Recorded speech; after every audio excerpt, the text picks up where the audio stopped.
The first no score, Glavin facing Sosa 2 on. RBI single for Sosa.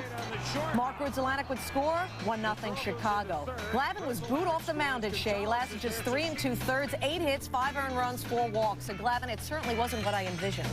Sosa, he drew 3 walks in this game, so much for 500. And then Bassick, the delivery to Corey Patterson, 2-1, who stole the limelight from Sosa. A 3-run homer. It's 10-2 Cubs. Top of the 7th, Sosa walked again.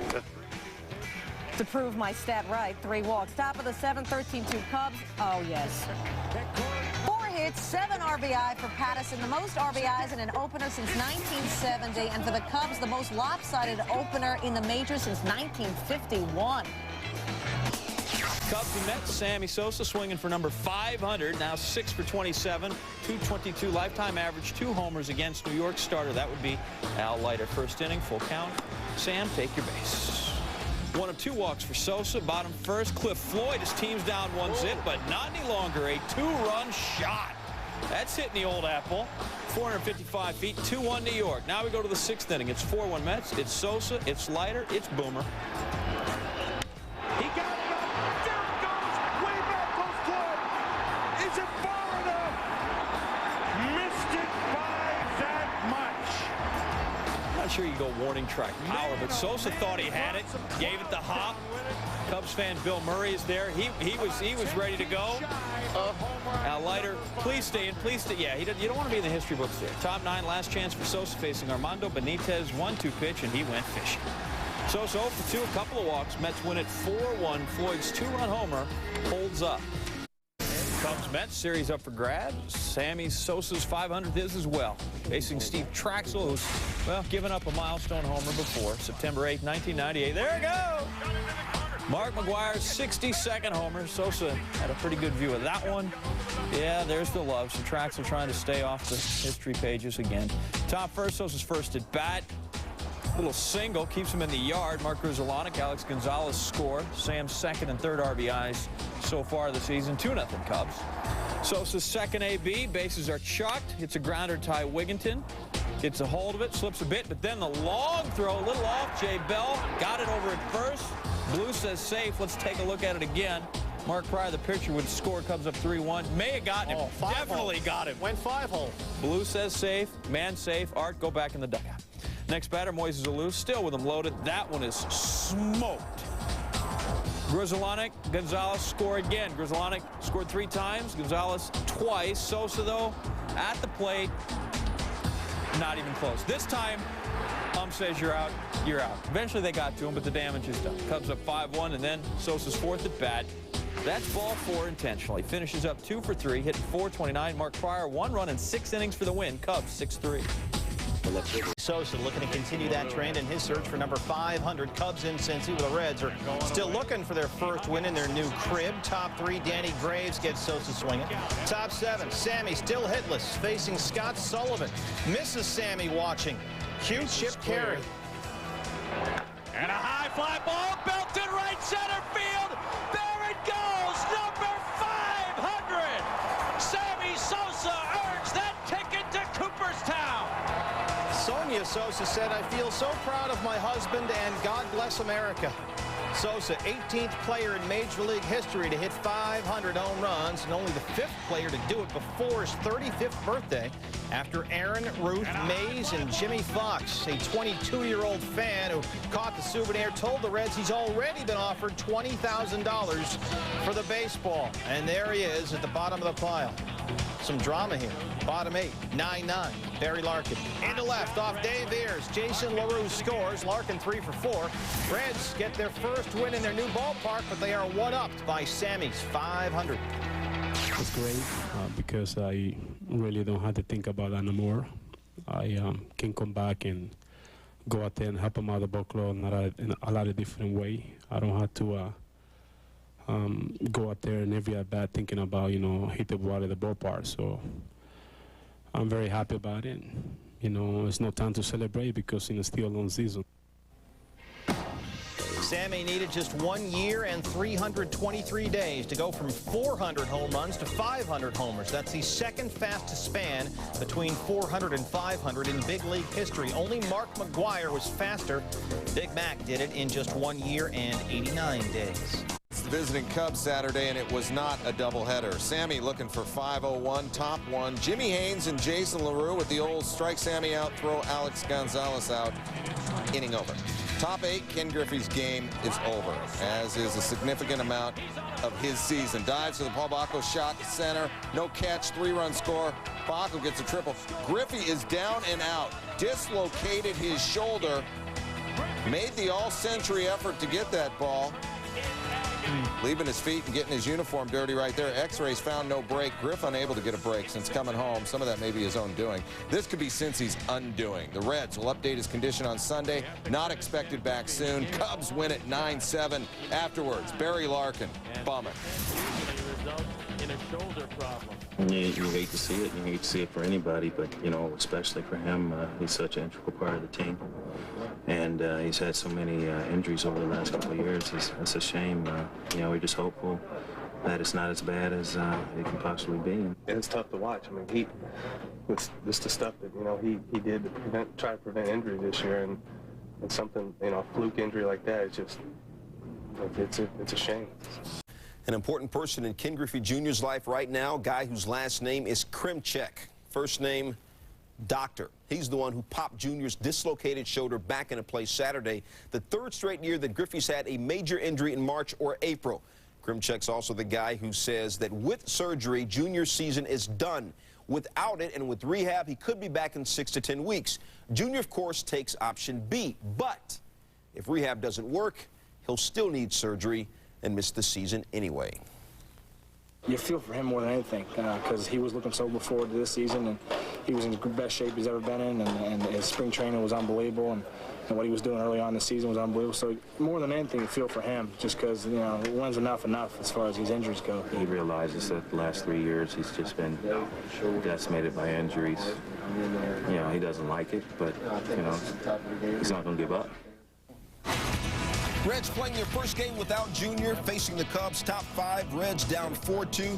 His replacement, Reggie Taylor, in center field. Remember, Jr.'s replacement, Taylor, my bad, dropped the fly ball off Hee-Sop Choi's bat. Taylor given an error. By the way, Jr. won 10 straight Gold Gloves in the 90s. Bottom 5, Kerry Wood, schools Taylor looking. Bottom 6, Wood on Taylor again, another school job. Taylor 0 for 3, 3 Ks. And by the way, Jr. has 469 career homers. Bottom 8, and the Bloomfield Gospel Choir says, wow. Sean Casey, second homer of the year. He only had 6 all last year and 425 at-bats. Top 9 runner on first. Sammy Sosa grounds into the 6-4-3 double play to end the game. Kerry Wood gave up a 4-run lead. He said later, quote, to me, it's unacceptable. Reds win the game 5-4. Cub Ernie Banks honored Tuesday. The only Cub to hit 500 home runs. Game time 10-32 for Dusty's Wrigley debut after getting snowed out. I mean, it was very cold. I mean, it was the coldest I've ever been on a baseball field. But you have to eliminate those thoughts, and you know, you got to try to put the elements out of your mind. It's chilly. Top 5, Matt Clement facing Jamie Carroll. Alex Gonzalez starts the 6-4-3. Clement looked great, allowed just 3 hits and 7 1/3. This was one of the hits. Vladimir Guerrero. Top 7, solo shot. First guy to get past second on Clement. Guerrero's first home run of the year. Top 8, Expos down 6-1. They are loaded. Joe Borowski facing out Vlad the Impaler, and he gets him. Cubs win 6-1. Expos will warm up in Puerto Rico at the end of the week. Mark Pryor, 1-0, coming into Wednesday's visit from the Expos, and the Cubs' 22-year-old stud looking pretty studly. Andy Chavez, Vladimir Guerrero, and Jeff Leafer all go down as Pryor strikes out the side in the first. Javier Vasquez, meanwhile, having his way with Sammy Sosa, among others. Bottom 1, Sammy. 2 strikes. Bottom 3, Vasquez rings him up. Bottom 6, one more time. Vasquez struck out a career-high 14 in 7 innings, allowed 2 runs on 5 hits. Back to Pryor now. Bottom 8. He's going to bunt. Maybe not. Oh, he fooled him. Singles to right. Damian Miller comes in. The Cubs have a 3-0 lead, and Pryor would shut the door from there. The 4-hit shutout. Pryor struck out 12. He and Vasquez combined for 26 Ks and no walks. Cubs win 3-0. Dave Campbell. Second, 4-0 in favor of the Spos. 2 on for Vladimir Guerrero. Lines it to left. Moises Alou. The throw home against his old mates. Not in time to get Jose Macias. Dusty Baker thought maybe that was in time. He's going to argue. Not going to work. Now with old Blue out there. 5-0 Expos. Bottom third, same score. 2 outs. Tony Armas. Nice. He was 0-4 lifetime against the Cubs coming in. Gets Alex Gonzalez there. He finished with a career best 11 Ks. Alou got jobbed once. And he got jobbed again, and guessed by who? Yeah, Jose Macias, the great diving catch, saving some extra bases there. Top 7, Vlad the Impaler again. And this time, I don't believe we'll need the ump to help us out here. Takes Juan Cruz deep. Circle them all, 2-run homer. Vlad's second of the season. Spos win it 7-1. Pirates and Cubs hooked up Friday afternoon at Wrigley. Flags blowing in at Wrigley, so small ball, the order of the day, and the Pirates were with that program. Jason Kendall facing Carlos Zambrano. He chops one to short, legs it out, and beats Alex Gonzalez's throw. Kendall will then steal second. Aramis Ramirez at the plate. There's a base hit. Hustle, and the steal by Kendall pays off. He beats Sammy Stone to the plate, and the Pirates manufacture the 1-0 lead. Top second, 1-0 Pittsburgh. Pokey Reese on at first and running with a pitch. Jack Wilson with a chopper. Watch Reese. He never slows up. Wilson out at first, but Eric Carroll's bad throw to third, and Reese is still motoring. Look at him. He runs so hard, he's running out of his pants. Uh-oh. Reese and the Pirates run away with it. 3-2. Right there, Copwell getting the final one there. Pirates and the Cubs. You know, you didn't necessarily need 3 different pitchers to strike out the side on several occasions. You got Kerry Wood. Aramis Ramirez goes down. That was about 96 miles an hour. Top of the second now, Randall Simon goes down swinging. Rob McCoviac. He looks like the Kerry Wood of a few years ago before the injury. The way he's got that ball moving, his breaking ball was absolutely tremendous today. When you mix that with a fastball in the upper 90s, this guy's impossible to hit. That pitch is impossible to hit. I could hit it. Yeah. Jason Kendall gets fooled. McCoviac caught looking, and then Damian Miller throws out Ramirez, who was trying to swipe second on the plate just to get any kind of offense going. Chris Benson, who's been pretty good in his own right, he's at 94-mile-an-hour heat. And Abraham Nunez for Wood's 12th K of the afternoon. Do I hear 13? You betcha. Kenny Lofton going down. Wood, a spectacular performance. 13 strikeouts over 8 shutout innings. Didn't give up a thing except the 3 hits. Benson was good, but not good enough on this day. And the Cubs finish up with a 4-0 victory. And Pirates and Cubs pick things up. 3rd inning. Aramis Ramirez, base hit. Only 1 hit on the day for Ramirez, but it was damaging. A gapper that plates Kip Wells and Kenny Lofton. Pirates go up 2-1. Tied at 2 in the top of the 7th. And here's the aforementioned Lofton at the plate. 2 outs.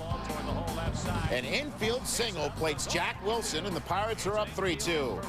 Bottom 8, Corey Patterson at the plate against Lloyd McClendon's squad, and this ball has eyes. Up the middle, Sammy Sosa plates the Cubs' 3rd run, and we're tied. Later on, a pinch hit sac fly. Troy O'Leary put the Cubs up 4-3, and Joe Borowski closes it. Gets Abraham Nunez looking perfect. 9th for Borowski, 3 for 3 in save opportunities this year. You mentioned something about throwing strikes there. Reds and the Cubs. Young Mark Pryor has been so outstanding early on. Wild pitch there. Adam Dunn scores, and the Reds have a 1-0 lead. Top 5, 2-1 Reds. More problems for Pryor with 1 out. That throw's going to end up pulling Eric Karras off the bag. Brandon Larson safe on the error later in the inning. Still in the 5th. 2 on for Felipe Lopez. Knocked to left.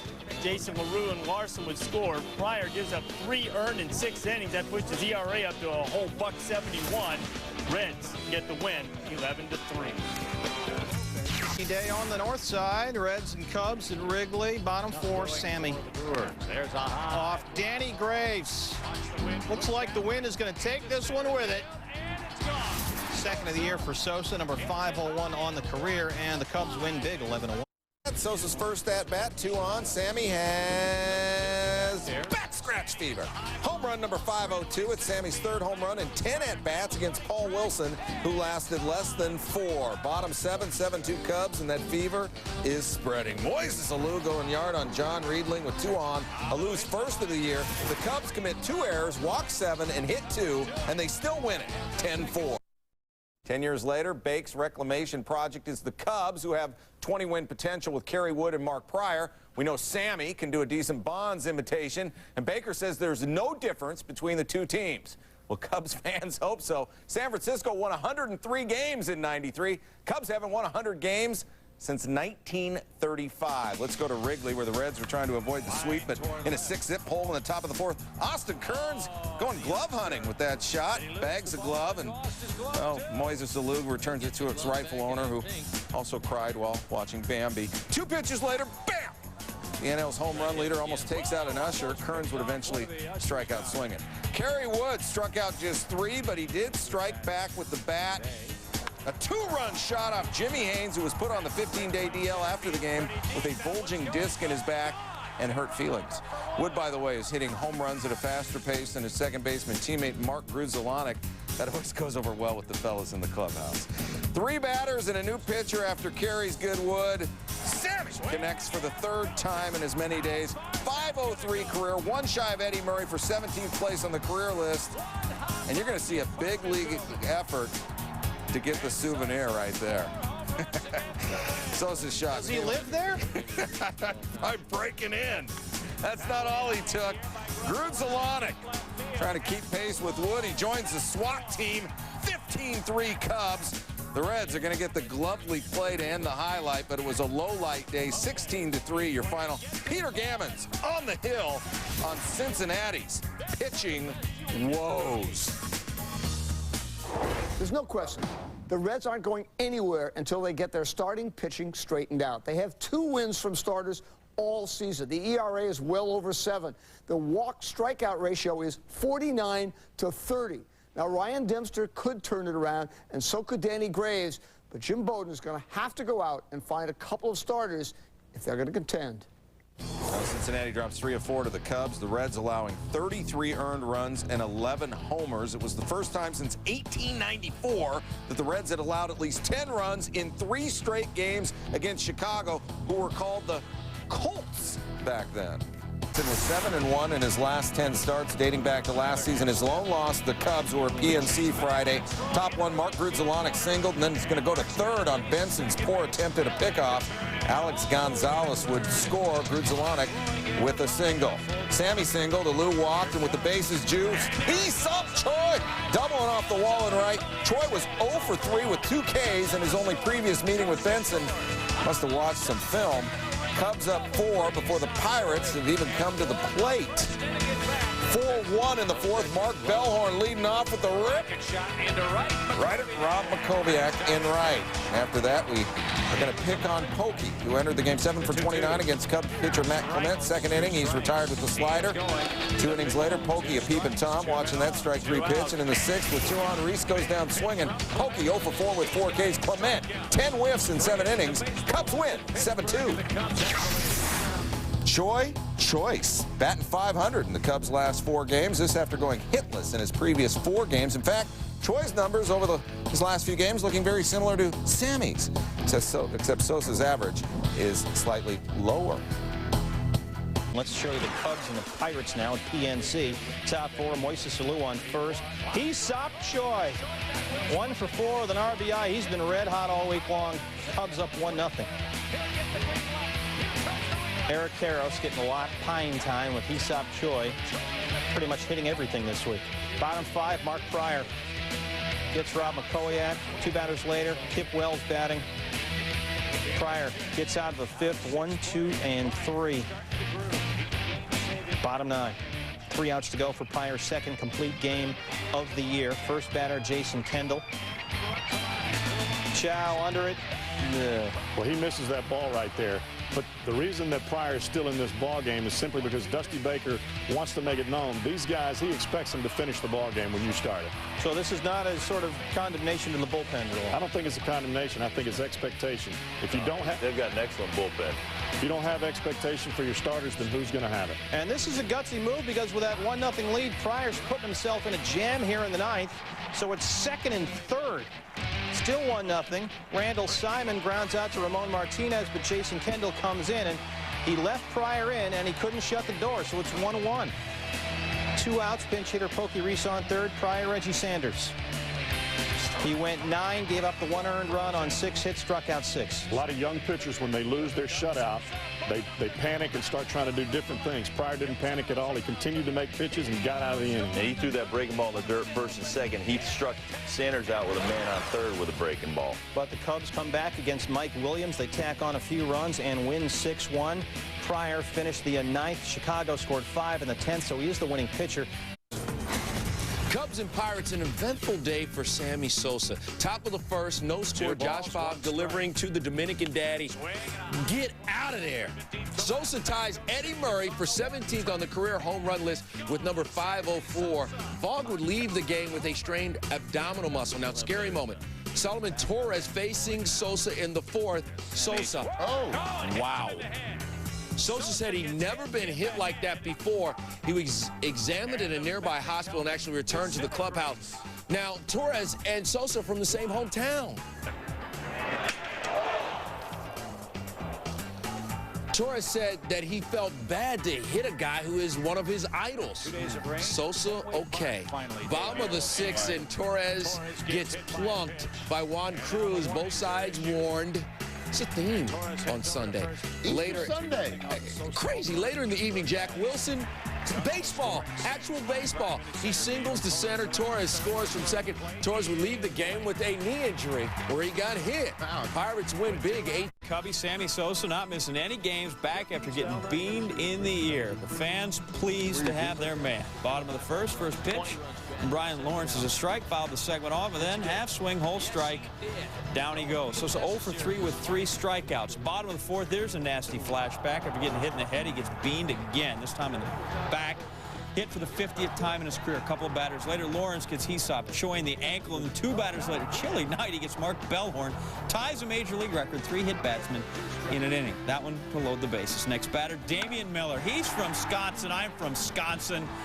And how about a catcher going to leg out a triple, getting everybody home? 3 runs will score. That made it 4-1. Cubs are going to score 7 in this one, and just 4 hits to win it 7-2. Damian Miller liking the friendly confidence. Tough mix for Padres in Chicago. Runners on the corners. Ramon Vasquez. First time, they're at the corners. And down the line, that'll go, and that'll score Xavier Nadie to make it 1-0 San Diego.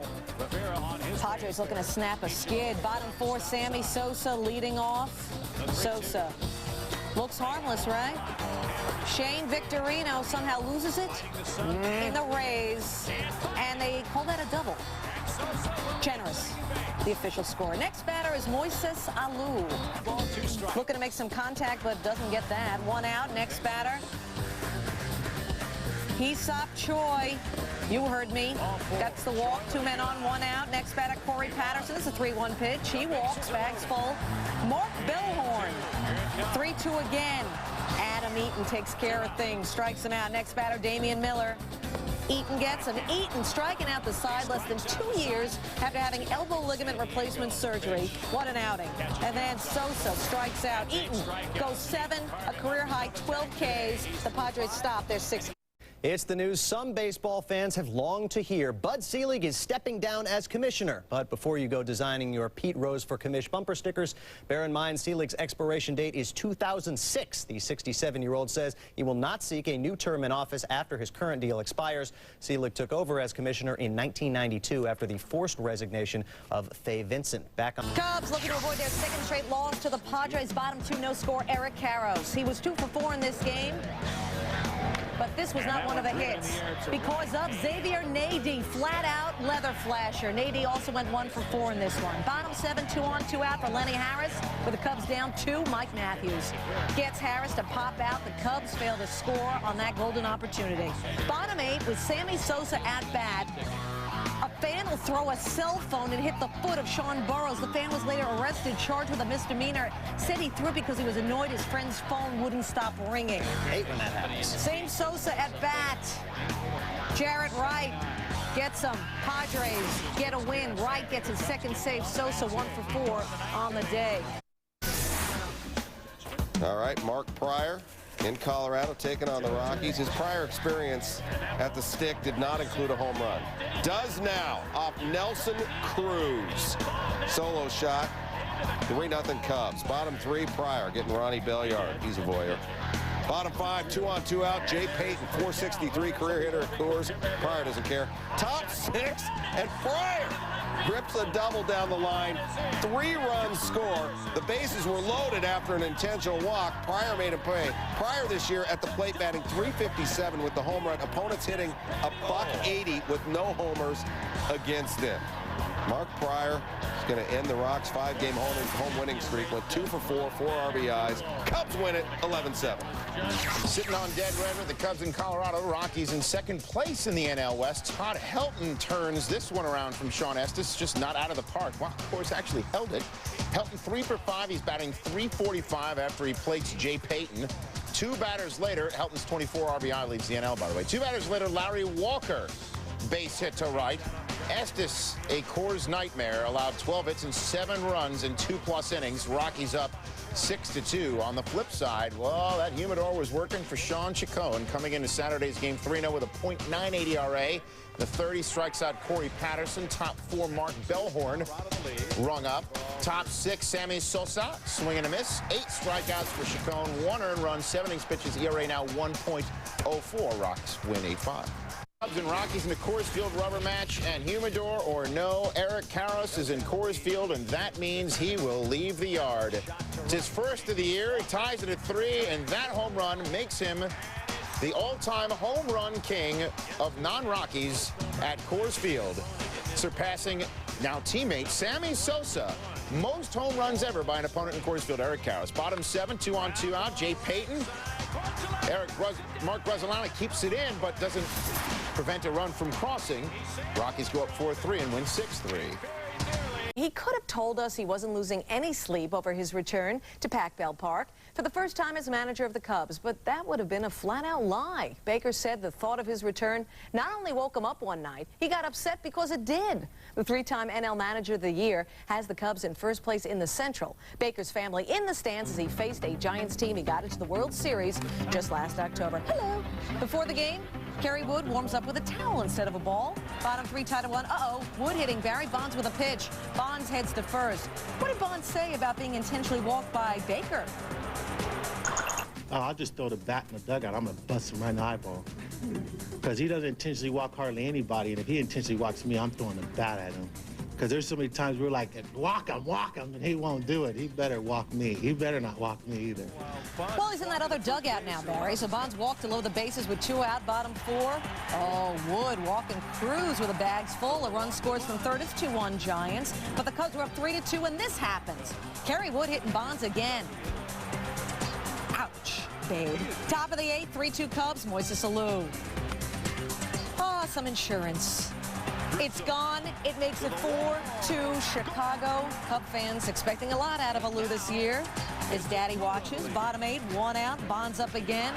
This is deep, but not deep enough. It stays in Pac Bell, and the Cubs have a victory. 4-2, so Dusty in his return, keeping the Cubs. Dusty back in the Bay after winning the series opener in his former home, Pac Bell Park. It was 2-0 Giants when Barry Bonds takes Matt Clement deep. Number 7 for Barry. It's 4-0 Giants against Dusty's Cubs. Same score, bottom 6. Bonds again off of Clement. And he gets wet. This is what happens when you pitch to this man. I mean, of all people, Dusty should know that. Number 8 for Barry Bonds. Joe Morgan. Has Dusty Baker learned his lesson, you think? I think going into this series, Dusty Baker was in a tough situation. He had managed Barry Bonds and watched how other people pitched him. Barry had told him not to walk him when he played, and all of a sudden he's got to make those decisions. Tonight they've tried to test Barry Bonds, and it's not a good idea. I think in the future Dusty Baker will kind of adhere to what every other manager has done, and that is to pitch around Barry Bonds. Well, how about in the near future, Joe? Would Dusty pitch to Bonds in his very next at-bat? Same score, bottom 8. Bonds facing Mark Guthrie. Oh, boy, he did pitch to him, but it's foul. So close to a hat trick of homers. 5-0 the final. Giants win. Cubs Giants, sophomore stud Mark Pryor getting his first shot ever to throw pitches to Barry Bonds. Bonds had a home run off Pryor in spring training. This is going to count for real. Flashback, though, earlier in the series. Tuesday, Kerry Wood hit Bonds in the right angle with a pitch. Bonds would come out to talk to it a little bit. He didn't want to scream or nothing. Same game, he got him again. So clearly Bonds isn't all that cheery about getting hit by baseballs. Pryor got him, and now this time he is definitely going to go out and discuss what's happening here. Bonds fired up to getting jacked up 3 times in the series. Of course, the guy's been hitting homers. Dusty, your thought on this whole escapade, please. Mark Pryor didn't throw it at anybody. He was just trying to crowd him on the inside. That's how you got a pitch bigger. And there's a fine line between as close as Barry stands on the plate and the strike on the inside. Well, they got through all that, and they would be all even as they went to the 10th. Alex Gonzalez, 3-run homer off Tim Worrell, and just like that, the Cubbies up 4-1. Gonzalez's second homer of the year, and then Sammy Sosa, he gets paid to stroke him. That's going to go right to center field. Cubs 5-1, Sosa's 6th homer of the year. We'll just call that the final. 5-1, Cubbies. Rockies and the Cubs, bottom 3. Sean Chacon off to a 4-0 start against Sammy. Cubs up 2-0, and Sosa scorches one. Alex Gonzalez going to race homeward. He will just beat the throw. Cubs go up 3-0. Chacon got roughed up, gave up 6 runs, 8 hits, over 5 innings of work. Nice slide there by Gonzalez as Cubs go up 3-0. Sean S. is facing Preston Wilson. That's the old 3-6-1. Good hustle by Pitch, getting over to cover. Top 7, Estes against Jose Hernandez. 4-6-3. Cubs turn 4 double plays in the game. Chacon gets his first loss, 7-4. The final. Cubs get the victory. Rockies Cubs at Wrigley, first inning. Carlos Zambrano plunked Jay Payton in the left arm, but Zambrano would get out of the first inning without any damage. Payton's next at bat. 3-0 comes in the 3rd. He knocks one off Zambrano's throwing hand. Payton safe at first. Zambrano's index finger hurting, but he would stay in the game. Bottom 4, he's leading off the inning. Coming up there with that bum finger. To center, Preston Wilson can't see it. It's over your head. Yeah. First career home run for the pitcher gives Chicago a 4-3 lead. 3rd home run by the Cubs pitcher this year already. Top 8, Kyle Farnsworth facing Mike Sweeney. Moises Alou giving chase. Here comes a fan. Fan interference not called because the catch was not considered routine. That is the correct call by the umpires. Still tied in the 8th, Wilson. 2-run shot is 6th. The Rockies come back to win in the 8th inning. 6-4. Rockies Cubs, it's gone final. Dusty Baker's Cubs facing the Rocks at Wrigley this time. Top 3rd, Rocks lead 3-2. Larry Walker, fly ball, Moises Alou. He's back and got it into the ivy. Be a little easier when you hit that ivy later in the summer when it's grown out. Preston Wilson easily doubled off at second. Nice play by Alou. Top 6, bases are chucked for Todd Helton. Kerry Wood is Helton to foul out. Aesop Choi going to go over and grab that one. Wood 8-2 all time against the Rocks. He is out of that jam. Hey, we're going to flash back last year's World Series. You may never have seen this before, which I went and renew it for you. Little Darren Baker, the bad boy saved by JT Snow during Game 5 of the World Series. Hey, Sunday, so you can take me out of the ball game. You go, boy.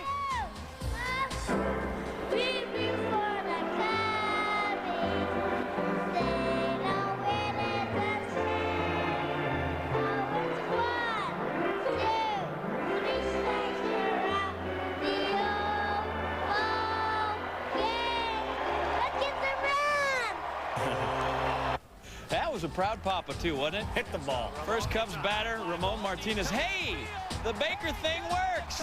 First of the year. We're tied at 4. Game would go into extra innings. Bottom 10 tied at 4. Alex Gonzalez pinch hit, home run. Let's eat. The buffet is open. That landed his second game-winning homer in 4 days. Cubs 5-4. They scored some runs. You started talking like him. Polio run from Milwaukee to Chicago. Ben Sheets. Brewers started 5 career starts against the Cubs. Won them all. ERA about 2.5. Bottom first, no score. Sammy Sosa. Well, that'd be a home run if they were playing in a silo. Catcher grabbed that. No harm from Sosa in the first. Top third tied at 1. Richie Sexton off Matt Clement, crushing it. Just behold the power of cheese, people. That's Sexton's 11th.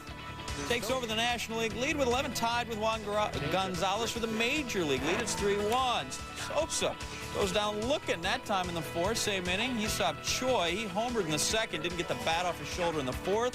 Sosa finishes up the night 0 for 4 with 3 Ks. Bottom 7. She's getting defensive help from who? Richie Sexton. He's tall. He's not that old guy in San Francisco. They got a good thing going there. He's now 6-0 in his career against Cubs. The Sheets 5-3. Milwaukee wins.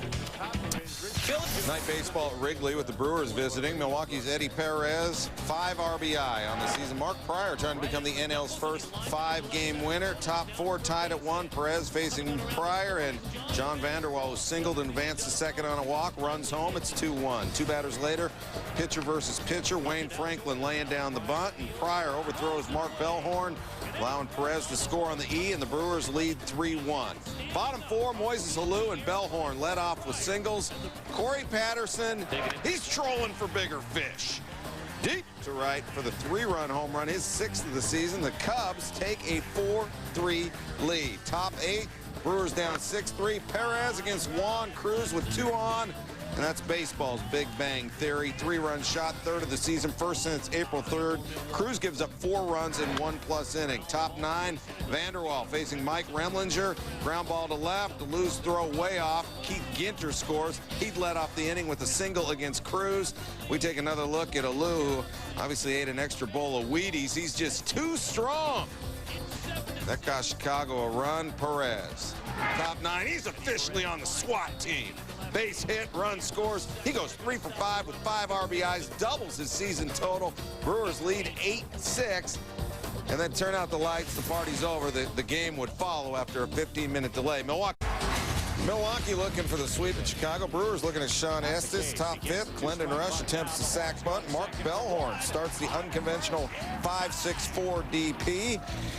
Cubs turning 3 DPs on the day. Estes, last pitch in the final DP. Brewers don't pitch hit for the pitcher rush. May wish they had. Cubs win it 2-1. Cardinals hoping to find the success that eluded them at Cincinnati. Carlos Zambrano facing Fernando Vina with the bases loaded in the top of the 2nd. First time those two had ever faced each other. Vina with the facial. His 3rd career, a grand slam. Cue up Cool in the gang. Celebrate good times. Come on. Oh, please don't. 4-1 in the 3rd. Tino's turn. Martinez turns on the pitch, but Moises Alou turns on his toes, activates his glove, and how many times you see a player make a great defensive play and then do something special at the stick? All the time. It's called editing. Alou's first home run off Matt Morris in 44 at-bats. It's a 4-3 game. Top 8, J.D. Drew looking at a 3-1 count, now looking at a full count. That's going to get Tony La Russa's attention, and La Russa's opinions are going to get him thumbed by Mike Winters. Drew will give Skip something to smile about in the clubhouse. Ball's not out of the house, but it's over the wall. His second 5-3. Hey, La Russa cheated. He saw it live. Cards win 6-3. Saturday, Cardinals feeling the pain of 2 of them, hoping for a pain-free matinee at Wrigley. Kerry Wood may be in pain. He threw 141 pitches over 7 innings, currently wearing a glacier on his throwing shoulder. Top 9, Cards down a run, and Edgar Renteria feels the need to run. Steals 2nd. He's now in scoring position. And scoring when pinch hitting J.D. Drew drills the Joe Borowski pitch up the middle. This game is tied. Joe blows his first save and 7 chances. Bottom 10, Alex Gonzalez against Cal Eldred. His 2nd walk-off of the week. In his first 2 seasons with the Cubs, he's hit 5 game-ending homers at Wrigley. I was hoping to get something up in the air and make something happen. It's unbelievable that it happened again, though. Gonzo's extra inning slugging percentage this season, 3,500. Cubs win 3-2. A bad digit sending Sammy Sosa to the disabled list, not the 1 homer, 3 ribs over the last 16 games digits, but a big toe injury, had a toenail removed. Said it's been bugging him for a month, so he'll miss half a month. It's Sosa's first trip to the DL since 1996. Not hurt. He's okay. Cards at Wrigley in a word. Mess. Rainy day. No Sosa. He had his big right toe nail removed. Eli Marrero trying to give way to Jim Edmonds. Marrero goes down on the wet grass. Carried off on a stretcher. Taken to Northwestern Memorial Hospital for x-rays. The preliminary report, severely sprained right ankle. Expected to go on the DL. The game was postponed by rain in the top of the 5th. The Cards were ahead, but none of it counts. Homestand with a visit from Mark Pryor and the Cubs. Pryor had not given up a home run this year. Bottom 2, Jeff Jenkins. All right, not so much. His 7th of the year. Cubs up 2-1 to Pryor. He's tough. Next battery brings up John Vanderwall. Bottom 3 now. Look at the nasty curve to Alex Sanchez. Pryor allowed 4 runs on 7 hits and 6, struck out 11. Keith Osick has to throw to first. It was that tough a curveball. Cubs up 3-2 in the 4th. Troy O'Leary, former Red Sox great, singles to center. 4-2 Chicago's Glendon Rush is waxed for 8 runs on 13 hits in 3 1/3. Brooks Kieschnick comes in the 4th. Damian Miller, 3-run shot, his 4th. Cubs up 9-2. Oh, he got all of that one. Bottom 4, Kieschnick up now. Guy's a former position player trying to become a pitcher. He's got a good bat. There it goes. 2-run shot off Pryor. Kieschnick's first. Cubs win 11-5. Chicago pounding out a season-high 19 hits. Cubs at Milwaukee. Sean Estes looking for his first road win of the season. He beat the Brewers 6 days ago. That was at Wrigley. Bottom 1, Scott Sednick looking at a nasty breaking ball, and Jeff Jenkins, ditto. Top 2, still no score. Ruben Quevedo, winless since last July 24th. Hesop Choi, homerless since May 5th, and that came against the Brewers, and that's going out his 7th, and the Cubs up 2-0. Bottom 4, Estes facing Richie Sexson, a .357 career hitter against Estes, and that's a major league leading 14th home run for Sexson. It's a solo job, cuts the Cubs lead to 2-1. Bottom 7, Keith Ginter swinging. Estes gets the win, so do the Cubs. That's the way it works, 7-2. Leading 14 homers, but you know, you can't always handle Carlos Zambrano's stuff. He just ignores those power stats. He retired 9 of the first 10 in the game. You go to the 7th. Zambrano cruising along, leading 2-0. Eric Young had no shots. Zambrano actually goes through 7 innings, facing the bare minimum number of batters, 21. Got Sexton again. He ended up pitching 8, 3 hits, 1 run, 7 Ks. Top 8, 2-0 Cubs. Troy O'Leary. No Sammy, no problem. O'Leary's 2nd. Cubs 4-0 since Sammy went on the DL. They win this one.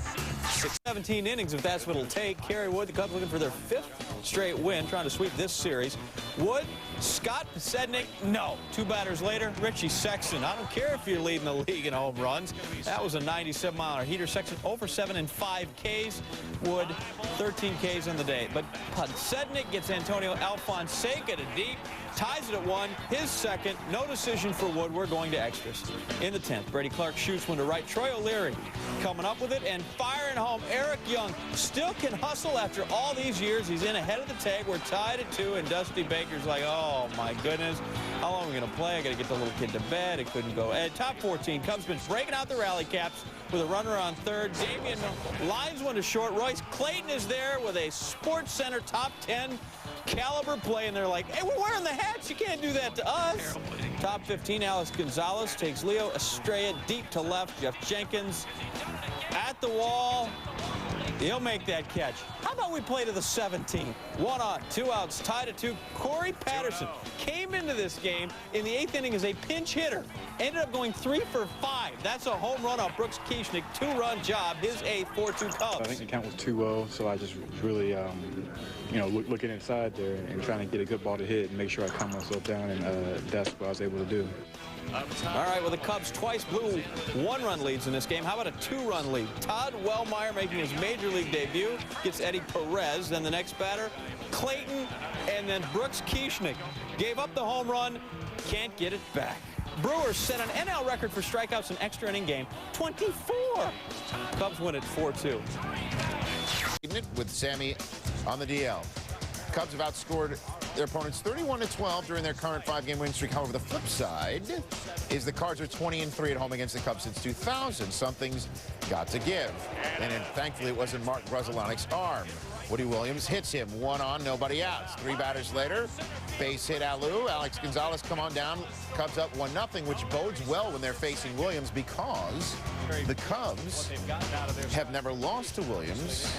However, the flip side, what's the flip side? Williams is 17-1 in night starts since he's been with the Cardinals. Again, something's got to give. And it wasn't Woody Williams. Cards up 3-2 in the 4th, gets Mark Bellhorn to ground to second. Next batter, Paul Bacco, one of 11 straight retired by Williams. As for the offense, J.D. Drew got it. Actually, that's an understatement.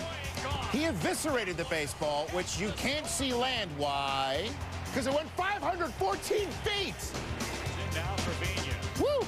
4th longest home run at Busch since 1988 when they started tracking that stuff. Fernando Vina plays insurance man in the 6th. Woody Williams goes 8 innings pitched.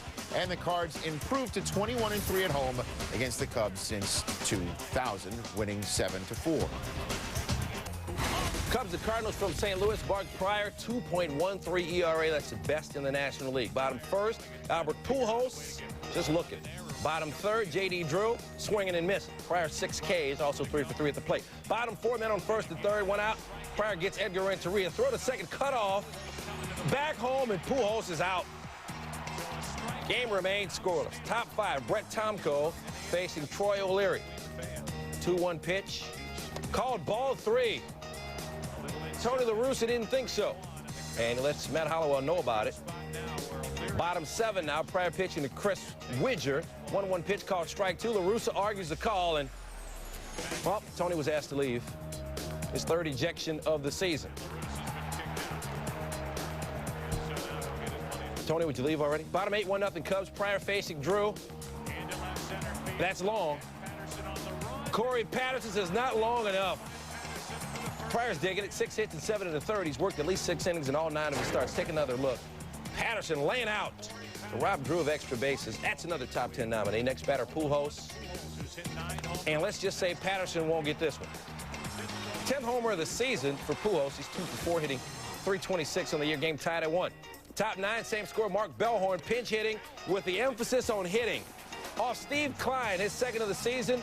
2-1 Cubs. After the game, La Russa not happy. Pitches that Bellhorn took, first 2 pitches. It's the same spot in the strike zone, or off the zone. Well, it's bullshit. He said a bad word. Bellhorn's home run holds up, and the Cubs win it 2-1. Cards, Scott Rowland on an 11-game hitting streak. Bottom 1, no score, Rowland with the Cardinals at the corners. Rips one down the 3rd base line. Miguel Cairo, Albert Pujols score. 2 RBI double. Rowland RBI silly. 4 for the game, 34 for the year. Yo, peep this. Cubs pitchers lead the majors with 10 errors this season. Did I say 10? Let's make it 11. Bottom 7, tied at 3. Antonio Alfonseca pitching. He throws it away at first. Little tapper. Fernando Vina scores easily there. Make it 11-1 for the Cubs. Cardinals up 4-3. Next batter. We've been hoodwinked, bamboozled. We didn't land on Plymouth Rock. Plymouth Rock landed on us. Scott Rowland, 17 of 41, hitting .415 during his 12-game hitting streak. That's his 9th homer of the year. Cardinals up 6-3. Bottom 8, Alfonseca does field this, does make the throw to first. No error, but no win. Cardinals take it 6-3. Split of the 4-game series Monday at Busch. Bottom 3rd, no score. Carlos Zambrano facing Matt Morris. Morris with a bunt, Zambrano with a throw. No! Into center field, Mike Matheny going all the way to the 3rd. Morris safe at 1st. Zambrano charged with the error. Matheny eventually scored to put the Cards up 1-0. Meanwhile, Morris pitching a gem. Top 2nd facing Hee-Sop Choi. Swing and a miss at the curveball. Take another look at it. Curveball starts all the way up at the top of Choi's head and takes the elevator down to his knees. And that's what we call the 12-6er. Top 5, Morris used the same pitch to get Choi swinging again. Curveball also known as the bender. Even though David Wells doesn't throw it. Top 6, Morris facing Carlos Zambrano. Fools him with the curveball, or the Uncle Charlie. Top 7, catcher Mike Matheny calls for the curveball again. And Choi can't touch it again. He was 0 for 3 with 3 Ks. The deuce, unhittable. Morris 7 Ks through 7 innings. Bottom 8, Cards up 1-0, nobody on, no outs. Albert Pujols says it's a good time for a solo home run. Pujols team leading 11th home run of the year. He's hitting .326. Cards up 2-0. Top 9, same score. Morris out to finish the game. Matheny calls for the curveball again, but Morris has got more curves than J-Lo. Alex Gonzalez down. He was 0 for 4 with 2 Ks. Take another look at it. Look at the movement on that thing. Call it the yacker. Morris, complete game, 8 Ks, 4 hits, no runs or walks. The Cards take it 2-0. What about the Cubs and the Pirates? Aramis Ramirez hitting cleanup for Pittsburgh. Coming into Wednesday, Pirate cleanup hitters, only 1 homer and 171 ABs this year. Aramis Ramirez does not homer. He pops up to second. Crazy stuff. Mark Grudzielanek. Grudzielanek makes the catch. Check out Kenny Lofton tagging from third on that, and believe it or not, he scores. Yep, take another look. We're going to help you out with telestration. Grudzielanek makes the catch. Lofton tags at third, and watch the Cubs first baseman, Hee-Seop Choi, cut off the throw by Grudzielanek. Lofton scores from third. Check out Lofton. Hesitating, then hustles. Lofton said later, it's all instinct. Head first slide into home. Meanwhile, Kerry Wood, fourth try at career win number 50. Bottom 6, 2-0. Jack Wilson taking Kerry Wood deep and over the wall. Number 3 for Wilson, 3-0 Pittsburgh. Next batter, Brian Giles. Back-to-back jacks. Off for Wood. Giles is third, 4-0 Pirates. Wood, 5 runs allowed, 7 hits, and 5 1/3. Mike Williams on for the Pirates in the 9th. Bags full, nobody out. Let's flash back, shall we? Saturday, also bases loaded, no one out for Williams, who struck out Luis Gonzalez. The next batter then, 1 out. He got Dave DeLucci to ground into the 4-6-3 double play. Memorize that as we get you back to Wednesday. Bags full, nobody out, 5-2. Mike Williams strikes out Tom Goodwin swinging. Next batter with 1 out. And he gets Eric Karros to what do you say? Game-ending 6-4-3 deep play. Williams does it again. I'm glad you were paying attention, John. 5-2 the final. Pirates find a way over the Cubs. Hey, you ask. I just, try to do what I can. Cubs in Pittsburgh looking to end a 3-game skid. Cubs 6-4 since Sammy Sosa was put on the DL. Chris Benson, the pitch. Eric Karros hits it deep. Is this a home run, I ask you?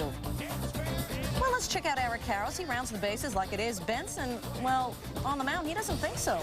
Neither does Aramis Ramirez, and he tells Jim Reynolds that. Reynolds tells Lloyd McClendon, I know, hold on a minute. Reynolds lets the rest of the umpires know it was foul. Watch Karros on the replay. After the hit, he initially headed back before rounding the bases. So what's the final verdict? Foul ball. Karros would strike out. The pitch by Benson. Corey Patterson looking for space, finds it. Reggie Sanders comes up throwing. Wendell Kim sending Matt Clement in, but he is out. Not even close. Clement 3 for 3 in the game. He's just not fast. Coming into the game, Tom Goodwin, by the way, 0 for 7 since Sosa's injury, 2 for 4 in the game so far. Why do we say this? This is why. Goodwin, good night. A solo home run, his first homer since July 21st of 2002. The Cubs stop their skid and win 3-2. Cubs skipper Dusty Baker has targeted June 1st against the Astros as the tentative return date for Sammy Sosa, who's been on the DL with a banged-up right big toe. He's currently being fitted for protective shoes and is slated to start swinging a bat this weekend. Plus $90 million, probably.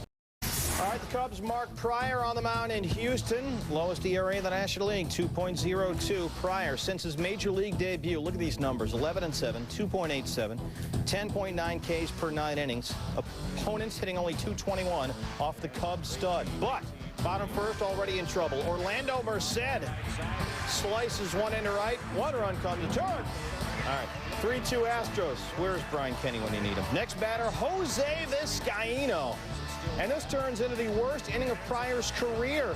3-run shot, his first of the season. Pryor tagged for 6 earned on 7 hits and 6 2/3 at 6-3 Astros. Bottom 4, they're loaded for Jeff Bagwell. And Bagwell into the 4-6-3 to end the inning. Bagwell has a 13-game streak now without an RBI. Bottom 7, Jeff Kent to right. Astros win this one 7-5. They have won 11 of 14 at home. The Cubs struggling somewhat. They've lost 5 of 7 overall.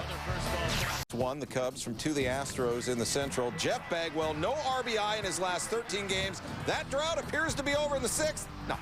Corey Patterson the grab. Cubs remain up a run.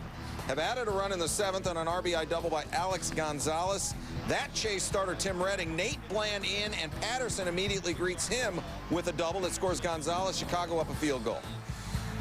Sean Estes chased in the 7th after giving up 2 runs. Mike Remlinger asked to bail him out, getting Adam Everett to ground out for the inning's first out. Greg Zahn has a chance to be an RBI man, but he's nothing but a fan.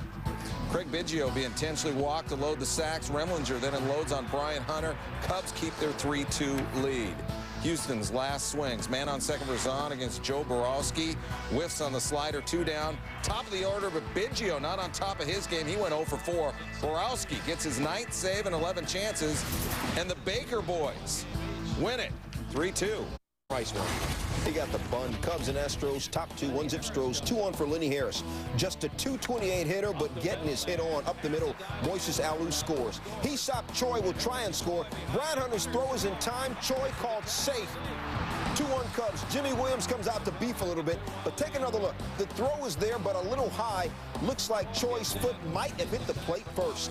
After Williams is done beefing, catcher Brad Osma said something home plate up Mark Carlson didn't like. Probably questioned Carlson's 401 choices. Osmus is tossed. Williams comes out to beef again. Top 3, 2-1 Cubs. Wade Miller's 2-2 pitch to Alou, called ball by Carlson. Miller didn't like it. Strike would have ended the inning instead. Alou right up the gut. Tom Goodwin scores. Cubs 1 through 4 hitters went 8 for 18. Bottom 3, Carlos Zambrano in control. Bagwell grounds it to the 6-4-3 double play. Bottom 4, runners at first and third for Greg Zahn. Osmus's replacement grounds into the 4-6-3 double play. Stroh's only 6 hits. Cubs bang out 11. Bottom 6, 5-1 Cubs. Zambrano strikes out Orlando Merced, chillin'. Zambrano 6 and a third, only 3 earned. Cubs win 7-3. Now, Wood's a Texan like Clemens, so let's compare records and ages when sitting on number 49. Rockets figure better there. Wood had a no-hitter through 3, getting Kenny Lofton looking at a pitch that Lofton would argue wasn't that good looking.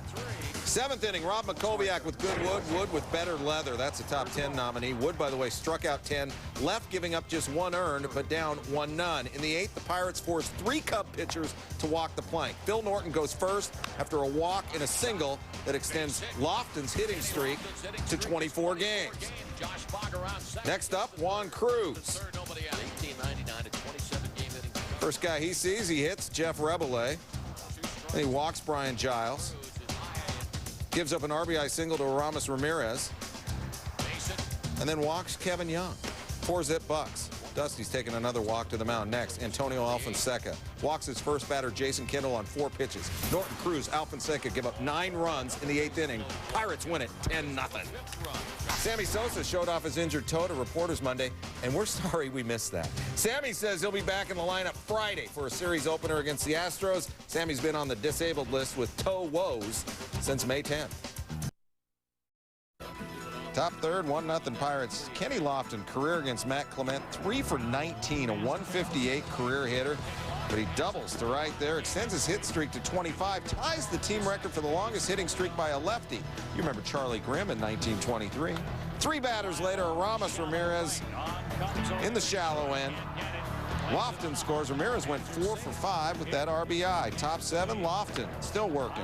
Another RBI. He went 3 for 5. The Pirates win the game 9-4. The Cubs have scored 4 runs or fewer in 10 of their last 12 games. Pirates Cubs. Bucks going for a sweep behind the brilliant Jeff D'Amico. And here pitching to Hesop Choi in the 2nd. Abraham Nunez, the one-hopper, the throw, and they got it. Until Blue says no. Lloyd McClendon does not like the safe call. He's going to come out and argue a bit. We'll take another look. Choi actually said afterwards, yeah, I'm pretty sure I was out. Ball beat me there, and clearly he did. But Don Deckinger, maybe. No, I'll let that go. 4 batters later, Damian Miller. He's from Scottsdale. I'm from Scottsdale. He's from La Crosse, though. 3-run home run to left field. Cubs go up 3-2. His 5th, and now Lloyd wants a little more because you just cost me 3 runs, mister. Oh, and he gets ejected from the game. Bottom 5, D'Amico facing Mark Grizzolani. Deep to left field. Rob Makowiak. Do we have a SportsCenter top 10 nominee? We do. Look at him up against the ivy. Makes the catch. Probably will have a rash. Top 9, Pirates down 5-4. Joe Borowski pitching to Nunez. Grizzolani gets the hop, fires. Called him out there. Cubs win it by a count of 5-4. Chicago, Sammy Sosa back from a toe injury that cost him the last 17 games. Good game to come back in. He's 6 for 15 career against the Astros' Wade Miller. The bottom one, here's what Sammy saw in his first at-bat. Misses the fastball outside, gets the slider on the corner, and then the fastball down the middle. I don't feel comfortable yet, Sammy said afterwards. Fourth inning, throws up a 5 spot. Sosa in another tough spot. Fastball on the outside corner. Repeated. It's going to take, say, a little different. Repeated. My timing's not there yet, Sammy said afterwards. Seventh inning, now 9-1. Sammy just watching Miller work. Then he's going to go golfing to record his third whiff. It could take me a couple more games, Sammy said afterwards. Ninth inning, Miller wasn't just picking on Sosa, tells Mark Bellhorn to take a whiff. Mark Grudzielanek will also go down swinging, but the pitch gets away from Brad Osmus, just the 4th base run of the game against Miller. He'd strike out a career-high 14. Alex Gonzalez, one of that bunch. And would Sammy wear the golden sombrero? Would Miller strike out 4 Cubs in the ninth? No and no. Miller still gets the 2-hit complete game. Houston wins 9-1. Sammy a little rusty after missing 17 games. Sosa 0 for 4, K'd 3 times in Friday's return. A windy 48-degree day at Wrigley. More like a Lambeau Field crowd out there. The frozen tundra of Wrigley Field. Nice hat. Sammy struggling, bottom 1, strikes out on the Oswald heater, 95. Bottom 4, it's the Oswald curve that gets Sosa. Then bottom 7, high heat. Sosa K'd in his first 3 at-bats. Oswald looked great. Worked 7 innings, a 5-hit ball, struck out 8. Still bottom 7. Man on for Moises Alou. Adam Everett.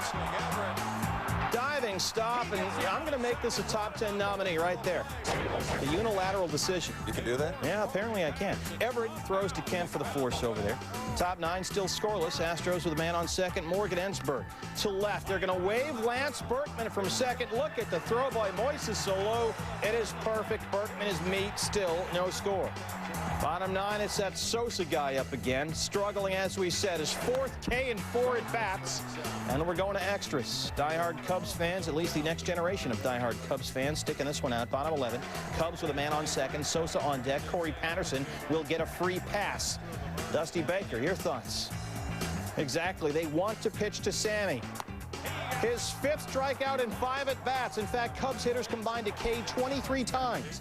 One shy of the National League record set by the Brewers only 16 days earlier. Bottom 14, Sosa. Hey, it's a fair ball. 0 for 6 so far, but hey, at least he made contact. Standing ovation. A little smile from Sammy. Good for him. Gotta have a sense of humor. Especially when you're 0 for 6. Bottom 16, Corey Patterson to right. Brian Hunter. Alex Gonzalez, go ahead, go to third. So it's 1st and 3rd for Sosa with 8 Ks and 11 at-bats since Friday's return from the DL. Jimmy Williams with 1 M comes out. Craig Biggio comes in from the outfield. It's the 5 infielder Sammy Shift. Dusty Baker kissing that necklace for good luck. The winning run is on 3rd base for Sammy. Jeff Kent. Oh, it eats him up. Scored a base hit. Sosa 1 for 7, and the Cubs win 1-0 in 16 innings. First time ever a game at Wrigley when scoreless past the 15th. Cubs and Astros 15 consecutive innings before somebody finally scored, making Saturday the longest scoreless start to a game in the 90-year history of Wrigley Field. Previously, the Cubs played 14 scoreless innings against the Giants in 1980 and the Phillies back in '55. Good news for the Astros, despite the loss. Roy Oswalt, his return had to be encouraging. On Saturday, used a total of 11 pitchers. It would help if our starters in this one could go somewhere. Kerry Wood looking for his 50th career win. We talked about Roger Clemens. That's not the only milestone. Wood, Jeff Blum, he struck out on that slider and actually bottom. Bagpipes can't catch up to that. Wood, 7 Ks through 3 2/3. But then Lance Berkman ripped one into right over Sammy Sosa's head. In comes Orlando Merced, 1-0. Jose Vizcaíno, little ground ball to right. Grudzielanek is there, and he can't make it. Kent scores 2-0. I believe I said 10. They played 16 on Saturday. Greg's on, 0-2 to center.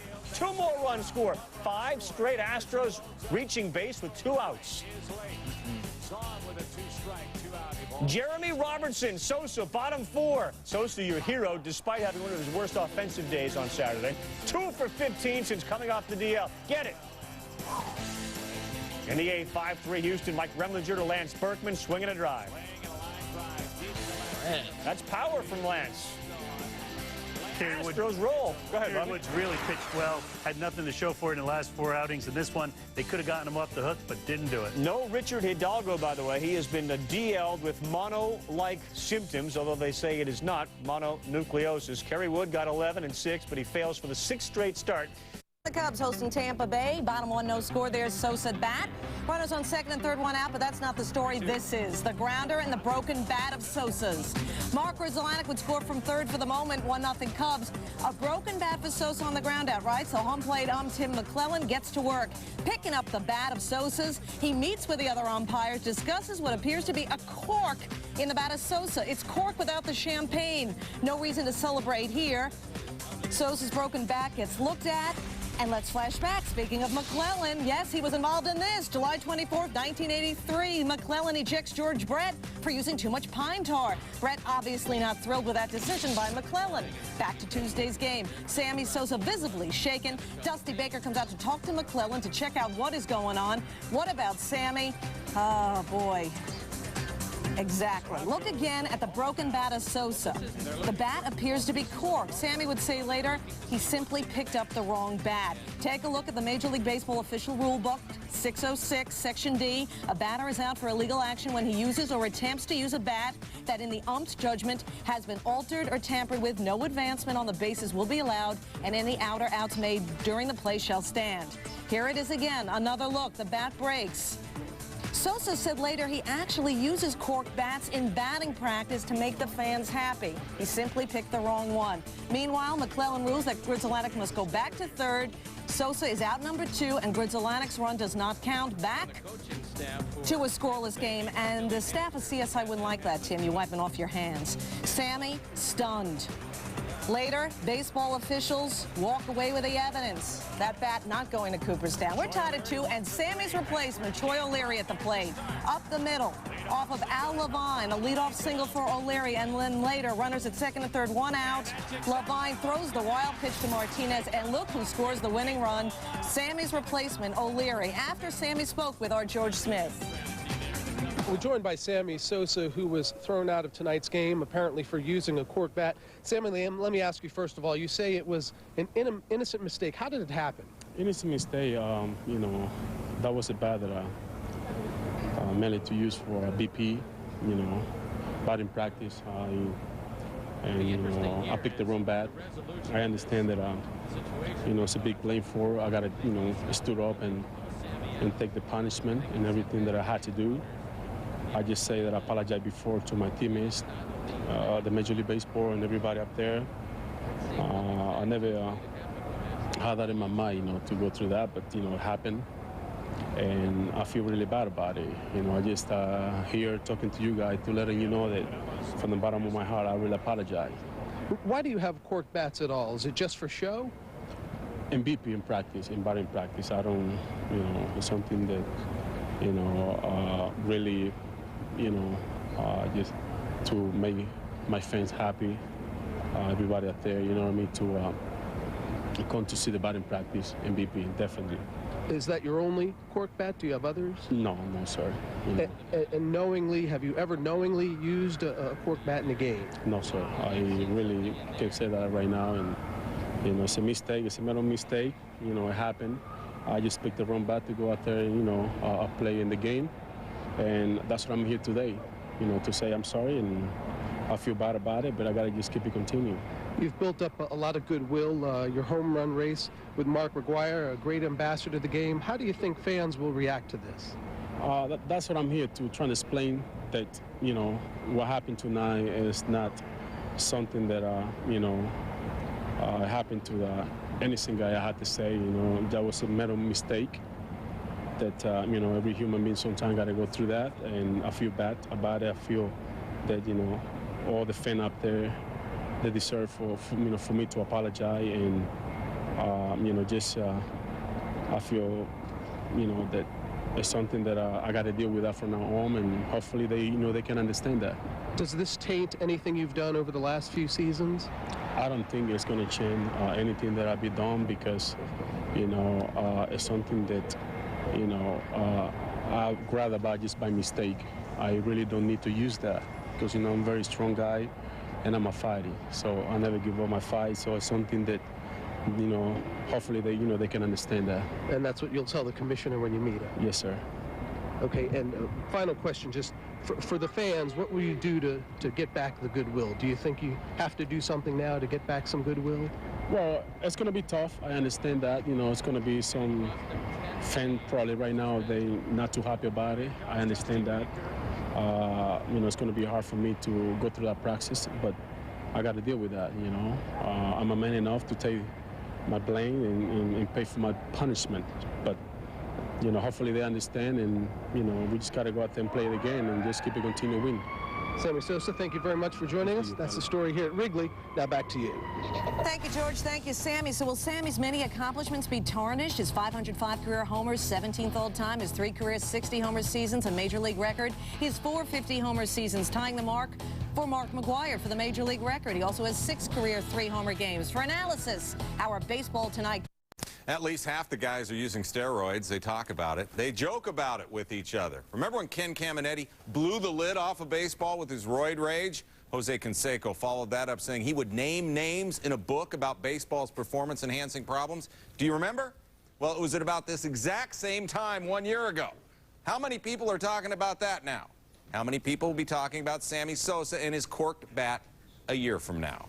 Here's John Anderson. The megawatt smile, the all-out sprint, the strength to send baseball soaring. A combination that's made Sammy Sosa a big league superstar, the most marketable active player in the game according to a recent edition of the Sports Business Journal. However, Sosa's shining image may have been shattered along with his bat Tuesday night at Wrigley Field. The career of the ultimate good guy, perhaps reduced to a pile of kindling at home plate.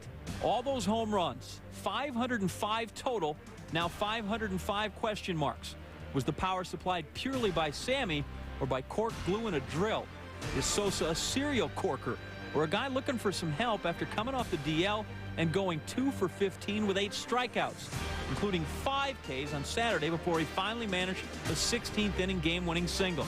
Blatant cheating or just looking for a little edge? People might forgive a player merely trying to work his way back from a beating to the head. But Sosa has had his selfish moments. His last contract negotiations were a public mini-drama that nearly got him traded to the Yankees. His recent stint on the disabled list with an infected toe brought some whispers as the stay neared 3 weeks. And this isn't Sosa's first at-bat with controversy. The issue of steroids hounded him last summer. He volunteered to be the first in line for a drug test, then lashed out when a reporter confronted him with a cup during batting practice. Sosa admits the corked bat was his, but he's clean from performance-enhancing drugs. Did you make a mistake by saying if they had steroid testing, I'd be the first in line? This is not a mistake. No, I know myself. I can text anytime that you know, I don't really, you know, I'm talking about myself. I don't have a problem with that. Clean or dirty, a one-cork occurrence, bat boy error, a deliberate attempt to gain advantage. They're just questions. One Sosa will now have to bear in the batter's box and carry with him out to right field. Sammy Sosa trying to put his emotions aside and play. As for the fans, he wants to say thanks. When I run through right field, you know, when everybody will there cheer for me, I just feel very happy inside. So something that I'm never going to forget. With Sammy Sosa on deck, the reaction positive. Here comes Sammy. And there's a lot of fans here giving him a standing ovation. I'm not really sure what that is. Lo and behold, let's focus on the game. Victor Zambrano gets Sosa swinging with the off-speed stop. 2-0 in the third. Tampa Bay bags full for Carl Crawford. Opposite way, his only hit of the game, but he had 2 RBI. Aubrey Huff comes in. He had 4 hits. Travis Lee also scores. It's 4-0 for Lou's crew. Bottom 4 runner on second for Sosa. Zambrano fools him again. 8 Ks for Victor. Bottom 6, Cubs down 3. Sosa at the plate. Zambrano again. You know, Sammy has struck out 11 times in the last 5 games since coming off the DL. It's 5-1 Tampa Bay, bottom 9. Another chance for Sosa with 1 on. Sammy. Finally, just 3 for 20, though, since coming off the DL. It wasn't enough. The Cubs lose by the score of 5-2. Worried about, quote, the integrity of the 5 bats in our collection. Put it Sammy Sosa's souvenirs through X-rays and CT scans. The X-rays were negative. All the bats were clean. Sosa uses a model called the X-Bat, manufactured by Ben Aaron's small-town lumber mill operation about an hour south of Buffalo.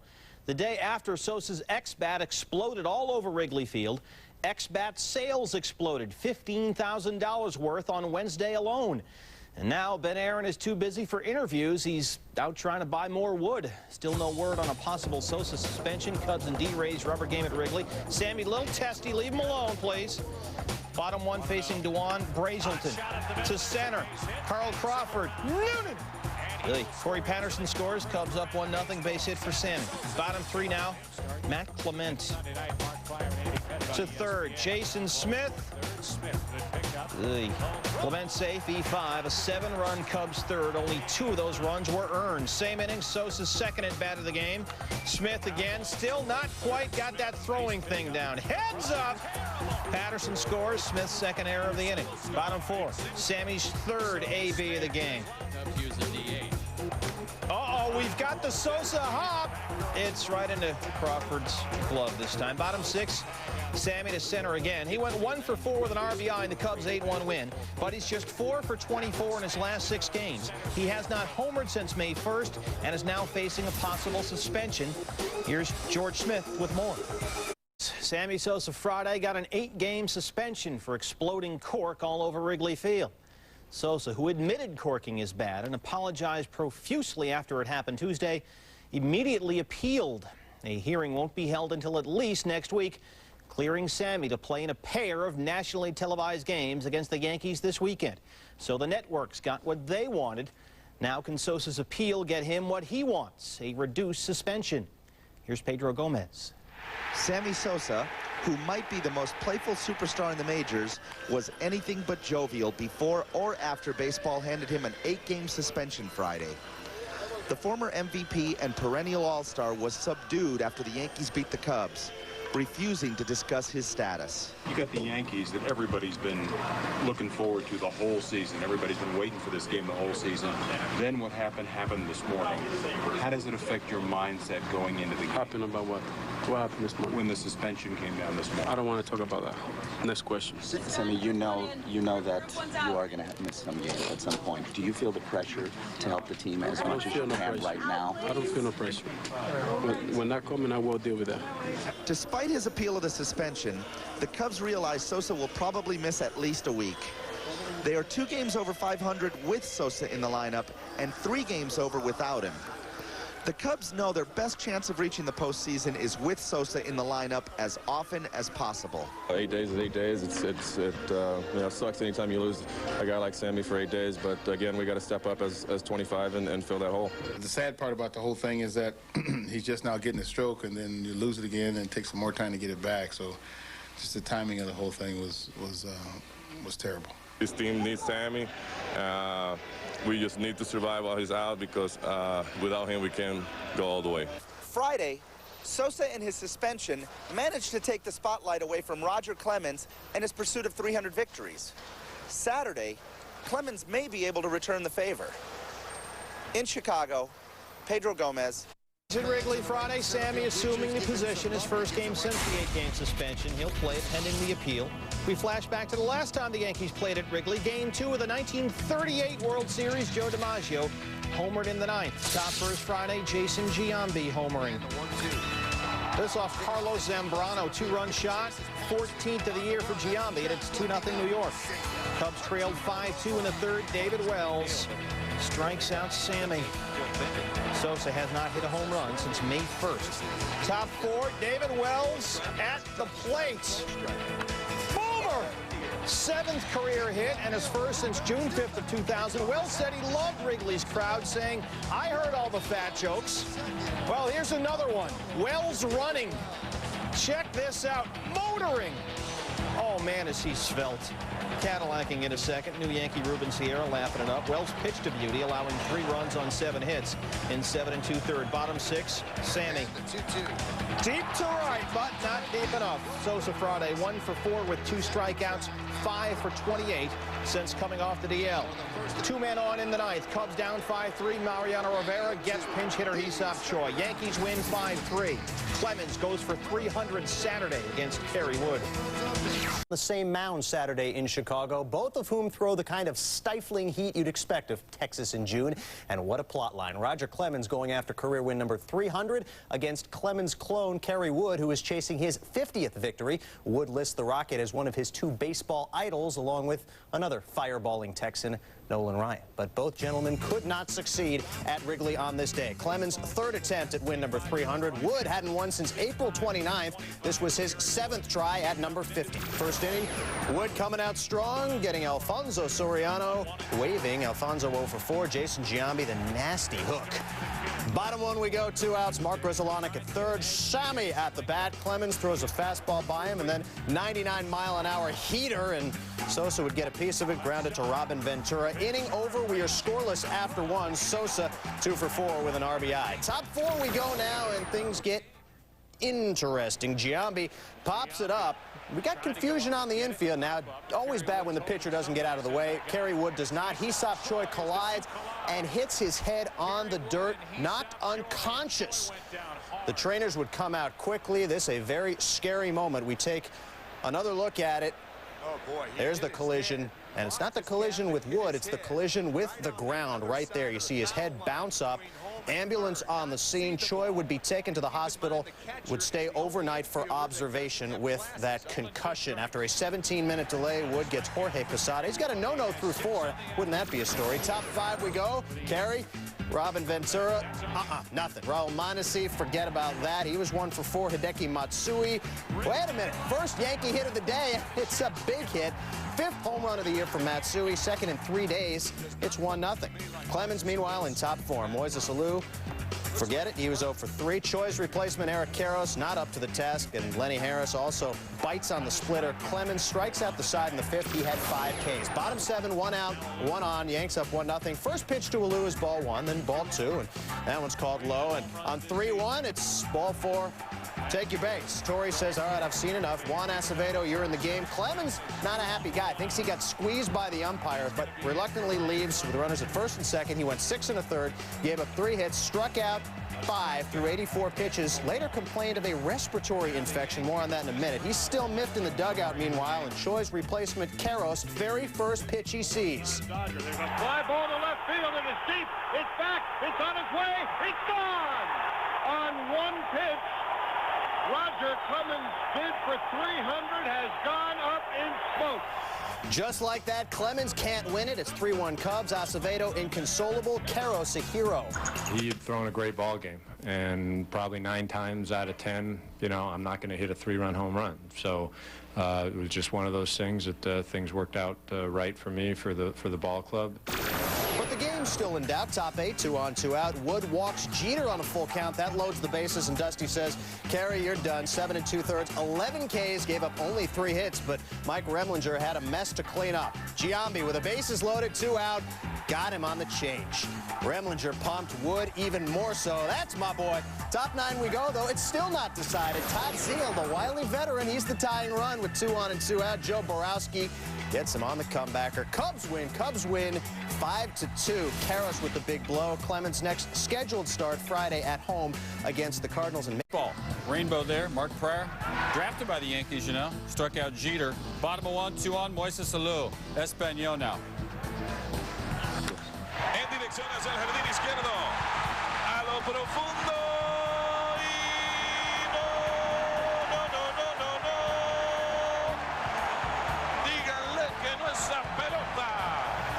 Pelota means ball, and that means 3-0. Now Jeter against Pryor, and he's leaving. That's more beer for us. Jeter again. Going away. Jeter, K 3 times against Pryor. 10 Ks for Pryor on the 8th. Bottom of 7th, 1 on. Sammy Sosa. Singles. Alex Gonzalez will come and score. Sosa with 2,000 hits, not in this game. That'd be a wreck. 8-3. The Cubs have the lead after that. Now we're in the bottom of the ninth all of a sudden. 8-7, pinch runner, Charles Gibson on first. Joe Borowski looking over that way. Oh, he has a good move at first. We got him. Game over. Cubs win it 8-7 on Sunday Night Baseball. Cubs-Orioles team, this being the first ever matchup between these two. Jim Palmer is going to get the starting nod. Ryan Sandberg graduated from Spokane's North Central High, so he's automatically in. Mr. Cub anchors first, and Gabby catches. Entering Tuesday's game, Sosa had gone 61 at-bats since his last home run, but he does have a .407 on-base percentage this season. Pat Henkin in the second, doubles off the wall. You know, since getting hit in the helmet by that pitch on April 20th, Sammy has 1 home run and 40 Ks in 102 at-bats. Sosa will score later in the frame when Eric Karros casts his line down left field. Cubs are going to win this game 4-0, but not before several pieces of cork were thrown on the field, and a fan ran onto the field tossing cork before bowing down before Sammy. That arrow showed you a police officer on the field. It was a mess, but Sammy knows this is the lot he casts with that mistake of a bat. Something that you got to deal with that. Nobody never, touched me. I don't really worry about those guys. I guess he's praising Sammy, I guess. You know, I was just hoping he didn't destroy himself or something. I didn't know what he's up to, because usually they run around. Very rarely do they just stand there. So, he just kneeled there, and you don't know what he's thinking or what he's about to do. But Pedro, one of Sammy Sosa's big supporters in that cork bat incident in Baltimore Tuesday night, a fan used the incident to draw attention to himself. He ran onto the field and threw corks at Sosa. It took Camden Yard security a while to get to him. Sosa simply stood his ground and called the guy another comedian, another idiot. Well, most people won't react the way that guy did, but Sosa says he's sure the cork bat situation will mark him forever. Baseball did believe his story that he used that cork bat by accident and reduced his suspension to 7 games from 8 games after his appeal. 7 games Sosa will miss are all on the road. He played against the Yankees, and he will play against the White Sox later this month at home. How convenient for the Cubs. So the timing of the whole thing raised some eyebrows. Meanwhile, Sammy starting his suspension Wednesday night as Cubs took on the Orioles. Moises Alou in his cleanup spot, and he was, well, cleaning up off Omar Dahl. That scores Mark Good's Atlantic. 1,500 hits now for Alou. 2 for 5, 2 RBI for him, 5-0 Cubs. Bottom 8, here come the Orioles, down 7-2 with the bases loaded. Tony Batista off Antonio Alfonseca, Melvin Mora, and Jose Morabon score. Orioles down 7-4. They got 4 in the 8th. 7-6 game now. Geronimo Gil at bat. Man on third and 2 outs. Joe Borowski gets him swinging. Game went to a rain delay following the 8th. Cubs going to win it. Cubs in Baltimore. Delayed by rain, a total of 2 hours and 42 minutes in this one. Bottom 7, it's Melvin Moore. What has gotten into Melvin Moore? His 10th of the year. He's got a 23-game hit streak and a .370 average. Orioles beat the Cubs 6-1. Baltimore avoids the sweep. Go to Toronto, no Sammy, but a Sammy imitator. Kelvin Escobar shut out Cincinnati last Sunday. Still has that mojo working. Couldn't keep his job as a closer, but the Reds didn't come close against him. O'Leary, Gonzalez, and Miller all go down against Escobar. Went 8 1/3, 1 earned, and a season-high 10 whiffs. Top 6, Kerry Wood only 1 win in his last 7 starts. Greg Myers hitting .455 in his last 10 games. Advantage Myers. 5-1 Jays, their 5th straight W and 7th consecutive win at home. In the lineup, hitting much better further down in the lineup. Cubs and the Blue Jays. Moises Alou. Vernon's got prospects, and now Vernon's got problems. Vernon Wells lets it get by. Martinez and Patterson would score. Alou would end up scoring on the air. Cubs take a 3-0 lead. Just take another look at this. Dusty Baker said when he saw Alou going for third, he was like, oh no!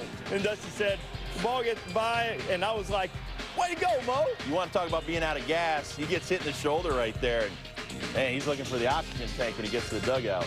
Mark Pryor was on after Kerry Wood got knocked around a bit on Friday night. Carlos Delgado strikes out, but in the 4th, Delgado logs on. Broken bat home run.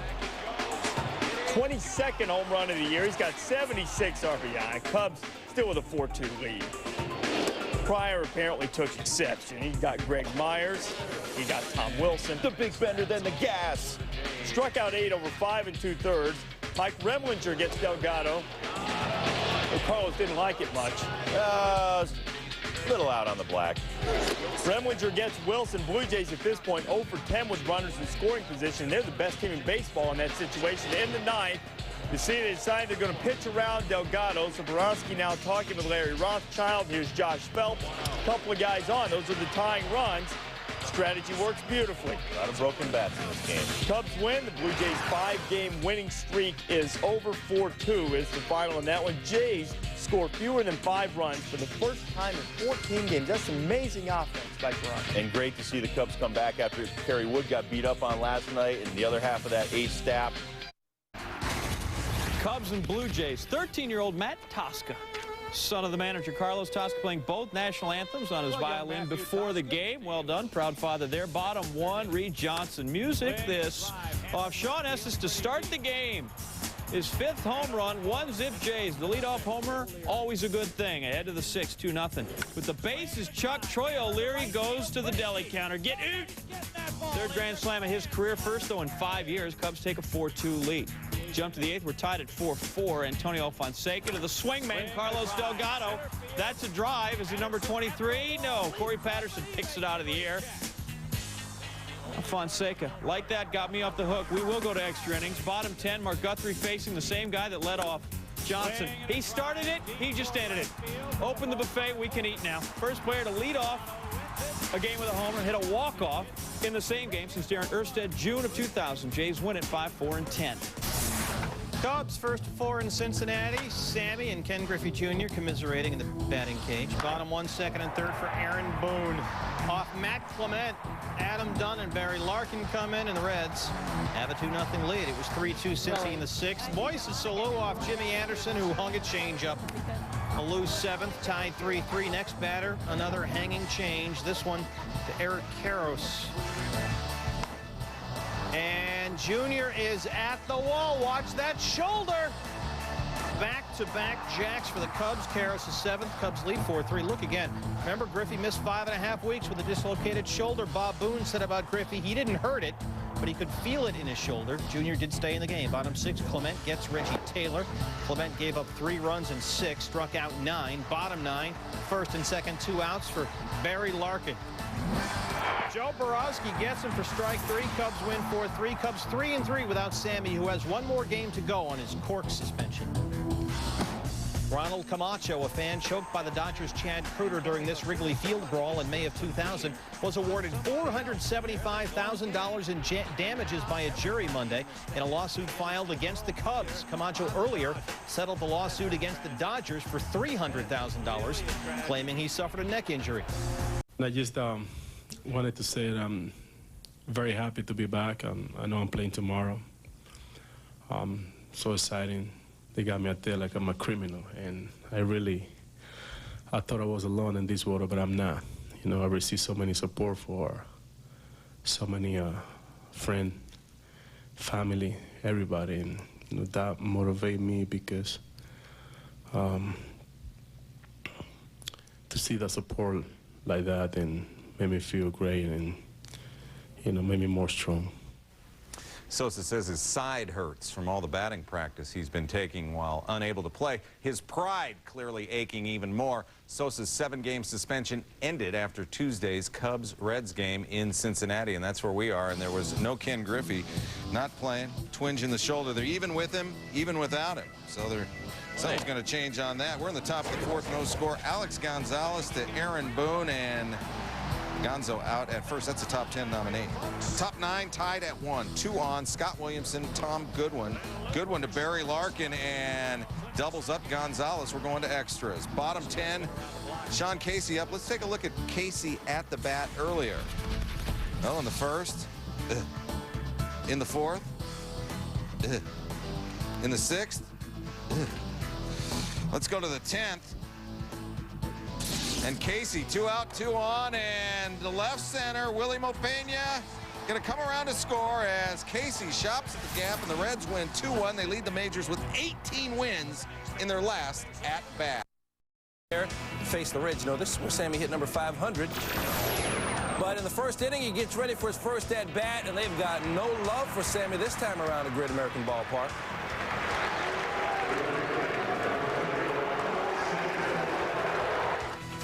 But in his first trip, Sammy, base hit. Not only that, a broken bat base hit. No, they didn't check the bat. Sosa all smiles. Haynes 10 hits, 4 runs in 5 2/3. Fifth inning, Sosa's third at bat, and that one's gone. His 7th of the season, but his first since May 1st. Reds fans digging it. Sammy's homer, 464 feet, and left a dent. Buck Martinez, what's up? Well, the Cubs needed a boost in offense, and they certainly got that with the return of Sammy Sosa. Sosa's long home run off Jimmy Haynes came on a breaking pitch. He got curveballs all night long, and he didn't miss this one as he hit it well over 450 feet to center. Meanwhile, Kerry Wood rolling. Perfect through 4 innings. Bottom 5, Austin Kearns up. He grounds out to Mark Atlantic. Kearns 0 for 3. Same inning.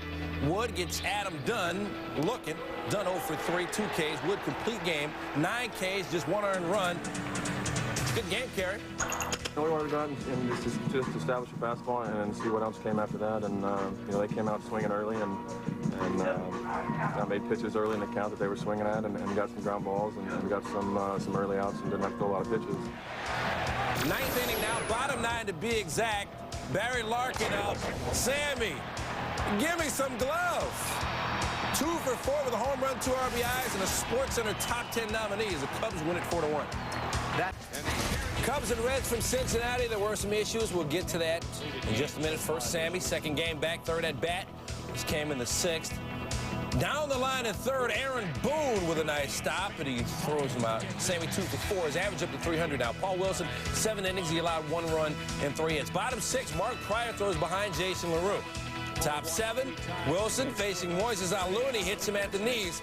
So bottom 7 now, Wilson at the plate now, and you know what's coming. Kyle Farnsworth on the mound. Wilson will square the bunt. Wild pitch inside. Runner moves over to second, and as that's going on, we got a brawl. Bench is clear, and there's a scrum right near home plate. Let's see what happened. After the pitch, Wilson starts joining with Farnsworth and then charges him. But Farnsworth, former high school football player, great tackle there. Dusty Baker has to come and pull Farnsworth away, and then Dusty gets into it with Ray Knight. How about a manager one-on-one? Wilson pulled from the pile. Both Wilson and Farnsworth tossed. There's no question that Farnsworth threw at him. He's bunting. He threw it up and in near his face. And that should have been grounds for ejection right there, right on the spot. We're not out to make a name for ourselves as the fighters or anything, a bunch of thugs. But we just, you know, we're protecting each other, and that's part of the game. That's how it used to be. Wilson ended up with a bloody nose. He needed a bandage afterwards, and he didn't want to comment. But it doesn't end there. Russell Branyan has to be held back from going after Eric Karros. Oh, yeah, there was a baseball game as well. Top 9, 3-1 Reds, bases loaded, 2 out. Scott Williamson on to close things down. He gets Troy O'Leary on the check swing, 17 save for him. Dusty doesn't like the call, but the Reds win it 3-1. So let's check the tally now. 10 players and 1 manager have been ejected in the last 7 days for fighting. Among them, Jason Kendall and Adam Dunn. But the wheels of justice turn slowly in baseball, and Bob Watson's tape deck is getting backed up now. So nobody's been suspended from this list just yet. Chicago at Chicago. Sammy hosting on June 20th, a day that he's hit more home runs than any other, 8. So you can save the cork jokes. Sean Estes, first inning was no laughing matter. If you're a Cubs fan, he walks Jose Valentin and Frank Thomas. Gave up an RBI single to Maglio Ordonez, walked Joe Creedy, then walked Aaron Rowan. That scores Thomas. And then with the bases and the count full, Estes gives up the grand slam to Miguel Olivo. The number 8 hitter, rookie catcher with his first granny in his first Cubs-White Sox game. Estes gone after a 52-pitch first in his club, down 6. Down 8-1 in the second. John Garland suffering from Estes-itis. Walks Mark Grudzielanek to load the sacks, but former Cubs first-round draft pick strikes out Alex Gonzalez to end the threat. Top 4, Ordonez at the plate with Big Hurt on first. The pop to Sammy's part of the field, and here comes the sun, and I say it's not all right if you're Sosa. The fallen star loses the ball in our nearest star. Dusty said afterwards, even X-ray glasses wouldn't have helped Sammy battle the sun, and Sign, sign. Everywhere's a sign. 2 batters later, another bad sign for Sammy. Creedy's ball is heading his way, and oh, he's lost that gloving feeling. He trapped that. A 4-run fourth and a 12-1 lead. Sosa at the stick. Wasn't much better than Sosa in the field. 0 for 4 with a walk. Sammy declined comment after the game. 12-3 White Sox. Friday, Northsiders hoping to return the favor on Saturday. Top second, no score. Pitcher Mark Burley batting, facing Matt Clement with 2 runners on. Base hit for Burley. His first RBI of his career makes it 1-0 Sox. He came in a 1 for 11 hitter. He said, I don't know what I'm doing up there. Top third, 3-0 Sox. Joe Creedy facing Clement now. This one going off the wall. Run scores. Creedy in with a double. It's 4-0 Sox. Creedy 3 for 5, pair of doubles, pair of runs, pair of RBI. Bottom third, Creedy says it's not all about the lumber. I got some leather too. And he robs Damian Miller of a base hit. That looks like a SportsCenter top 10 plays nominee to me. Bottom four, 7-0 Sox. Moises Alou facing Burley. And that one leaves the yard. Alou's 8th of the year. It's a 7-2 game. Cubs will get it to 7-3. Then in the 7th, third base coach Wendell, send him in, Kim, cost them. Ramon Martinez batting versus Burley. Damian Miller at first. Now he's a catcher, not usually known for his speed. Miller chugging around third. Watch the play at the plate.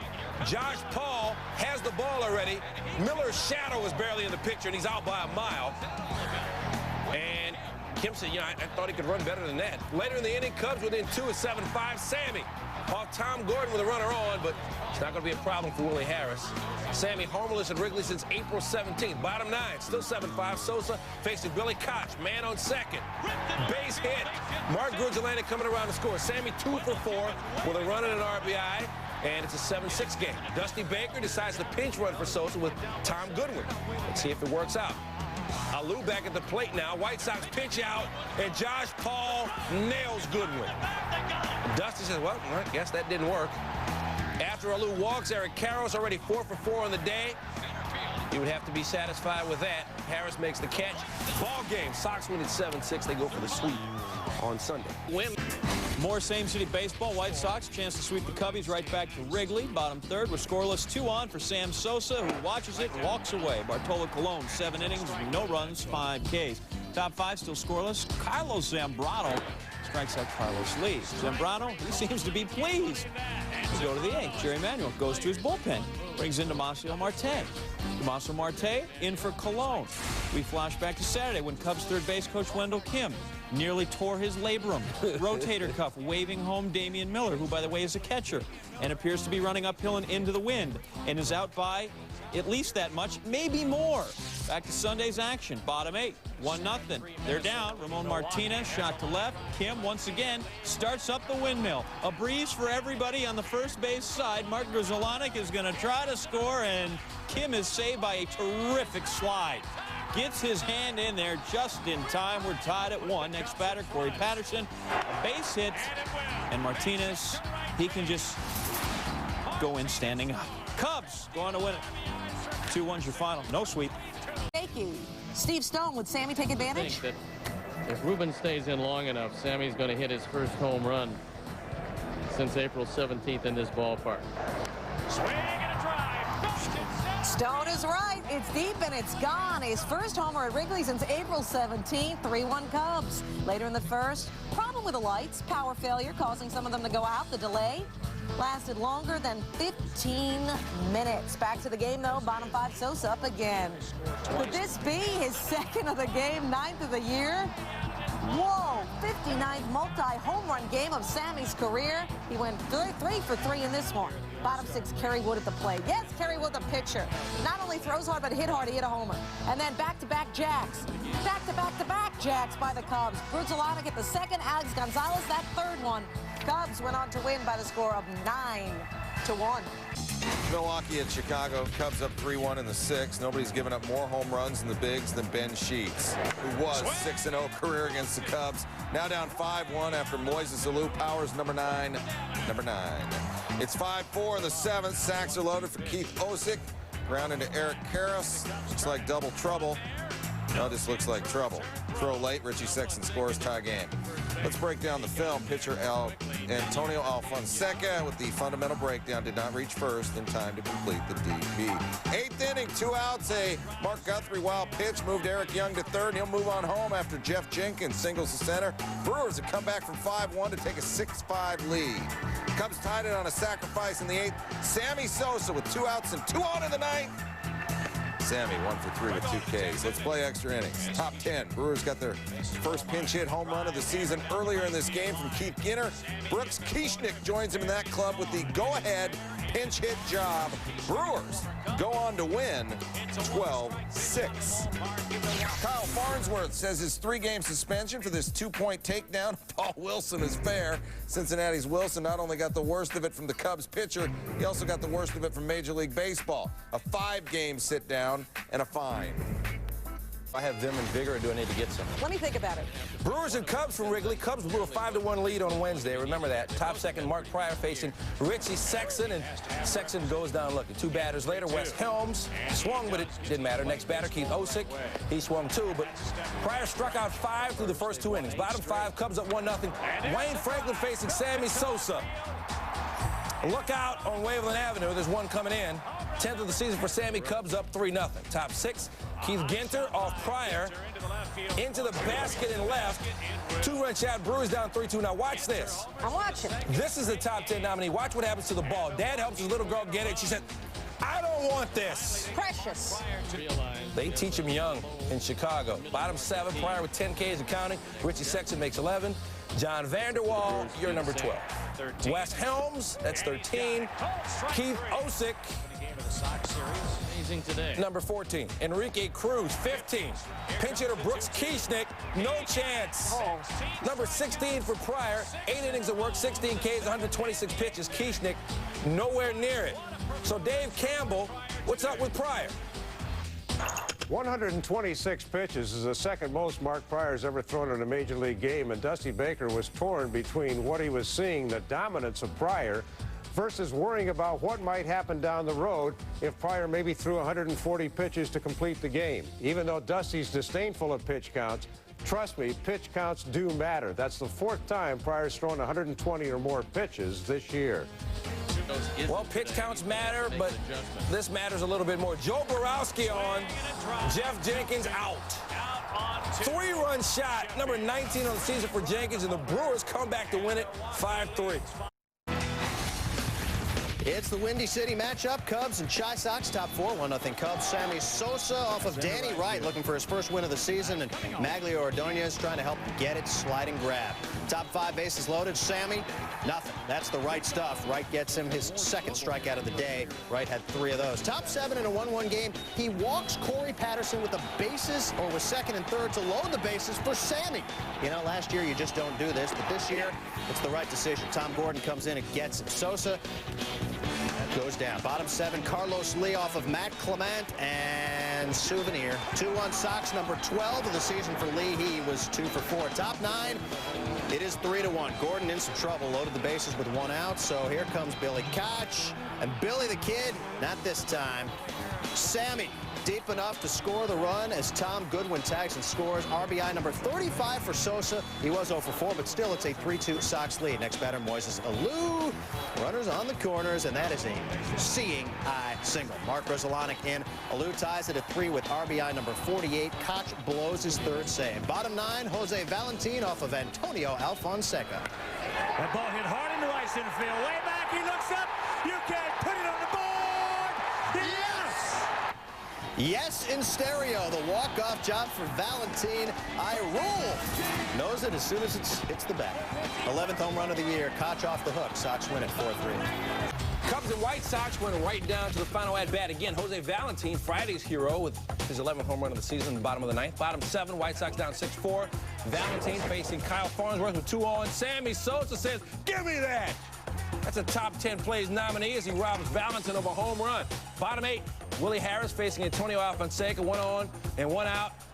Over to second with the Cubs. Can't turn the DP. Nice hustle by Harris to avoid the twin killing. Next batter is Aaron Rowan. And wouldn't you know it, 2-run shot off Alfonseca. Rowan's second home of the season, and the game tied at 6. Bottom 9, Carlos Lee facing Juan Cruz with a man on. That's deep again.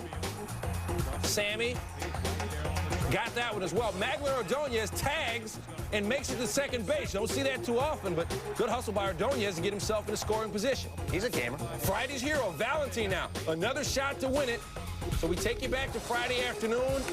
Walk-off home run in the bottom of the 9th, and he knew it as soon as he hit it. So let's see what he had on Saturday. Mike Remlinger on to face him, got him swinging. So no heroics for Valentin in this one. 2 batters later, D'Angelo Jimenez up. Back through the middle. Up the middle. Corey Patterson's got it.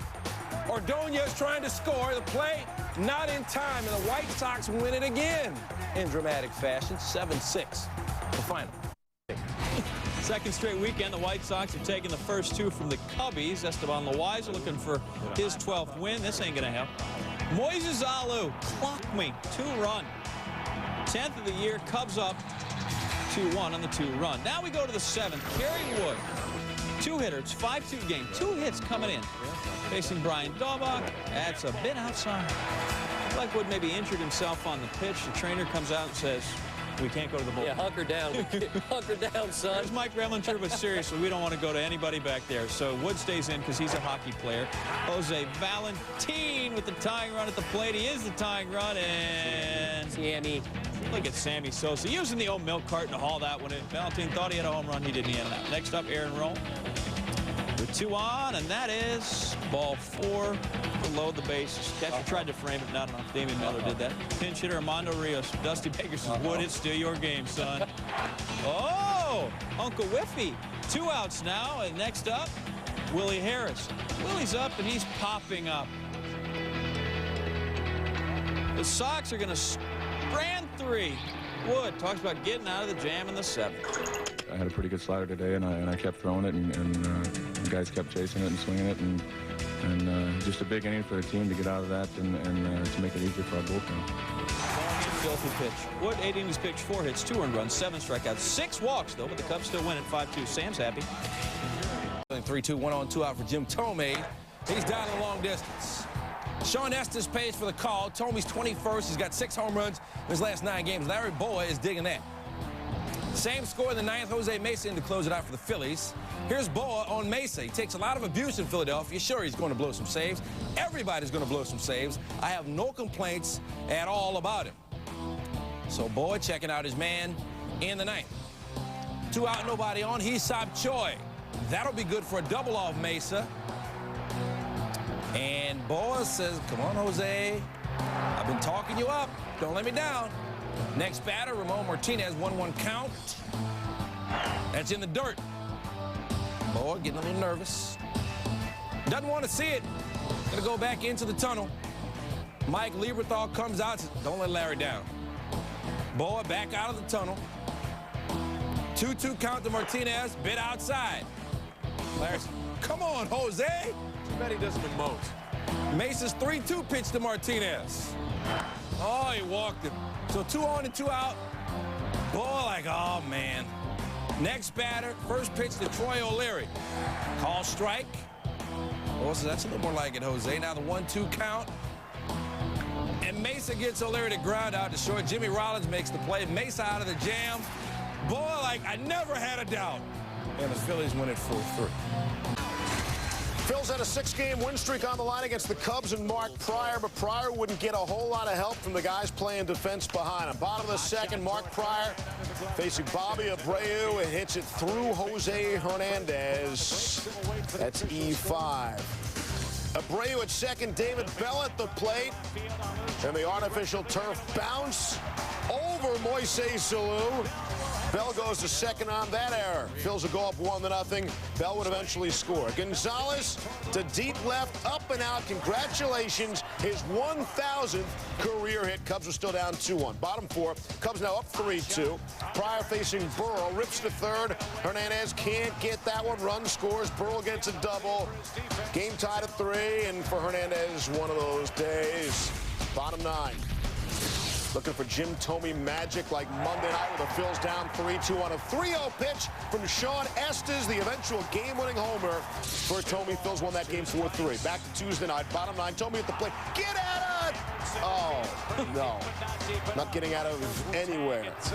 Corey Patterson makes the easy catch for out number 2. Jason Michaels would at least advance a base after tagging 2 batters later.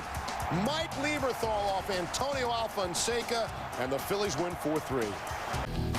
Phils trying to extend their season-high winning streak to 8. Cubs at the vet. Brandon Duckworth, top of the first, man on against Sammy Sosa, and Duckworth blows him away. Bottom of the first, Matt Clement facing Jim Thome.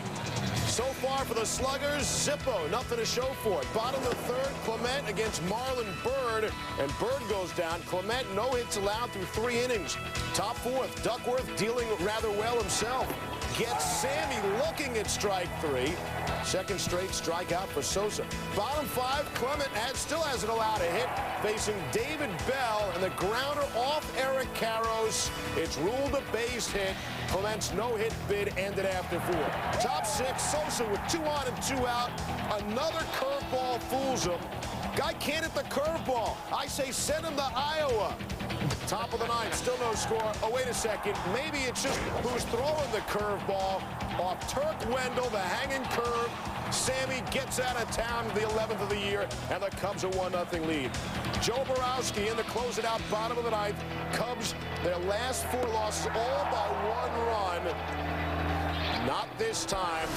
Pat Burrell goes down swinging. Cubs hang on for the 1-0 win. Base. Wrapping up their 4-game series at the vet, former Phil Tuggengraw recovering from surgery to remove a brain tumor, held counting down the number of games left at the vet, an emotional moment for the 57,000 plus on hand. Bottom 5, Placido Polanco in a 2-2 game to the wall in right center. Run scores, double for Polanco. A 2-out hit makes it 3-2 Phillies. Big night for the number 2. Next batter, Jimmy Rollins. He spanks it to left. Run scores. Rollins a double. 2 straight, 2-out RBI hits. Next batter, Jim Thome. Sammy. Ugh. Run scores. Thome a double. Phillies had 6 doubles in the game. 14 hits. 3 straight 2-out RBI doubles. Phillies win 12-2. Jim Edmonds. 7 home run in his last 10 games, 26th on the season, and it's 1-0 Cardinals. Next batter's Albert Pujols, and well, he's swinging a bat made from the wood of a tree felled by lightning. His 25th.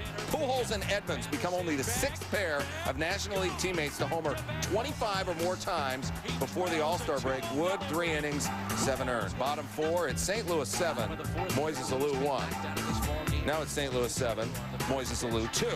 Alou now 5 for 11 career against Brett Tomko with 3 homers. Bottom 7, 2 out and a runner on second for Sammy, his 511th, and then moves him into a tie for 16th place on the all-time list. Ernie Banks and Eddie Matthews are next with 512 each. Top 8, bases loaded for Tino Martinez. Solo homer, sac fly earlier, singles for 2 more ribs. Cardinals up 9-5. Bam Tino goes 3 for 4 with 4 ribs. Bottom 9, 2 outs.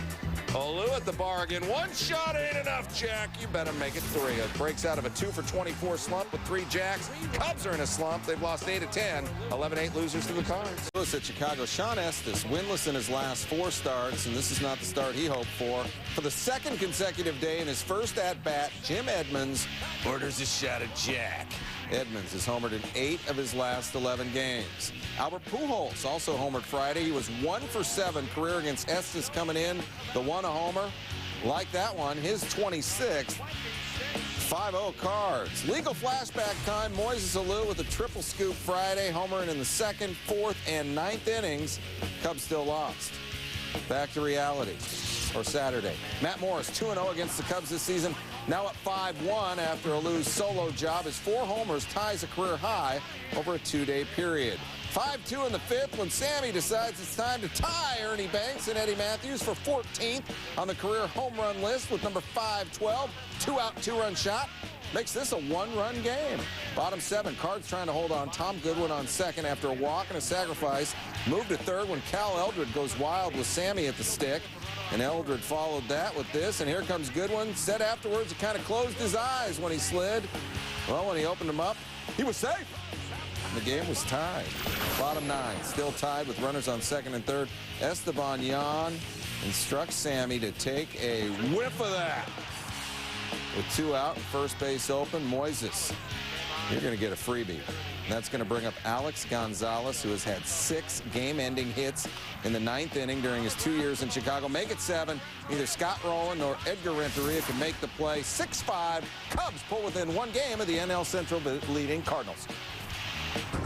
Now the list of NL hurlers: Kevin Brown, Sean Chacon, Mark Pryor, Woody Williams, Jason Schmidt were picked as starting pitchers. Among some others there, John Smoltz, Eric Gagne, Billy Wagner as relievers. So if they get a lead, it could be over with those closers. Chacon on the DL. He's replaced by Kerry Wood. In the first inning, Pujols starting against Mark Pryor, also an all-star, and goes down looking. Pryor struck out 10 in 7 innings. Top second, Eduardo Perez. Ouch, hello offense. 3-run blasts off Pryor, his 5th of the year. Cards up 3-0. That's so far they can't even throw it back. Top 5, Edmonds facing Pryor, 1 on 2 outs. Singles to center. Corey Patterson coming up throwing. Woody Williams, the pitcher, charging hard, and he is in there safe at the plate. Look at it again, though. He helped himself. Gets in there, gets his hand in on Damian Miller's face, and breaks up the play. Ow. Cards up 4-0. Edmonds' 64th RBI. Bottom 8. Patterson facing Steve Klein. Tino Martinez gloves it and then lays out. Nice dive. Patterson, though, called safe. Injured on the play. We look again. Here's Martinez. Got Patterson before he got to the bag.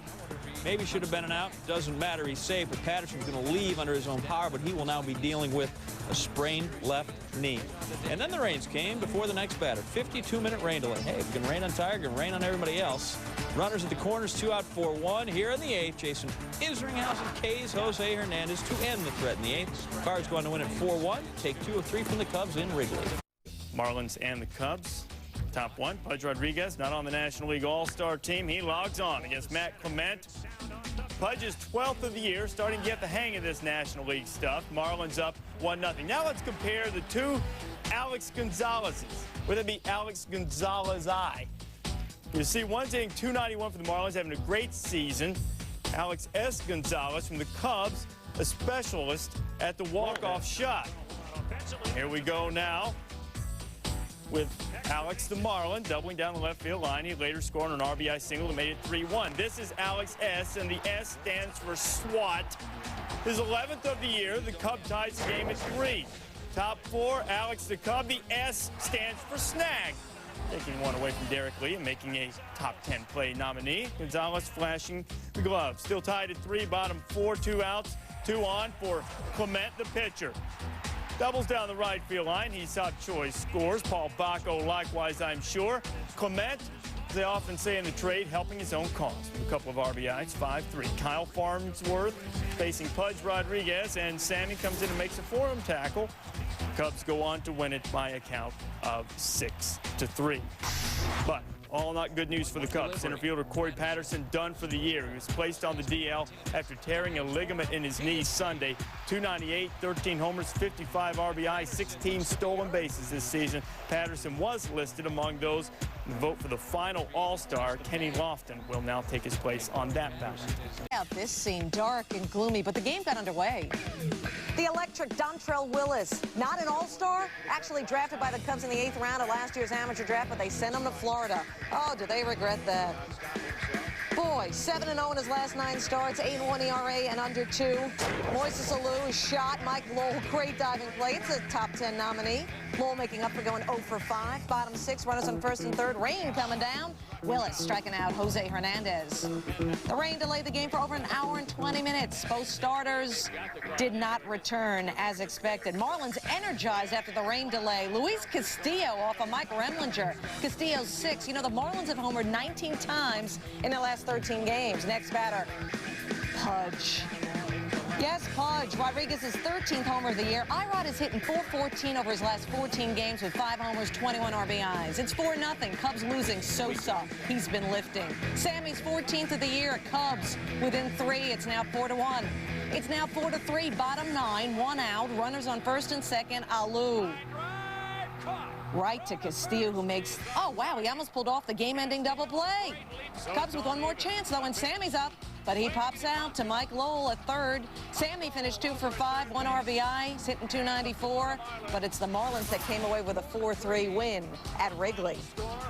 Havlich to you, too. Advantage, Dusty Baker. Top first, advantage, Gary Wood. Gets Pudge, then Juan Encarnacion, who was 4 for 10 against Wood coming in, struck out 3 times Wednesday. Top 3 scoreless, no one on, and Sammy Sosa is going to keep it that way. Juan Pierre with the shot, and Sammy with the crazy little thing called glove. Sosa celebrating with his stretch on the same day that Ernie Banks conducted the 7th inning stretch, and it's no stretch, so that's a top 10 nominee.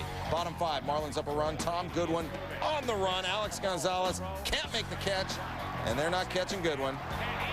He goes to third on the shortstop error. Next batter is Sosa. Grounded out in his first 2 at-bats. Finds a base hit. And we find this game tied. Top 7 still 1 up. Gonzalez up and down. Whiffed 3 times against Wood, who struck out 12 through 129 pitches, 79 strikes. Recorded his 2nd complete game of the season. And the Cubs record the win when in the bottom of the 8th, Sammy reminds us all that there's nothing like a good piece of hickory. Off Carl Pavano, was 15th this season, 5-14 of his career. Cubs will add 2 more, and they win it 5-1. Since Sosa's return from the cork bat suspension on June 18th, he's hit a major league leading 9 homers while batting just a smidge under 300. Jim Edmonds, NL leader in home runs this season with 27, has 8 over that same span, as does Barry Bonds. Again, she said it, I didn't. Braves opening a 4-game series at Wrigley. Greg Maddux back facing his former team. Bottom 3, Mark Bressolonic up. Tom Goodwin steals 2nd. And what happened to Maddux? Looked like he rolled his ankle. He would stay in the game, though. Next batter, Sammy. He did look like a sausage. Sammy makes a sausage of that one up the middle of the wave. Goodwin comes up 3-2. Sosa 2 for 4 in the game. Maddux getting that ankle taped up. Bottom 4, good taping job. Strikes out Paul Bacco. And then Maddux rings up Sean Estes. Maddux allowed 3 runs, 2 earned in 6. He struck out 7. Top 5, Vinny Castilla had himself an afternoon. Solo shot is 14th. It's tied 3-3. Castilla hitting .322 career against the Cubbies. It was 4-3 Atlanta in the 6th. Castilla an RBI single. That'll score Chipper. Braves up 5-3 as Estes is tagged for 6 runs on 6 hits and 5 1/3. Top 9, 11-3 Braves. Castilla a triple away from the cycle and has a chance to get it here, but Vinny, up 11-3 for some reason, stops at second. What? Pulls a Manny Ramirez. Braves win 13-3. Atlanta has won 7 in a row. He couldn't. Braves and Cubs back at it at Wrigley. Bottom 2nd, Mark Bressolonic. And watch this play very carefully. That's Mark Pryor over there on first. Bressolonic towards 2nd, and Pryor levels Marcus Giles. Oh, no. They are down like sausages. Surrounded by trainers and teammates, Pryor runs right over Giles. Pryor grabs his pitching shoulder. Talk about a scary moment. Pryor's left knee hit Giles flush in the face. That toppled Pryor, who fell onto his right shoulder. Again, that's his pitching shoulder. And here it is, full speed. That looks like Scott Stevens out there in the Stanley Cup Finals. And Paul Correa. Ruled interference on Pryor. Giles left with a mild concussion. His replacement, Mark DeRosa, rung up by Pryor in the 3rd. Top 5, Andrew Jones, a 2-run shot, is 23rd. On to Waveland, and watch the fan out there. This guy's hanging around on the street. Hey, you have to throw that back. I don't care. You have to throw it back. That's right. Throw it. Look at that throw. Sign him up. Back over the stands. Nice job. Pryor would face one more batter and leave with that shoulder stiffening up. Mike Hampton facing Sammy. His 16th, 6-2 Atlanta. Hampton allowed 5 runs on 11 hits in 7 1/3. Bottom 7, Sosa again. His 17th.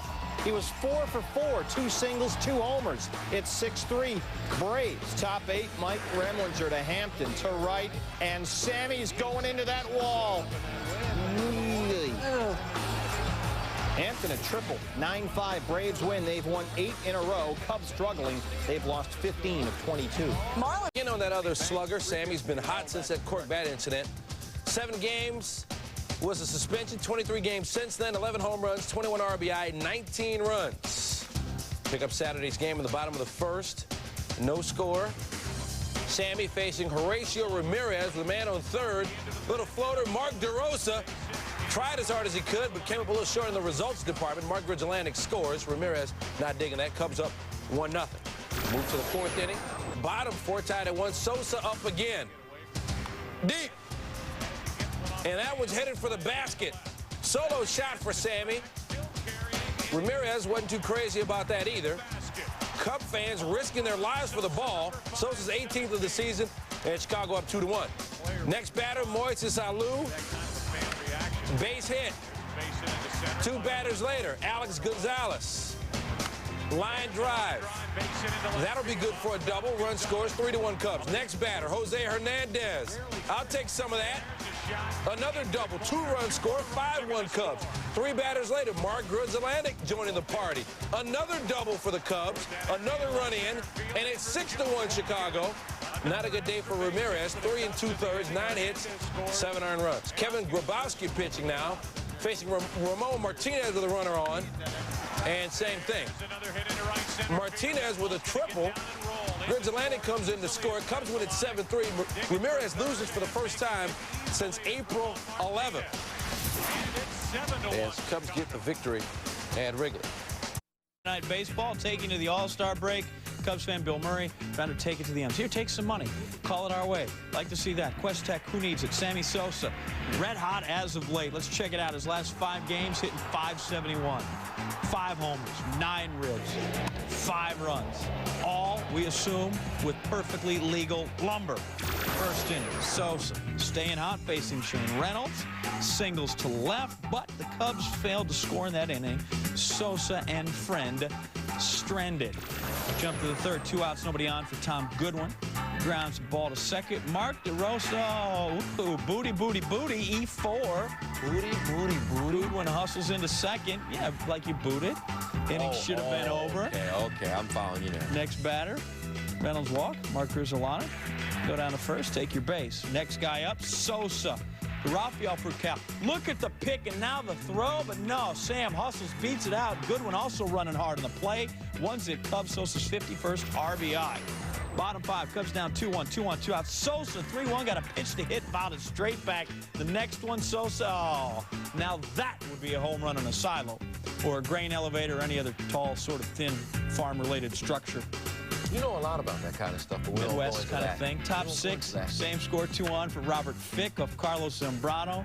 Fick will double, and Jones boys, which is different from Jonesboro, come on home. Chipper Jones, Andre Jones, 4-1, favor the Braves. Top 9, 7-2. Antonio Alfonseca to Chipper Jones, and Chipper fires it right back at him.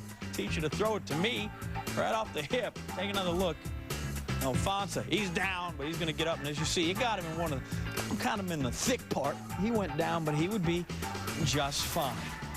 The Braves win 7-2, 8-game winning streak ended, lose 1. Kevin and Steve, thank you. And for a while, it was singles night here during the home run derby, but then all of a sudden, things turned around in the form of Jason Giambi alongside Howard Reynolds and Bobby Valentine. I am Carl Ravitch. Welcome, folks, to U.S. Cellular. Yep, they had that upswing working, and that's what they had to do. This was not Fenway in '99 or Coors in '98, and it certainly won't be Minute Maid Park next season. But U.S. Cellular took a while before the fireworks began. Albert Pujols on hand. So is the defending champion, Jason Giambi. That was my pick. Yeah, Harold laid right out and picked the defending champ, went out on that big, thick limb. Anderson went deep to right. He had 3 homers in his first 4 swings, and then he got a little help from the wall. One of the things we need to change are having guys out there trying to bring the ball back in the park. I mean, let them go. It's the derby, a home run derby. Brett Boone, let's see, who picked him? Peter Gammons picked Brett Boone. That didn't work. Ichiro's become a star here. Aaron Boone watched and may have done better than his brother. Boone, come on, man. And then Albert Pujols took over. Boone got blanked. Pujols didn't. 443 feet later, that one lands. He would advance to the semis. Tony La Russa pleased to see that. And this, Jim Edmonds goes yard. That's his 4th home run. He moves on to the semis. We go from 8 to 4. Jason Giambi wants to get in there, and he will in a big way. know. You had a feeling he was going to have the stroke, Carl. I mean, I thought he had the advantage because he's DH before. You see his brother Jeremy looking on, cheering him on. Got a big league brother, you know, matching the boons, no biggie. Giambi, his 12th. Soriano, that's a standing ovation. Even Garrett Anderson says, I may have to meet him in the semis. It's Jim Edmonds against Albert Pujols. And Jim is locked in, his 4th home run in a row, giving him 4 total. Now comes Garrett Anderson to see who advances to the final. Quietly. That's all the way Garrett Anderson exists, quietly. Smooth, smooth, smooth. He hit 6 finals. Anderson, they'd sit and watch the big show. Albert Pujols' 3rd home run here. He began to go off. Even the Spanish broadcasters were impressed with Albert Pujols' performance. And Pujols' bat stayed red hot. Here's how it sounded on ESPN Deportes.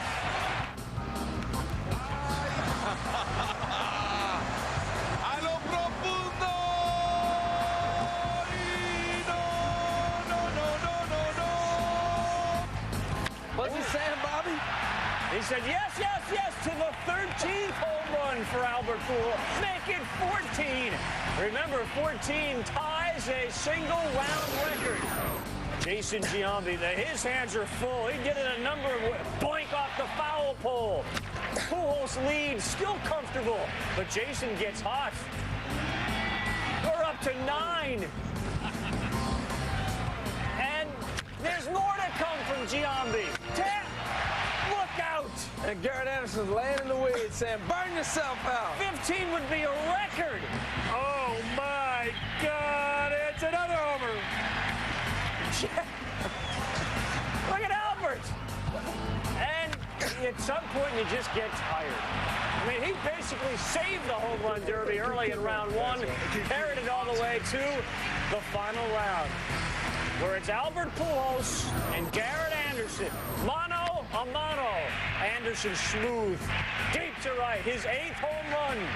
Seconds later, his 9th home run. That's the benchmark. Very efficient swing. That's why it's so smooth and effortless. He transfers his weight and translates it up, and so does Albert. These guys really didn't get tired. They just lost concentration. 7th is deep to center. Oh, no. With 7 outs, his 8th. A huge shot to left. Clearly the favorite after the semis was Pujols. Anderson looking on. He needs 1. He needed another 5 to 10 feet on that. That was a rocket. He flipped his bat like he was genuinely not happy about losing this thing. And Garrett Anderson is your 2003 home run derby champion. I mean, you mentioned the fact they didn't look tired. There was some deep breaths coming on, especially Giambi. But boy, I mean, Garrett Anderson, huh? This is the way he goes through life. Major leagues. Nice and easy, nice and smooth. He was very consistent, and that's what you got to be in the home run derby. The one thing I noticed about Garrett, he would hit and get the next pitch, got into a good rhythm like batting practice. He didn't stand around and wait, and that's when a lot of guys get in trouble. You sit around, you wait. He got that nice rhythm, had a good stroke. But what we saw here was an exhibition, but we really saw competitors competing. I loved it. I loved the look in the eye. I loved the deep breaths, the concentration. There were 50,000 people here standing on their feet for Albert Pujols, making this a wonderful, memorable day for baseball and some very outstanding young baseball players. What do you make of the National League West looking on with interest as the Los Angeles Dodgers, inept offensively, pick up Ricky Henderson from the Newark Bears? They also make a trade to get Jeremy Burnitz, Peter, so they've bolstered their top and middle of the order. Well, Ricky gives them a little depth off the bench, and he gives them some hitting discipline. Burnitz can play center, he can play left, he can do a lot of things, and they didn't have to get rid of any top prospects. Diaz, okay, and Strayhorn, okay. They did put $2 million into the deal, but they're still underneath. They're still not at the level where they have to pay any luxury tax. What's interesting, the Mets really want to move Armando Benitez in the next 48 hours. The most likely scenario, go to the Yankees, but they have to get the Red Sox to take Jeff Weaver. And I think we're going to see Juan Gonzalez go to Kansas City by the end of the weekend. Really, very interesting as the teams in the mix are making moves. Look. From U.S. Cellular Field with Dusty Baker. Giants manager then against Mike Sosa, Angels manager now, still going head-to-head. And a guy that Dusty pitched last year, Jason Schmidt, Esteban Loaiza, little Jorge Posada IV. And did it matter? Anybody that knows me know that I try to play every game to win. And I don't care if I'm playing my mom or my daughter or my wife, or it doesn't matter who. You know, I'm going to try to win. Done it. Each of his first. Well, they would try to win, and after a big ovation from the hometown crowd, Loaiza throws over to Jim Edmonds. He's going, hey, wait a minute, it's the All-Star game. But yes, you can run. Barry Bonds was the DH tonight. He gets jammed by Loaiza, and so just a fly ball out. Threw 3 cutters in that at-bat, and the last one he almost got 2. Gary Sheffield down the first baseline. Look at Carlos Delgado. Make a nice, he's worked hard at becoming a much better first baseman. They used to let that ball go into the stands, but they're playing it to win. Oh, come on now. They would have got that ball. Both starting pitchers look at Jason Schmidt striking out A-Rod. Garrett Anderson strikes out against Jason Schmidt of the Giants. And then, watch out. Edgar Martinez is hit in a very scary moment. This is how it sounded. Martinez and, hit in the helmet. As it turned out, the helmet was crap. Jason, you could see his reaction on the mound, like, oh man, I can't believe I did that. Didn't feel good about it. But Edgar stayed in the game. And then a little blooper by Matsui, playing center field tonight. Made it 2 on, but Schmidt bore down and got Troy Glass. And then the second pitcher for the American League, Mr. 300 win, 4,000 K, the Rocket Man. 8 o'clock or 9 o'clock this morning, it was off. I didn't think we were coming, just for the fact they couldn't get a plane in through that weather. Went to the hospital, was released that night. And so Roger Clemens. And you would expect him to throw some cheese. He pitched great, man. I mean, he got a chance to get on the big stage and showed everybody what the Rock was all about. He had a great cutter, he had a good fastball, and even threw the split. And no retaliation for a guy getting hit in the head. 2 Ks, Vidro and Renteria, then Delgado will base it off the Phillies' Randy Wolf. Ichiro scores, and the AL had a 1-0 lead in the bottom of the 3rd. Now we go top 4. Albert Pujols, so impressive in the home run derby at night.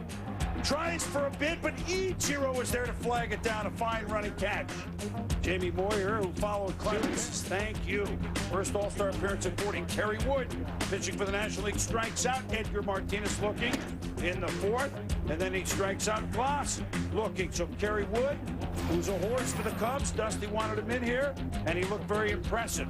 Now, top of the 5th, Todd Highway to Helton off Hasegawa of the Mariners. It's gone, and he would really struggled at Hasegawa. He was more like gasoline.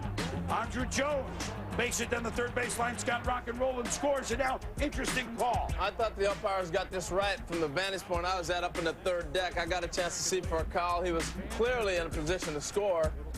And this becomes an umpire's judgment, am I correct? Exactly, Harold. It's not a ground rule at all. It's a judgment call because the ball did not leave the playing field. And so 2-run score in the play. It's 4-1 and down 5-1. Garrett Anderson, the home run derby champ. Last Woody Williams pitched for a home run. It's 5-3, a 2-run shot. But Andrew Jones says, wait a minute. Off Mark Mulder, who pitched 2 innings, that's gone. So it's 6-3, National League. Bottom of the 7th, Jason Giambi sends it back. It's gone. Solo shot off Billy Wagner makes it 6-4. Eric Gagne, the Dodgers, pitching the 8th. It would be Wagner, Gagne, Smoltz was the plan. But Vernon Wells with a double, and that plates Melvin Moore, the pinch runner for Garrett Anderson, 6-5, and then Hank Blaylock, his first All-Star at bat, and boy does he make the most of it. Back, game all different, 7-6 AL. 9th inning, former Sock, now A, Keith just playing full. Pitching against Burcal with Andrew Jones on deck. It's 3-1. So she says, why don't you move back? Even though he's a little guy. It's 3-2. 2 out. And the ball is deep to right. Would it carry to the fence? Maglio Ordonez, as Maxwell Smart would say, missed it by that much. Yes, he did. Hank Blaylock, hero. Garrett Anderson, MVP. But what a 2 days for him. Last night, the smooth swing in the home run derby. He wins the MVP award. And the American League, who led just 1-0, then they were down 5-1, come back to win it with a 3-run 8th by the count of 7-6. A game that looked ho-hum halfway, all of a sudden with 5 home runs, almost a homer to tie it at the end. Did I say tie? It didn't happen. Carl Ravitch with the MVP, Garrett Anderson. I think we can forget flying under the radar, my friend. I mean, World Series champion, home run derby champion, MVP of the All-Star game. Garrett Anderson has emerged. Is that correct? Yeah, I think it has. I mean, doing something on this platform definitely showcased my talent and what I can do, and all I did is just took advantage of my opportunity. A lot of people talked about this meaning more than you know about the home field advantage in the World Series. Has to feel good. In the position the Angels are in, you can still get there, and you know what it meant last year. Oh, no doubt. I mean, home field advantage is always big. I mean, anytime, you have that advantage over another team, it definitely can play a psychological part. But, the guys came out and they came to play tonight no matter what. And I kind of saw that on the bench tonight. There's league pride, obviously, in an All-Star game, but there has to be individual pride. Do you feel as if this is a place to say, hey, I'm a little different than even the best in the game? Yeah, you definitely want to try to separate yourself, but at the same time, you still want to play good baseball. I mean, you're trying to come out here and win a game. So, I mean, from that standpoint, you want to do both, because it's a team game, and no one person is bigger in this game. Lastly, now that we have seen the dramatic improvement and the coming out party for you, what's next? Just keep doing what I'm doing, and hopefully I can just keep up, what I've been doing over the years and just keep getting better. Congratulations. Thank you.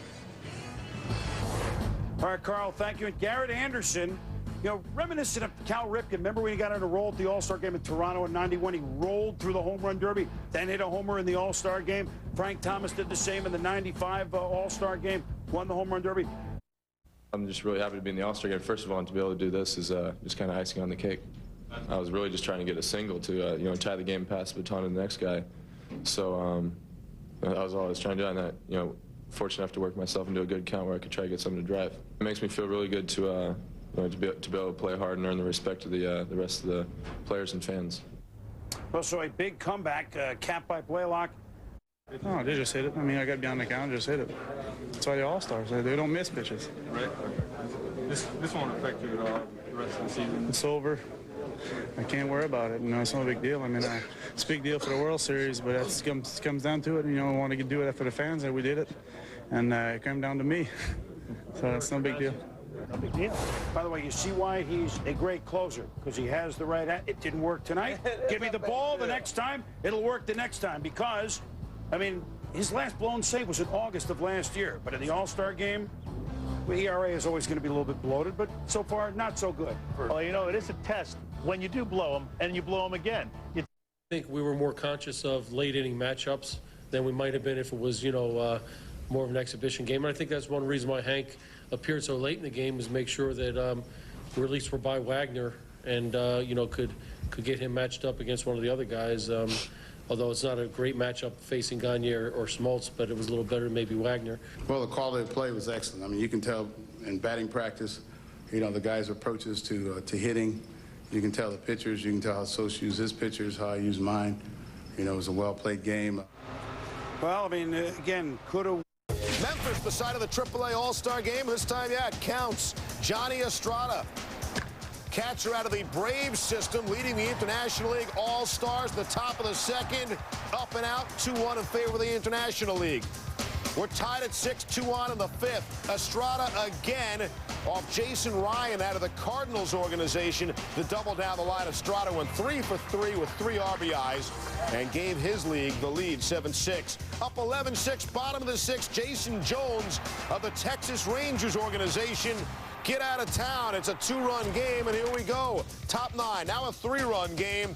Anton French out of the Red Sox organization, and now there is no doubt the International League beats the Pacific guy. Look at that guy. Hey, here I am, having a base hit. I'm the best. I was 1 for 2, and I had a walk and a flyout, but let's not talk about that. Well done, Sizemore. Oh, take second on the throw. All right, pick it up top of the ninth. Luis Gonzalez, not that Luis Gonzalez. The other one of Akron slaps a base hit to left center. The game was tied at 5. And then in the bottom of the ninth, 1 out, bases loaded. Southern players, New Britain Rockcat, Twins farmhand Terry Tiffey, single to right field. Chris Bassett comes home to score. The Northern League wins at 6. Grady, you're on the losing end of this thing. Yeah, I couldn't be there to help.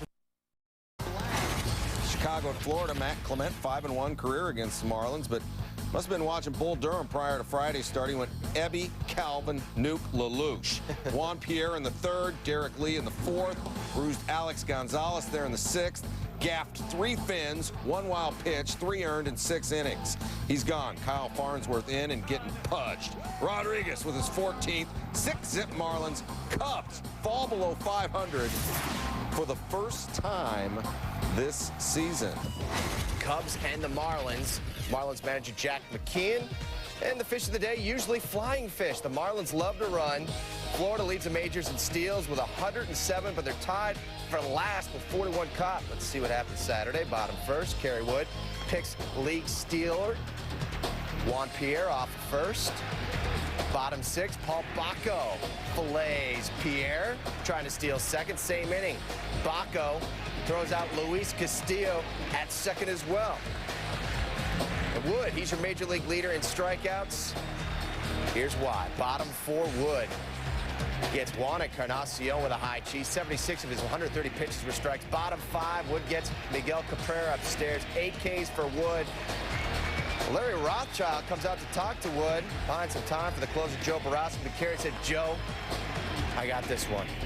Encarnacion at the plate with the full count, and Wood handles business here.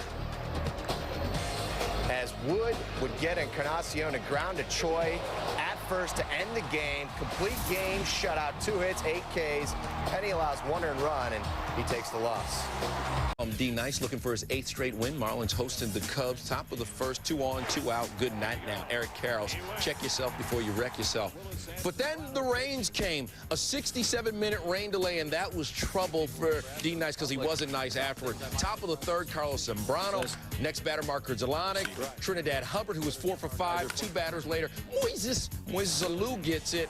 And then Karros, a 2-run double to left. Sammy Sosa and Alou score. 5-0 Cubs before you could blink. Willis failed to retire a hitter after the rain delay. He gave up 6 straight hits. He was pulled, but he still got a lot of love. His ERA jumps to 2.67. Top of the 8th, 9-1 Cubs Dominican Daddy clubbing. Sammy, the home alone shot that traveled 484 feet. 4th longest ever at Pro Player Please Stadium. They're still looking for it. Cubs go on to win 16-2.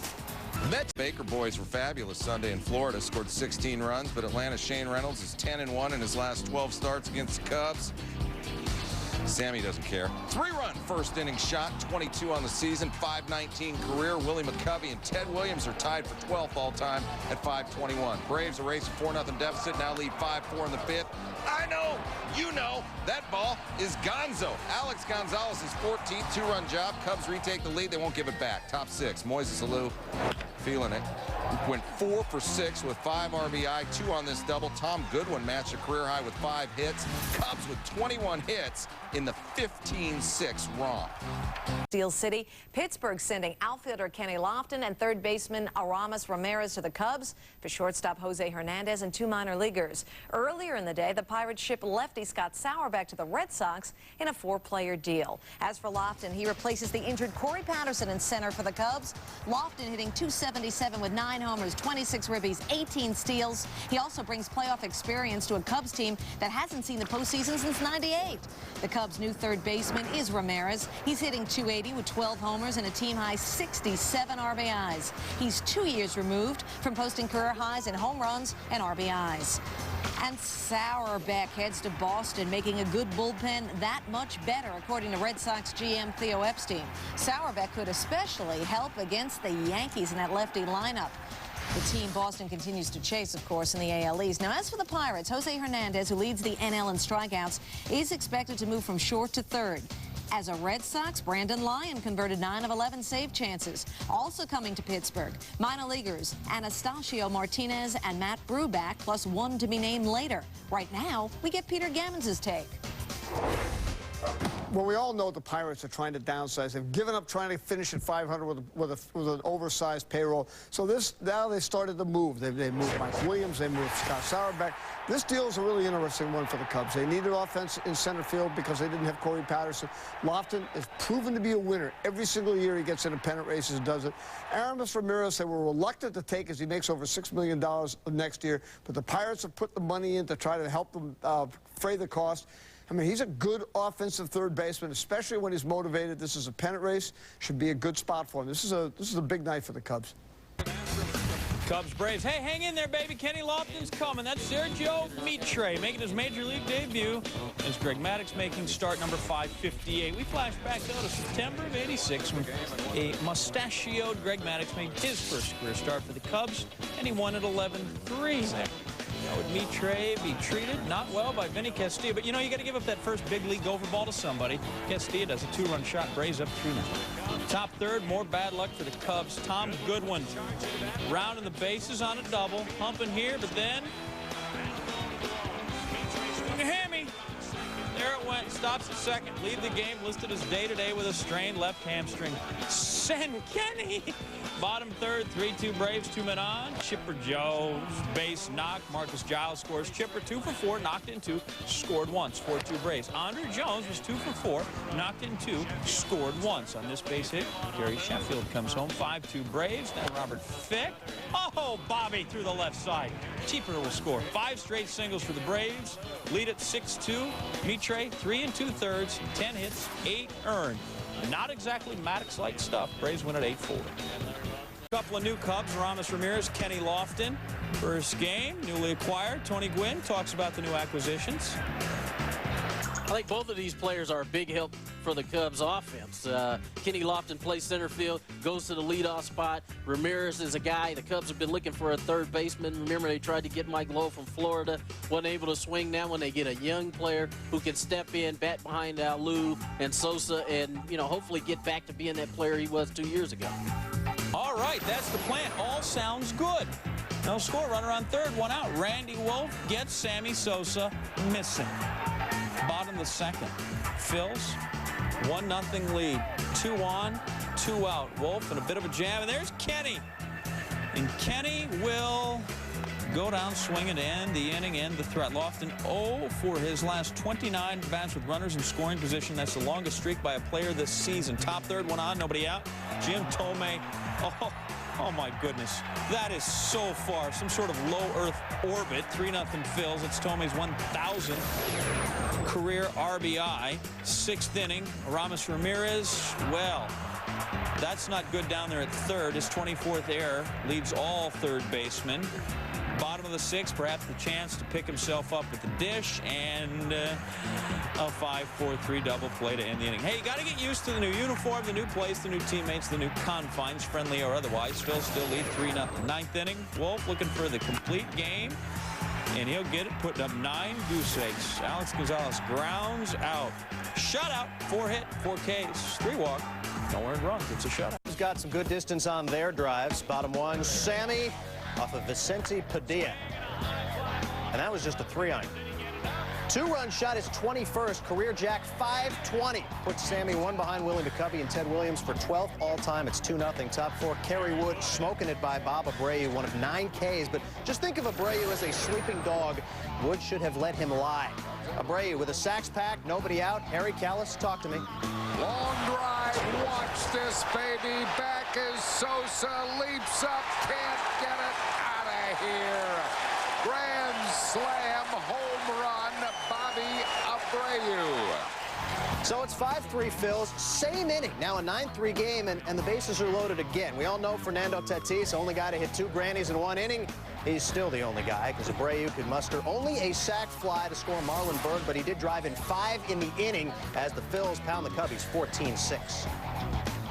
Good NL Central rivalry, Cubs and Stros. Wade Miller 4-2 lifetime against the Cubbies. Top 1 facing Sammy. I'm not crazy, I'm just a little unwell. Top 4, same matchup, and I'm just a little impaired. Sosa goes down again. Miller 6K in 7 innings, gave up 3 runs. But in the 7th, it's a 3-run game, and Carlos Zambrano, the pitcher. But even the pitcher can jump all over a hanging curveball, especially this one. 2nd jack of the year. Zambrano hitting .244. We're tied at 3. In the 8th, still tied, Octavio Dotel, and Sammy again can't catch up with it. 0 for 3, 3 strikeouts and a walk. Next batter is Moises Alou, and the former Stro says here that's a mammoth 2-run home run, and I can't disagree with that. 15th of the year, not all of them mammoth, but gets the job done. Alou 3 for 4, 3 ribs. Zambrano the victor. Cubs take it 5-3. Chicago at Houston. Astros getting all geeked up for next year's All-Star game. Craig Biggio, 7 All-Star selections is a franchise best. He was better as a second baseman than he was this past May in center field. Problems on Towles Hill. Back to reality, and once again, Biggio's feet fail him in center. The first player in Major League history to make the All-Star team as a catcher and as a second baseman cannot make the catch. Aramis Ramirez made it all the way to third base on the triple, would later score, but it'd be the only run the Cubs would muster. Bottom 6, Jeff Bagwell. Just 6 for 32 career against Juan Cruz. 2 of those 6 were homers. Make that 3 of 7. Bags, 22nd, it's 3-1, and that was all the scoring, but not all the excitement. We go back to the 4th inning for a little foreshadowing. Jeff Kent surprised by the called strike after he thought he'd held up. Kent back up in the 6th, and again believes he checked his swing. Home plate umpire Matt Hollowell's opinion is the only one that counts. He calls it a strike, and then tosses Kent, who said afterwards, quote, "It was just shocking to me that Hollowell couldn't handle a non-threatening situation. There were no curse words said, no challenges, no questions." Just guessing Jimmy Williams didn't use Sunday school language. He, too, was told to shower after doing his best. Pinella, best pitcher on the day, Tim Redding, gets Eric Karros looking in the 7th. Redding went 7, gave up just 2 hits, nothing earned, struck out 4, 3-1 Strohs. Small park. Top personal score, Sammy Sosa against Jeremy Robertson. And, well, now, Jeremy's won 9 straight, but this isn't going to help if he wants to make that 10. Sammy Sosa's 521st career home run, a no-doubter. That ties him with 2 other guys for 12th on the all-time list. Those other guys are really good. Ted Williams, 521, and Willie McCovey, 521 as well. Willie spent Sunday in Cooperstown. And now Sosa as well, 521 homers. His 12th homer in July, he entered the month with 10 kisses for everybody. Bottom 3rd, 3-0 Cubs, Jeff Bagwell. He's crunching. He passed 400 homers this year, and now, after his 23rd on the season, let's make it 403 in his career. The Astros within 1 on the 2-run shot. Cubs up late 5-3. Kyle Farnsworth gets Biggio. Greg Zahn goes down courtesy of Mark Guthrie, and then Joe Borowski comes in against Jeff Blum, and just like that, save number 19. Sammy and the Cubs win it. The final from Houston, 5-3. Ted Williams for 3rd all-time. Bottom 1st, Moises Alou with 2 on against Damian Moss, and that's worth 3 points. Alou's 16th puts the Cubs up 3-0. Matt Clement, there's your man. Top 2 against Bonds, and that makes the count 1-1. 3rd pitch, Bonds takes a high strike. Then the 4th one, he missed a little bit. Fouls it off. 5th pitch, a rope, a laser that Kenny Lofton will take. Not a problem, but we take a closer look because not many balls live to tell about that. That's in the wheelhouse, and Bonds just missed, killing it. Top 4 facing Clement again. He walks, ball 4, so now just 1 shy Teddy ball game for 3rd. Clement going well against Jose Cruz Jr. Edgardo Alfonso. Next batter, Damian Moss. He's a pitcher, no shot. Top 7, 2 on, 1 out. This is as close to a jam as we're going to look for him, and Cruz gets struck out. Alfonso goes down. We'll roll to 2nd. There you go. Clement out of the jam. Top 9 now. Same score, 3-0. Clement facing Bonds. Sky high to Aramis Ramirez. That's an easy put out. Throwing like Clemens. It was high. Bonds 0 for 3 with the walk, and then to end the game, but Nito Santiago, technically I guess he went the other way here. Clement, 2nd career 2-hitter. Complete game, 8 Ks, 3-0 Cubs. San Francisco and Chicago. Picture this. Barry Bonds with an extra bowl of Wheaties. He's ripped and ripping in BP. Top 10 play nominee worthy, and we have the broken window 520 feet away to prove it. Right, Gary Miller? I was standing next to Barry during BP, and he was very upset that it didn't go on the roof. Now, the roof, you can see the gutter is right up there. He just missed going on top of the roof, but he cursed because he was trying to get it on top of the roof. Bonds' first at bat against Kerry Wood, who he's never homered off of. Stays that way Wednesday. Bonds 1 for 2 with 2 walks. 1 out and 2 more men on base later. They can all walk home. Mrs. C's favorite player, Fonzie. Just hit a grand slam. Edgardo Alfonso, 2nd career, first since 1997. It's 4-0 in the 2nd, and that would be plenty for All-Star starter Jason Schmidt, who was 5-1 in his last 6 starts, but missed his last start with an injury. Looked fine. Retired his first 12 batters. Here in the 3rd, he tamed Alex Gonzalez, Albaco, and Wood. with all three doing their swing and sway like Sammy K imitation. Schmidt needed just 4 pitches to get through the 4th inning, took a perfect game into the 5th. Bottom 6 no longer perfect, but a no-hitter, no longer that either. Kenny Lofton, Schmidt's teammate a year ago, takes him yard, 10th of the season, first as a Cubby, 4-2. Schmidt then gave up a single, but got Sammy to fly out. Moises Alou to ground out. Giants have won 16 of their last 21 after beating the Cubs 6-3. Bottom won a Sammy sighting. Only 1 RBI in his last 5 games. Drives that Jim Brower pitch to the left field corner. 1 run scores. Brower got the start after Kirk Reeder was scratched prior to the game because of shoulder stiffness, and not the start he hoped for. Next batter is Moises Alou. Looks like out number 1, but you saw Marquise Grissom got a bad step. The misplay turns into 2 RBI for Alou, and it's 3-0. Top 4 runners on the corners with 1 out for Jose Cruz Jr. Double trouble. Carlos Zambrano out of the jam, but he may be in a future jam after this incident in the 5th. Barry Bonds batting with the bases loaded. Lines back to the pitcher. Demonstrative. Afterwards, Bonds said he'll learn respect. I guarantee that. I guarantee this. Sosa's 23rd, 13th of the month. 522 career, passing Ted Williams and Willie McCovey for 12th all-time. The Cubs win it 9-4. Some work. First pitch, 2:23 Central. Bottom first, no score. Kurt Schilling gets Sammy. Schilling 6 innings, 7 Ks. Top second, still no score. Juan Cruz facing Raul Mondesi. His first start as a D-back, not a good one.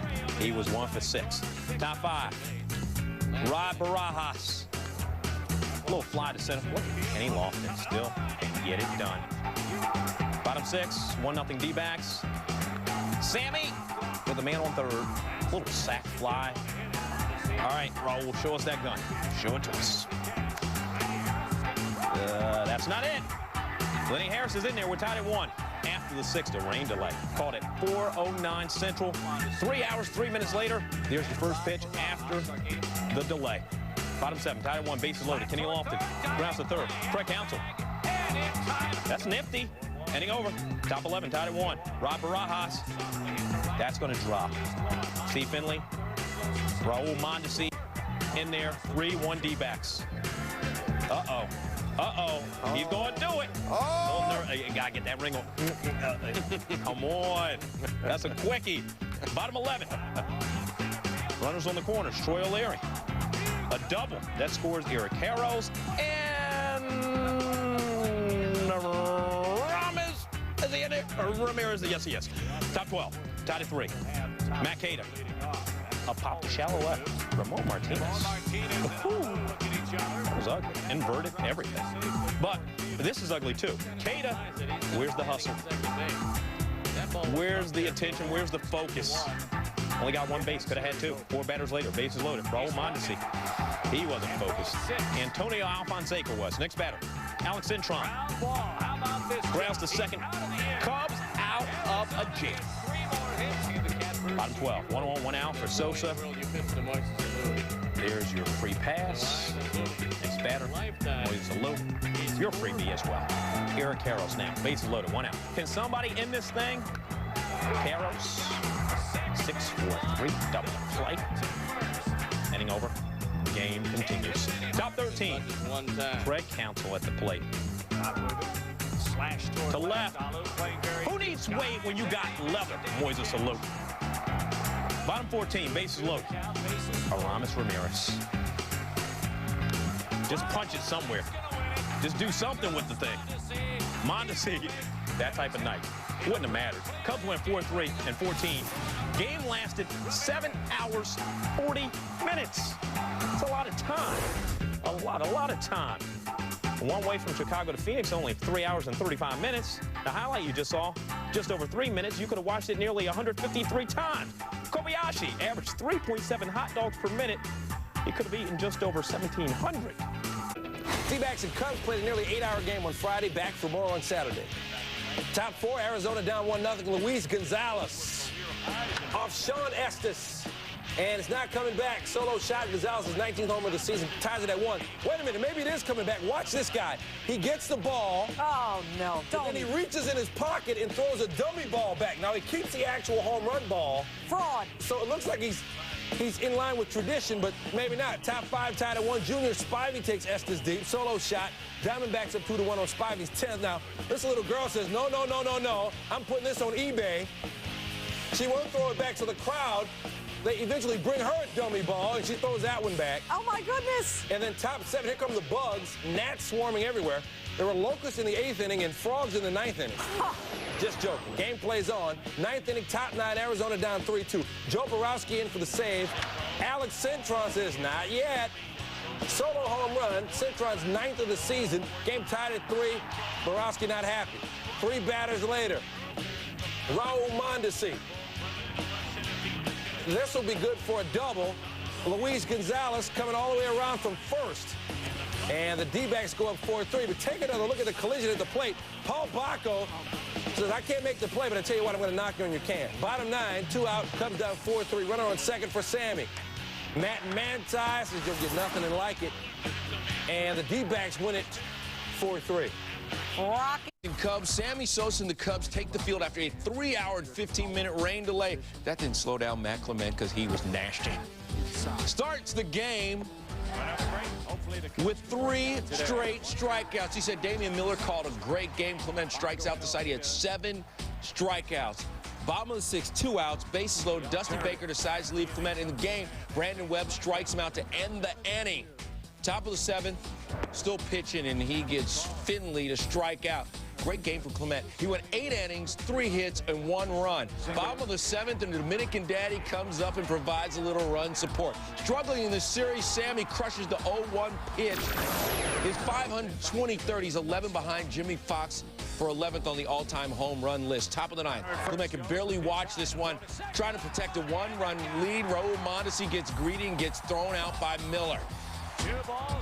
But that's still not the end of the game. 2 outs. Dave Veras comes in and cleans up the mess, gets Junior Spivey looking. Clement is 7-3 since the beginning of June.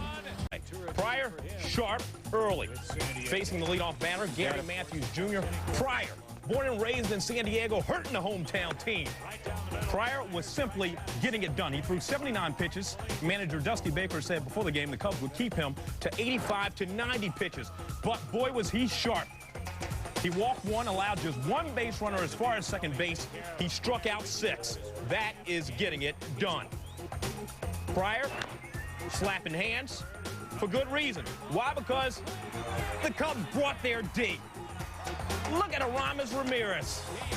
The all-out effort. Ramirez would be heard from later. Top 9. Didn't I say he'd be heard from later? There he is. A 2-run shot. His 13th overall. First is being traded to the Cubs. 3-run game. Bottom 9. Lou Merloni. Game ending 6-4-3 double play. Cubs win 3-zip. Pryor combines with 4 relievers on a 3-hitter. Cubs, Padres, top 4. Watch this, Sammy. 448 feet. Have a good trip, Mel. Sosa's 25th career home run number 524. 2-0 Chicago. Bottom 6, Kerry Wood facing Rondell White, the 2-0. Home plate ump Larry Vanover says it's a ball. Kerry Wood had already walked 2 in the inning, and he's not happy, so we're going to have a discussion about getting squeezed. Very next pitch, the 3-0. And that is through the left side. They will wave Mark Loretta, and the Padres are on the board. They are down now 3-1. Bottom 8, it's 3-2, Phil Nevin. 0-1 pitch, check swing. Did he go? Yes, says Vanover without appealing. And Nevin, did you not appeal that? Let's take a look. Nevin might have a valid argument. Very next pitch, Kerry Wood off speed, and he gets him. Wood allowed 2 runs on 5 hits in 7 1/3. He struck out 10. Nevin's not happy. Cubs win 3-2. Kerry Wood gets victory number 11. Cubs looking for the first 3-game sweep in San Diego since '93. Top 2, Sammy. Off Kevin Jarvis. He's 6 for 14 career versus Jarvis. 5 of those 6 hits, home runs. Sosa's 25th. Homers for the 2nd straight game. Top 4, Kenny Lofton. Singles to right. Eric Karros gets waved in. Paul Bacco, though, gets hung up. And Sean Burrows, he missed the tag. Bacco was safe. He would eventually score.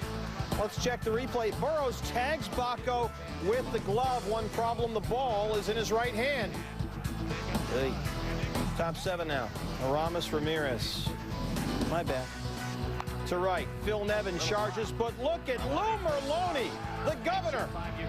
The pride of Framingham, Mass, and Providence College. Maybe the catch of the year. Cubs win 9-3. They sweep in San Diego. In the making, Sammy Sosa used a corked bat on June 3rd. Dodger fans remember. Oh, that's wrong. That's just straight up wrong. Bottom second. It's funny, though. It is funny. Runners on second and third. Caesar is Torres to right. Sosa says, that's funny, too, Steve. Robin Ventura scores. We're tied at 1. Bottom 5. No outs. Man on Adrian Beltre. Fatty. Patty. 2-run shot. His 11th of the season. Dodgers up 3-1. In comes Mr. Automatic. Eric Gagne comes in the 9th. Dodgers up 2. Gagne has the most consecutive saves to start the season since 1990 with 38 straight. He gets Sosa. Dodger relievers retired the last 15 Cubs. The breaking ball. Caught a ball. Fans wanting to strike. The Dodgers pen an NL best ERA 2.06. There's your strike. There's Moises Alou looking. Next batter, Aramis Ramirez. Pop up. He homered earlier. Won't leave the yard this time. Ball game. Gagne has retired the last 22 batters he's faced. Dodgers win 3-1. Gagne has done much more than that. He's converted 47 save opportunities dating back to last season, 47 straight. That includes 39 straight since the start of this season. Those 39 straight saves are the most from the start of the season for any major league pitcher since 1990. Leadoff guy, Dave Robertson. Look at the speed here by Roberts. Knocks it down the left field line, and he is running all the way. Moises Alou's out there, and well, he's had better moments. And as we said, Roberts running all the way to make this a top 10 nominee because it's an inside the park home run. Second homer of the year for Roberts, 1-0 Dodgers.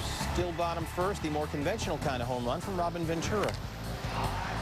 It's a 2-run shot, his second as a Los Angeles Dodger, 4-0 LA. Clement allowed 5 runs on 6 hits in 5. Top 7, Wilson Alvarez cruising. Alou right back at you. Alvarez scattered 4 hits over 7 innings. Dodgers have won 6 in a row. Pryor would make his first start against the Dodgers. Kevin Brown has been scuffling, looking for consecutive wins for the first time in 2 months. Top of the first, here's Sammy coming to the plate. You know, he loves playing August 10th. August 10th of '98, Sammy against the Giants. He got out of town not once, but twice. Something about August 10th for Sammy. It wasn't a one-time deal. How about last year, August 10th, against the Rockies? Sammy hopped 3 times, 3 homers, 9 RBIs against Colorado. Back to August 10th, 2003, on Sunday. Dead center off of Brown, his 27th, 2-0 Cubs. Top of the 4th. Fortunately, still on August 10th for Sammy. It's a 2-1 game. She actually threw back a Sosa ball. Sammy again, this one to right, again off Brown. The 2 homers go a combined 913 feet. Most home runs by the date, August 10th. He likes June 20th a lot. Likes August 10th now just as much. Sammy does. Bottom 9, 3-1 game. Augie Ojeda. Great diving stop and the throw for the out. And Dave Roberts couldn't believe it. Later in the 9th now, tying run at the plate. Mark Pryor strikes out Jeremy Burnitz for the complete game win. On the morning Sammy returned from his suspension for his corked bat, he had the 66th most home runs. Imagine a team with Sammy and Rafael Palmeiro in the middle of the lineup. Well, all you can do now is imagine it. Sunday, Palmeiro, who had cleared waivers, turned down a deal to the north side, saying he wants to help the Rangers get back to 500. Baby steps indeed. Astros, Cubs, little fight at the top of the NL Central. Kerry Wood starting for the Cubs against the Astros. 991 career strikeouts, 9K shy of 1K. If he reaches that, he'd be the quickest man to get there in his 134th career start. You see Roger Clemens currently with that record ahead of Doc Gooden at 143. Top 3rd, Jeff Kent. Hey, that's the 6th punch out. Little half swing hole strike. Bottom 3rd, Wade Miller facing Sammy Sosa with 2 on. Sammy, 2 homers Sunday, little 1 for 4 on Monday. Miller pitched well, 6 innings, 5 hits, 1 earned run. He struck out 9. Oh, Jeff Kent didn't miss there. That's going to hit the ivy or the door leading out to the street. 2 RBIs are scored. Jeff Blum, Jeff Bagwell. Astros go up 2-0. Never really heard of 2 RBI scoring before. I just invented that right now. Top 10 nominee here in the 7th. Kent gets struck out by Wood. That's 9 Ks. That's 1,000. There would be no door prize for Kent. Top 9, Kyle Farnsworth facing Biggio. 2-1 Astros make it 3-1. Biggio's first homer in 40 games. That score would stand up. 3-1 Stros. Astros Cubs. Carlos Zambrano, often overlooked on a team with Kerry Wood and Mark Pryor. 4-0 in his last 4 starts coming in. Facing Jeff Blum, looking and got him with a fastball away. Zambrano gets Jeff Bagwell swinging. A slider away. Top of the 2nd now. There's a theme here, a pattern. Zambrano getting Jeff Kent swing with a fastball away. He's a power pitcher with a lot of movement. Next batter, Zambrano has it going on. Ask Lance Berkman, swinging at a fastball that tails away and up. He allowed just 3 earned runs in 31 2/3 innings against Houston this year. Now he gets Hidalgo looking with a fastball away. 5 straight strikeouts, all outside pitches for Zambrano. Now facing Brad Osmond. Oh, boy. I mean, the man is 6'5". He can make plays like that. And you'll see it again later. 3-0 Cubs. 22-year-old Zambrano striking out. Berkman fastball up and away. His 10th K, tying a career high. Runners on 1st and 3rd, 2 out. Bagwell on the ground at 3rd. Aramis Ramirez to Ogie Ojeda for the 4th. Zambrano fired up after he gets out of that jam. 1 on, 1 out in the 9th, facing Richard Hidalgo. It's a flare. Alex Gonzalez makes things happen with a double play. He also had a 2-run homer. Zambrano goes the distance. His first major league shutout. NL, a lot of race to run, but we continue our run with Chicago hosting Houston. Cubs 2.5 back in the Central leading Stros, and Houston lefty Jeremy Robertson trying to become the first rookie this season with 12 wins. Kenny Lofton trying for 24 steals this season. The Rook gets him another look. Lofton trying to catch Robertson napping. Lofton clearly unaware that Wednesday was National Left-Handers Day. Robertson makes him pay. 5th inning, 4-3 Astros. Dan Maselli in for Robertson with 2 on. And will Sammy Sosa answer the call of that young Cubs fan who is calling the shot? No. Sosa 0 for 4 with 3 whiffs, and the kid is crushed. Next batter, Moises Alou. The ball is crushed. Former Stro with 18 homers and 75 RBI. He had 15 homers and 61 RBI all of last season. 6-4 Cubs, and it was all bullpen after that. Joe Borowski pitched the 9th for his 22nd save and 26 chances. Gets Jeff Kent to fly out with 2 on, 2 out. Cubs now 1.5 back of Houston with the series finale set for Thursday. All right, so from Chicago to Astros Cubs. Houston trying to hang on to the lead in the NL Central. Bottom first. 2-out hits will win you ball games. And Aesop Choi has one with 2 on off Jared Fernandez. Ivy me. Kenny Lofton jogging. Alex Gonzalez had to work up a bit of a sweat. Cubs lead at 2-0. Bottom 3, same score. Here comes Sam Sosa. Looking ahead of the 2-0 lead. Oh, we got a hop. Oh, but it's not going to leave the park. Craig Biggio, though. Whoops. Sam 0 for 4 because that's an error. The first by Biggio in center this year. Tough sun out there. Cubs would not score, so no harm for Houston. Top 5, Mac Clement gets pinch hitter Colin Porter to pinch strike out. Biggio, down he goes. Clement 5 2/3, no earned runs, 8 Ks. A little more offensive help in the 8th. Alex Gonzalez, 2-run shot, his 16th. Then the dugout, guys all congratulating. Then some sort of B-2 stealth bomber flies over Wrigley. Ah! Cubs win 7-1. Psych! Los Angeles at Chicago. You know the blues will heal you. Dusty Baker hoping to turn Wrigley into the House of Blues. Got a nice beat on the main stage. Co-headliners. Turn it up. Sammy Sosa, Mark Pryor. Quite a 2-man band. Sosa was rocking in Sunday's win against L.A. Went 3 for 4 with 2 homers. Bottom 1, 1 on. Sosa's opening number. Laying down a riff and ripping that Maceo Kita pitch to left center. Kenny Lofton running around the stage trying to find home base. Paulo Duca can't handle the feedback. Lofton scores. Sammy went 3 for 4 with 2 RBI. Top 7. Pryor beat the Dodgers on Sunday. Friday, he got some help from Stevie Ray Vaughan's former band, Double Trouble. Adrian Beltre loses his backstage pass. Top 8, 2 on, 2 outs. Jeremy Benitez.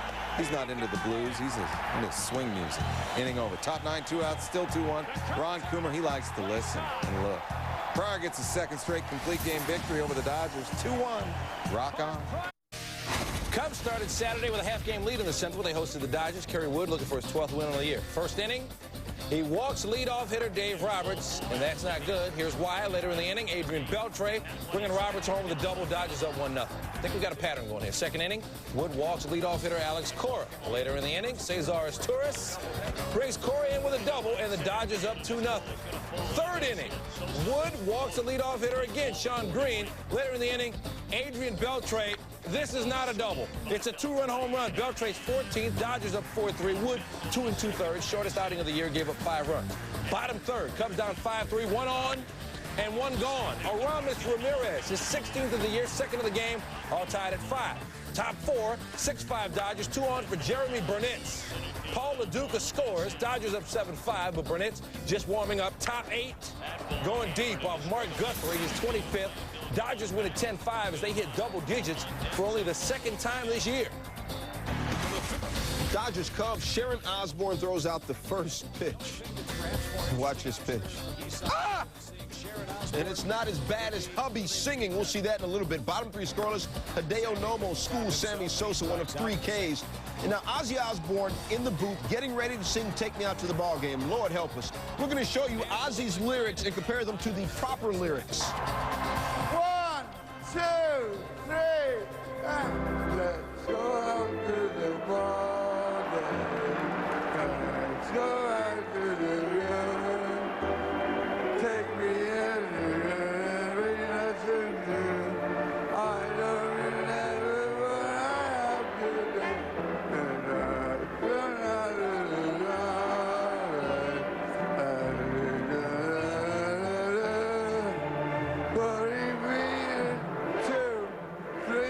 you're out at the old ball game.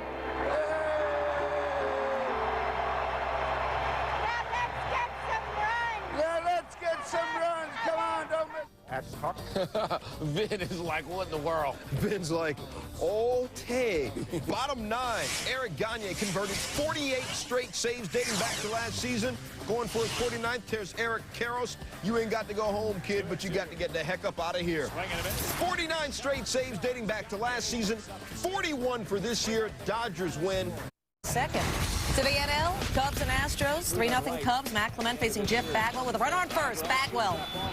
That's going to drop. It'll be a single. Lance Berkman going for third. The throw not good from Kenny Lofton, and Bags will take second. Very alert. Runners on second and third.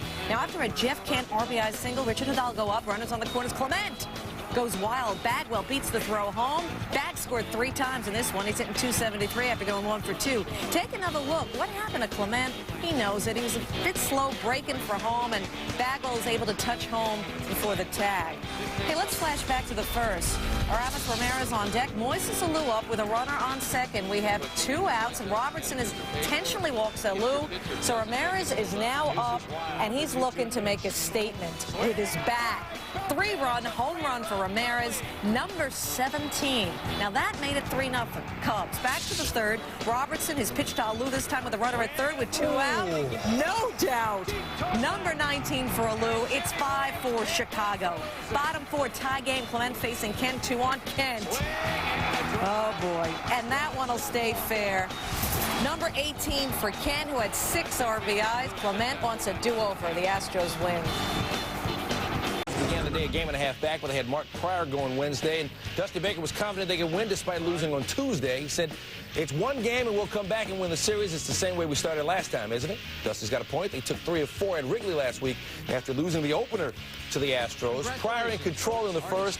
Linda, let's play count the pitches. Okay. Pryor facing Craig Biggio. That's 1, 2, 3. Biggio's out of there. How about Lance Berkman? 1, 2, 3, 4. Berkman's down. It's 2 outs. Jeff Bagwell, 1, 2, 3, 4. Pryor strikes out the side on 11 pitches. This is fun. I wish my air conditioner was that efficient.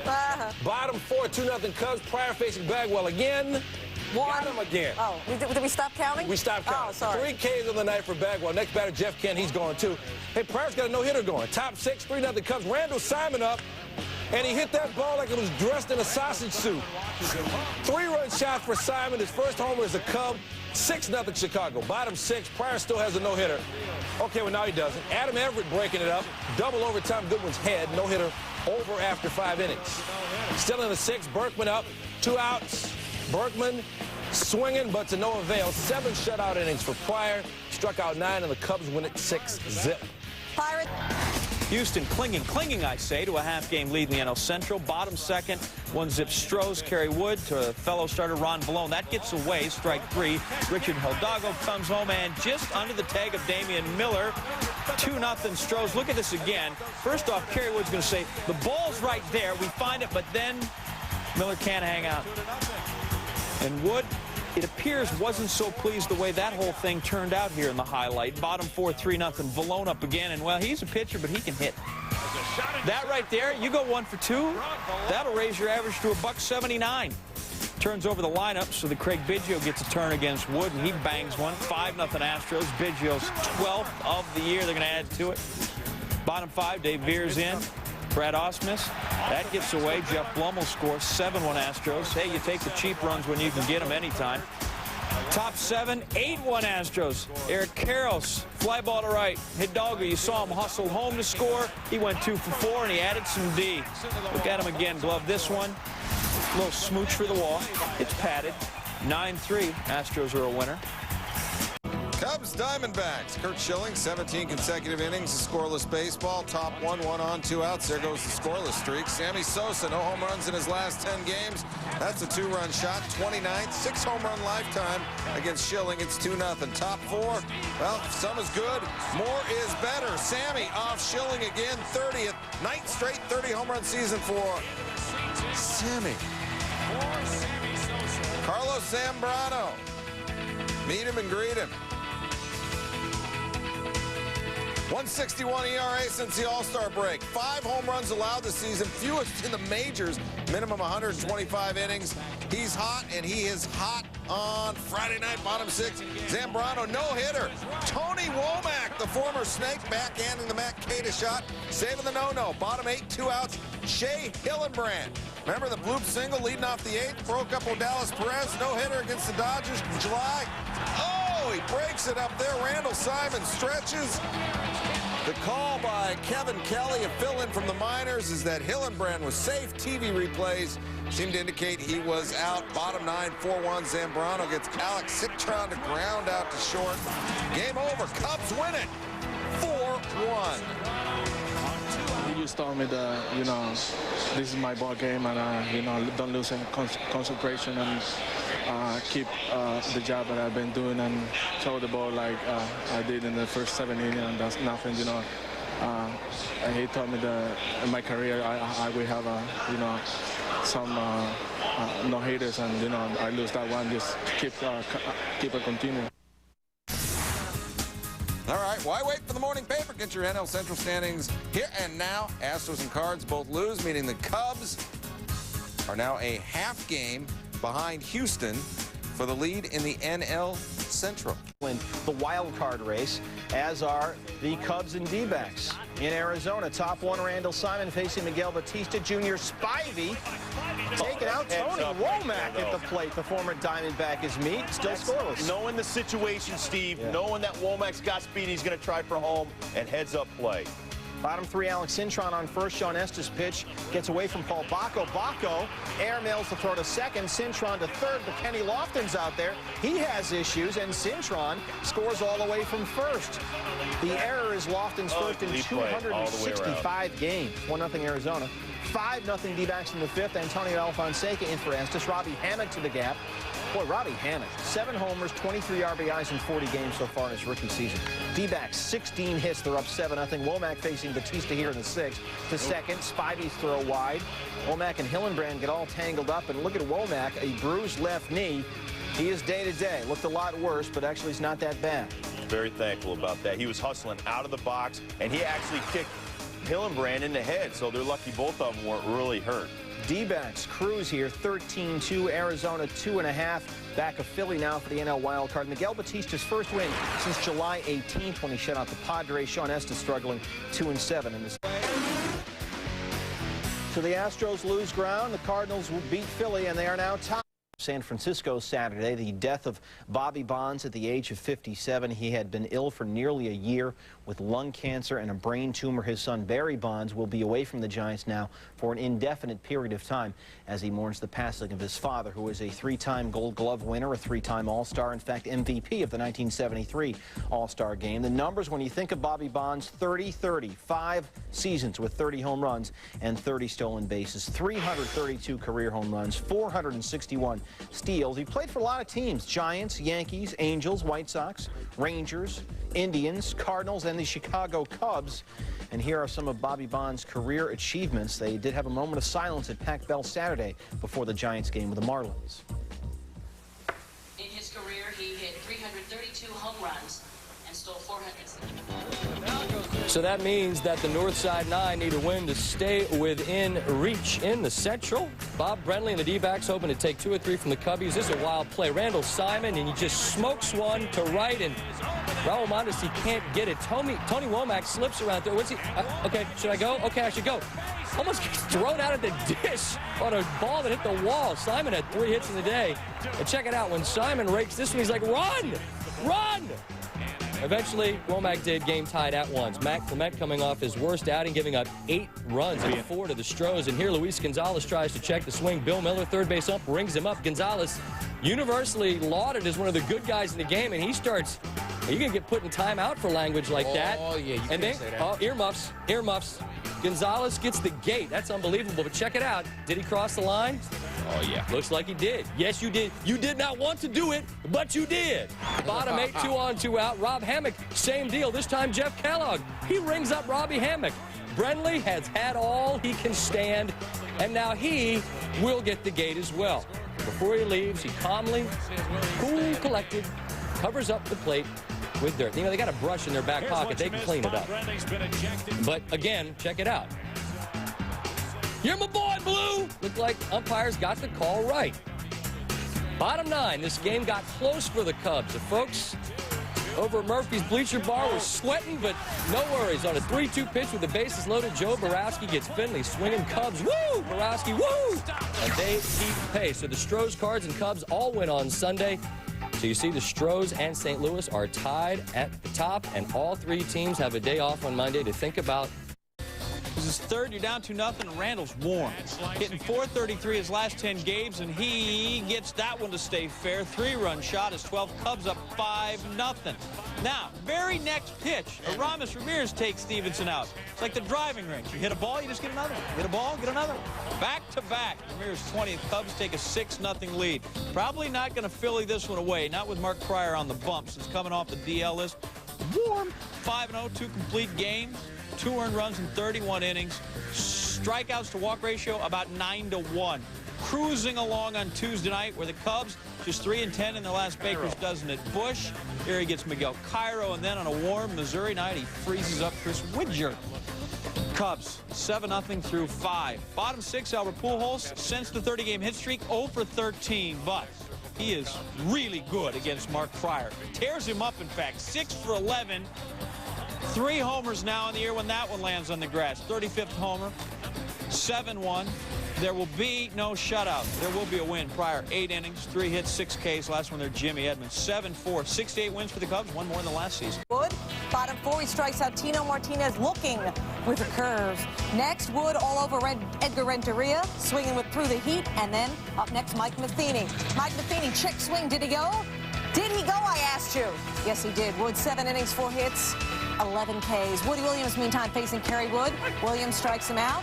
Williams getting congrats in the dugout. Tony La Russa comes and tells him he is through, and Williams is not thrilled with that decision. See? Bottom 7. This is a top 10 nominee. Sammy Sosa making that look easy. Look again. Great catch, nearing the wall. Top of the 8th, 1 on. Sosa doing his thing in the batter's box. Sammy looking for space. Is that going to drop?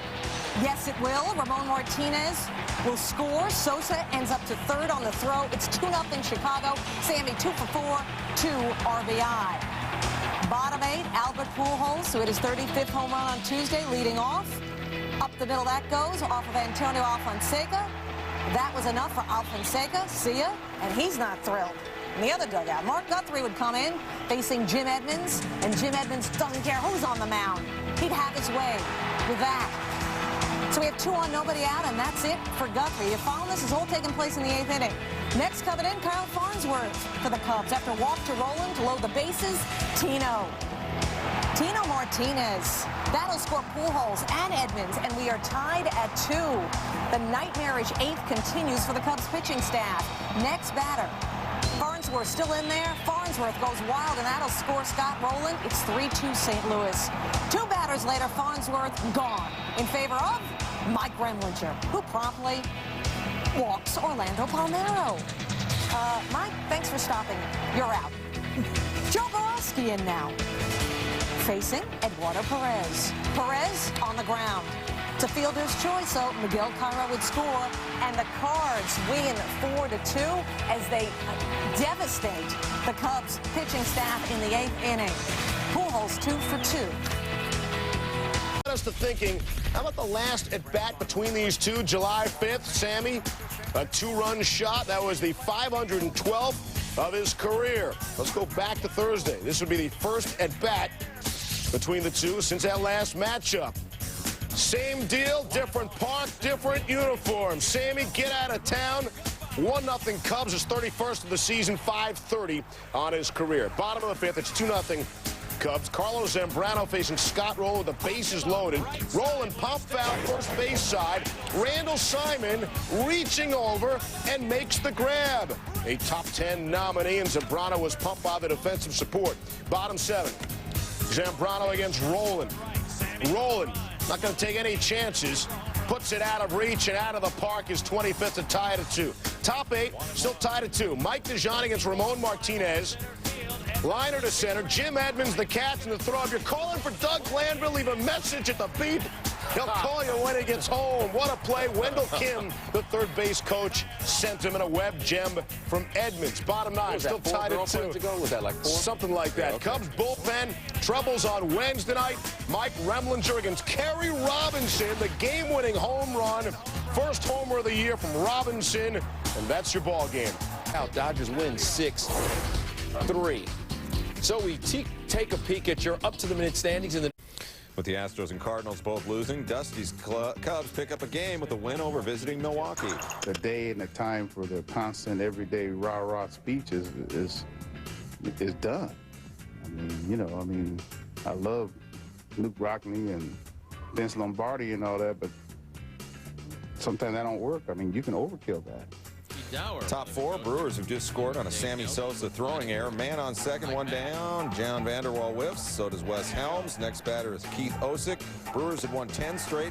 Matt Clement retired 10 straight. Struck out 6, pitched a complete game. Bottom 5, still 2-1. Sammy's going to get the one back he gave away. Base knock on a 3-for-4 day. Cubs win it 4-2, and they are 1/2 game back in the Central. You and your gangster rap. Yes. Cubs hosting the Brew Crew. Scott Posednik, second inning, facing Sean Estes. Single left center. Eddie Perez and Bill Hall score, and Milwaukee's got a 4-1 lead. Now, Posednik on first. Keith Ginter is up. Estes attempts to pick off Posednik. Gets a great jump and steals the base. Estes lasted only 2 innings, gave up 5 runs on 4 hits. Ginter's still up there, and this one is just a bit outside. Posednik to third. Ginter would walk, and Brady Clark is the next guy up. Estes attempts to pick off Ginter. Heads up play by Posednik, steals home. Milwaukee wins 9-5. Brew Crew's won 12 of 14, while the Cubs have lost 3 of 4. So here's where the NL wild card sits. The top 4 teams all won Saturday, and they remain separated by only 1 game.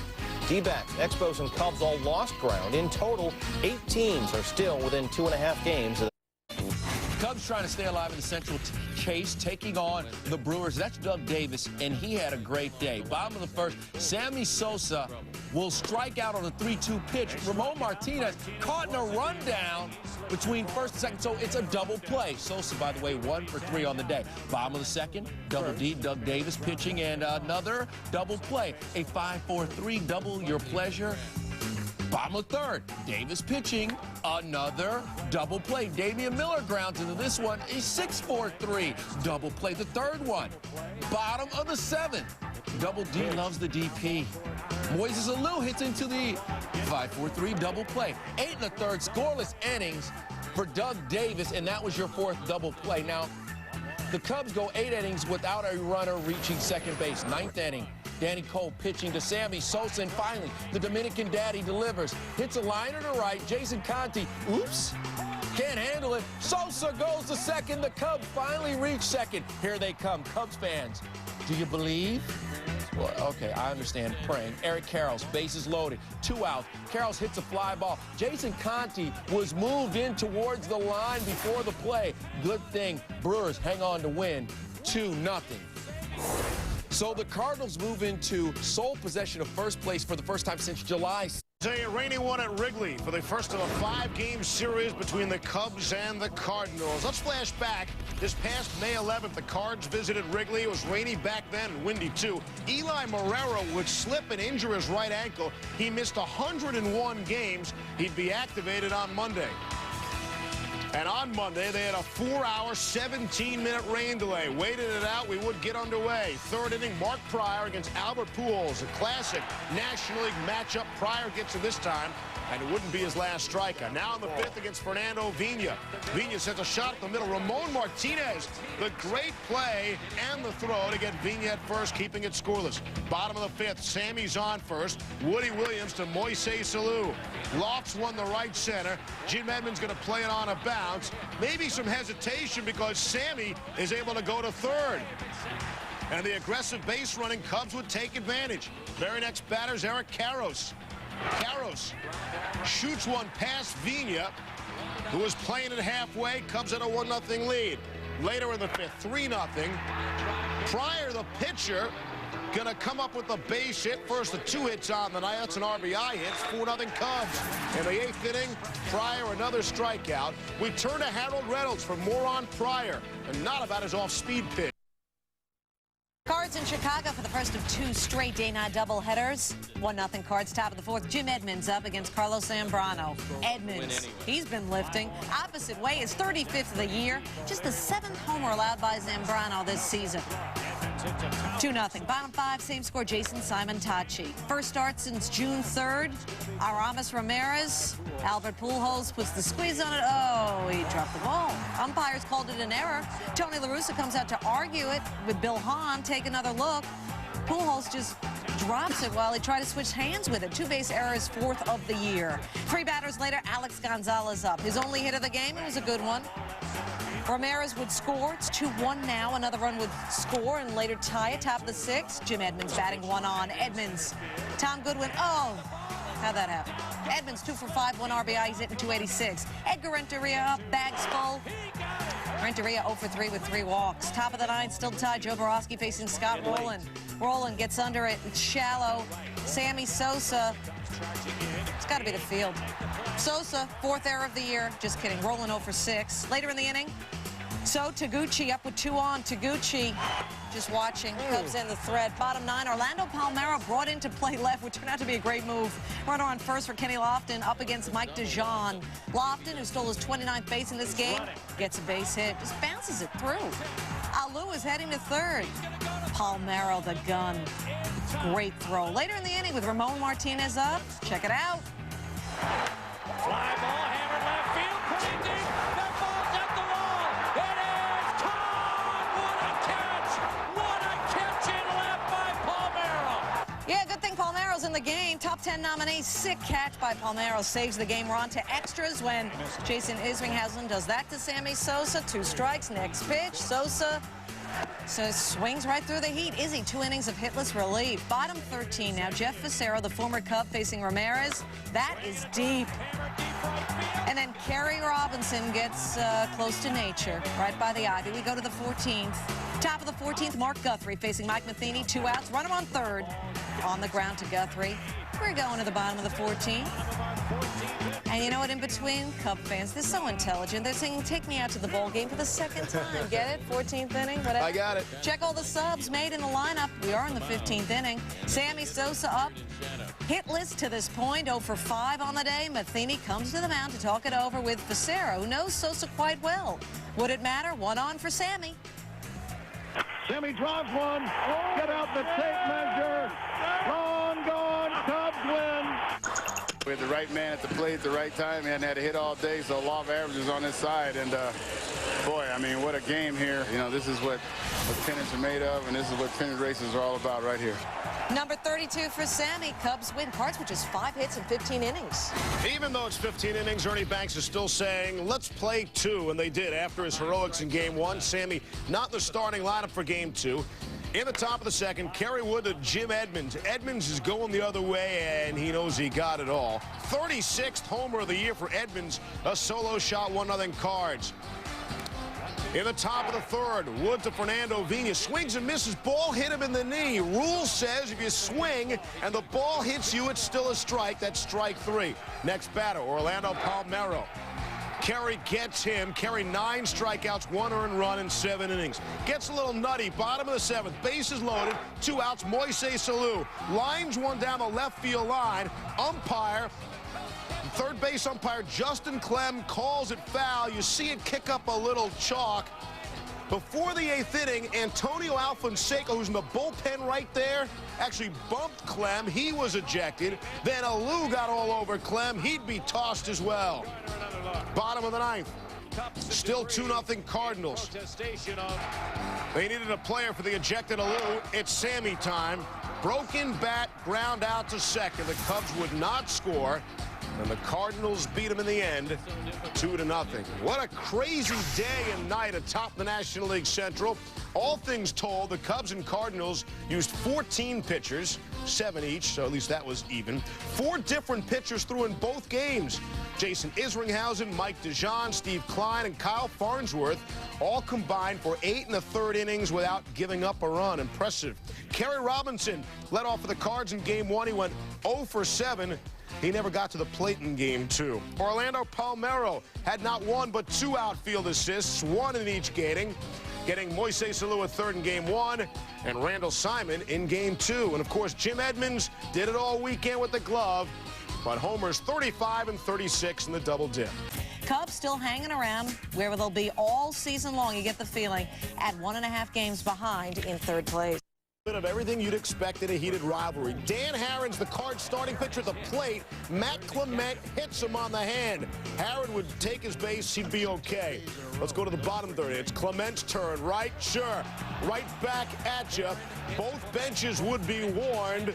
And Tony La Russa didn't particularly take to his warning all that well. Here comes Dusty. Are you talking to me? Are you pointing at me? I'm pointing at you. They would continue to argue from their respective dugouts and said after the game they would talk about it in private and not in the media. Felix Sanchez, in his Major League debut with the bases loaded, J.D. Drew welcomes him to the bigs. Grand slam. Cardinals had a 6-0 lead. But here come the Cubs, down 7-3, 2 down. Moises Salou off Russ Springer. Get out of town, his 20th of the season. We've got a 7-5 ball game, and here we go. How about the bottom of the 8th now? Cubs down 7-6. Cardinals bring Woody Williams in for his first relief appearance since June of '96. How did he do? Not that well. Mark Grudzielanek hits into the gap in right center. It's an RBI triple as Tony Womack scored, and we're tied at 7-all. Of course, it's Sammy time. Or not. Williams gets him to pop out to Albert Pujols at first. So now there's 2 down. A little trickier than it looked. Next batter is Moises Salou. Alou gonna drive one to left. That scores Grudzielanek. The Cubs go on to win 8-7. Alou 5 for 5 on a 4 RBI day. So let's see what we look like in the hunt for October, the NL Central playoff race. The Astros. The deal in the senior circuit going into play on Thursday. The Astros had the lead in the Central. As for the wild card, the Marlins and Phils up on top. The Dodgers and Cardinals 2.5 back in that department. Finale of the awesome 5-game series between the rivals. Dusty and Tony shake hands for everything at the pointing match on Wednesday. Series had some questionable umpiring, if you will. Tuesday, Moises Salou hit one down the line. Justin Clem called it foul. After the at-bat, Alou was ejected, goes nuts. Antonio Alfonseca from the bullpen, he was thrown out after bumping the ump. Still waiting on a suspension call there. Bottom of the third, nobody out. 2 strikes. Here's Sammy now. Tried to check his swing. They appeal. Eric Cooper calls him out. Sosa, sort of a wave in disgust. A word for the home plate umpire, Bill Hahn, and Sosa walks away. And the umpire follows him.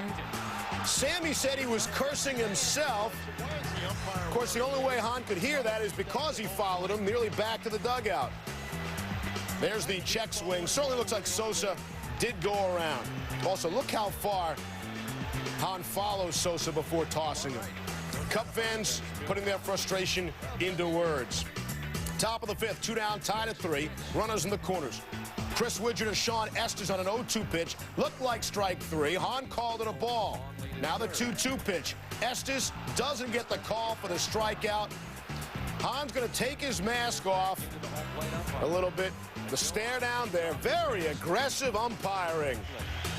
The fans at Wrigley coming to see the players and not the umpires. 2 pitches after that. Widger rips one down the line. 2 runners score on the knock. It's a double for Widger, and the Cards take a 5-3 lead. After the inning, there's Hahn again going to take a walk towards the dugout. Ejects Larry Rothschild from the game. Rothschild would have an argument. Bottom of the 5th, score tied at 5. Moises Salou, RBI double to the Ivy. Scores Mark Grudzelanek. Cubs had a 6-5 lead. Bottom of the 7th, score tied at 6. Tony Womack, base hit off Mike DeJean. Alou's going to come around to score. That would give Chicago a 7-6 lead. Top 9, 2 outs. Cubs up 1. Brothers and sisters in attendance cheering on the Cubs. Joe Borowski gets Orlando Palmeiro to pop out to end the game, and the Cubs are victorious. Sisters and cousins and all the other Cub fans in attendance filled with lots of joy. The Cubs offense stepped up in this big series against the rival Cards. Chicago collecting 26 runs on 53 hits, 19 of those for extra bases. The Cubs batted .316 with runners in scoring position in the 5 games. We'll have more on the series that was later in SportsCenter. I like that. Grab the bow and arrow. We're on that October hunt in the NL Central. Houston wearing the yellow jersey when play began Friday, but Chicago and St. Louis also hope to be fitted in the wild card. 6 teams separated by only 3 1/2 games. We begin with Chicago at Milwaukee. Cubs are 4-0 at the Brewers' Yard this season. Ben Sheets winless in his last 6 starts and now down 2-0. Sammy Sosa with 1 on came into this game a .389 career hitter against Sheets. That's his 33rd. Bottom 2, Bill Hall coming to the plate. He takes ball 1, and, well, Hall's either not a math major or we've got a problem, because he starts walking back to the dugout, and Ned Yost says, "Why are you coming my way?" Well, we'll take a look at the scoreboard. Here's why.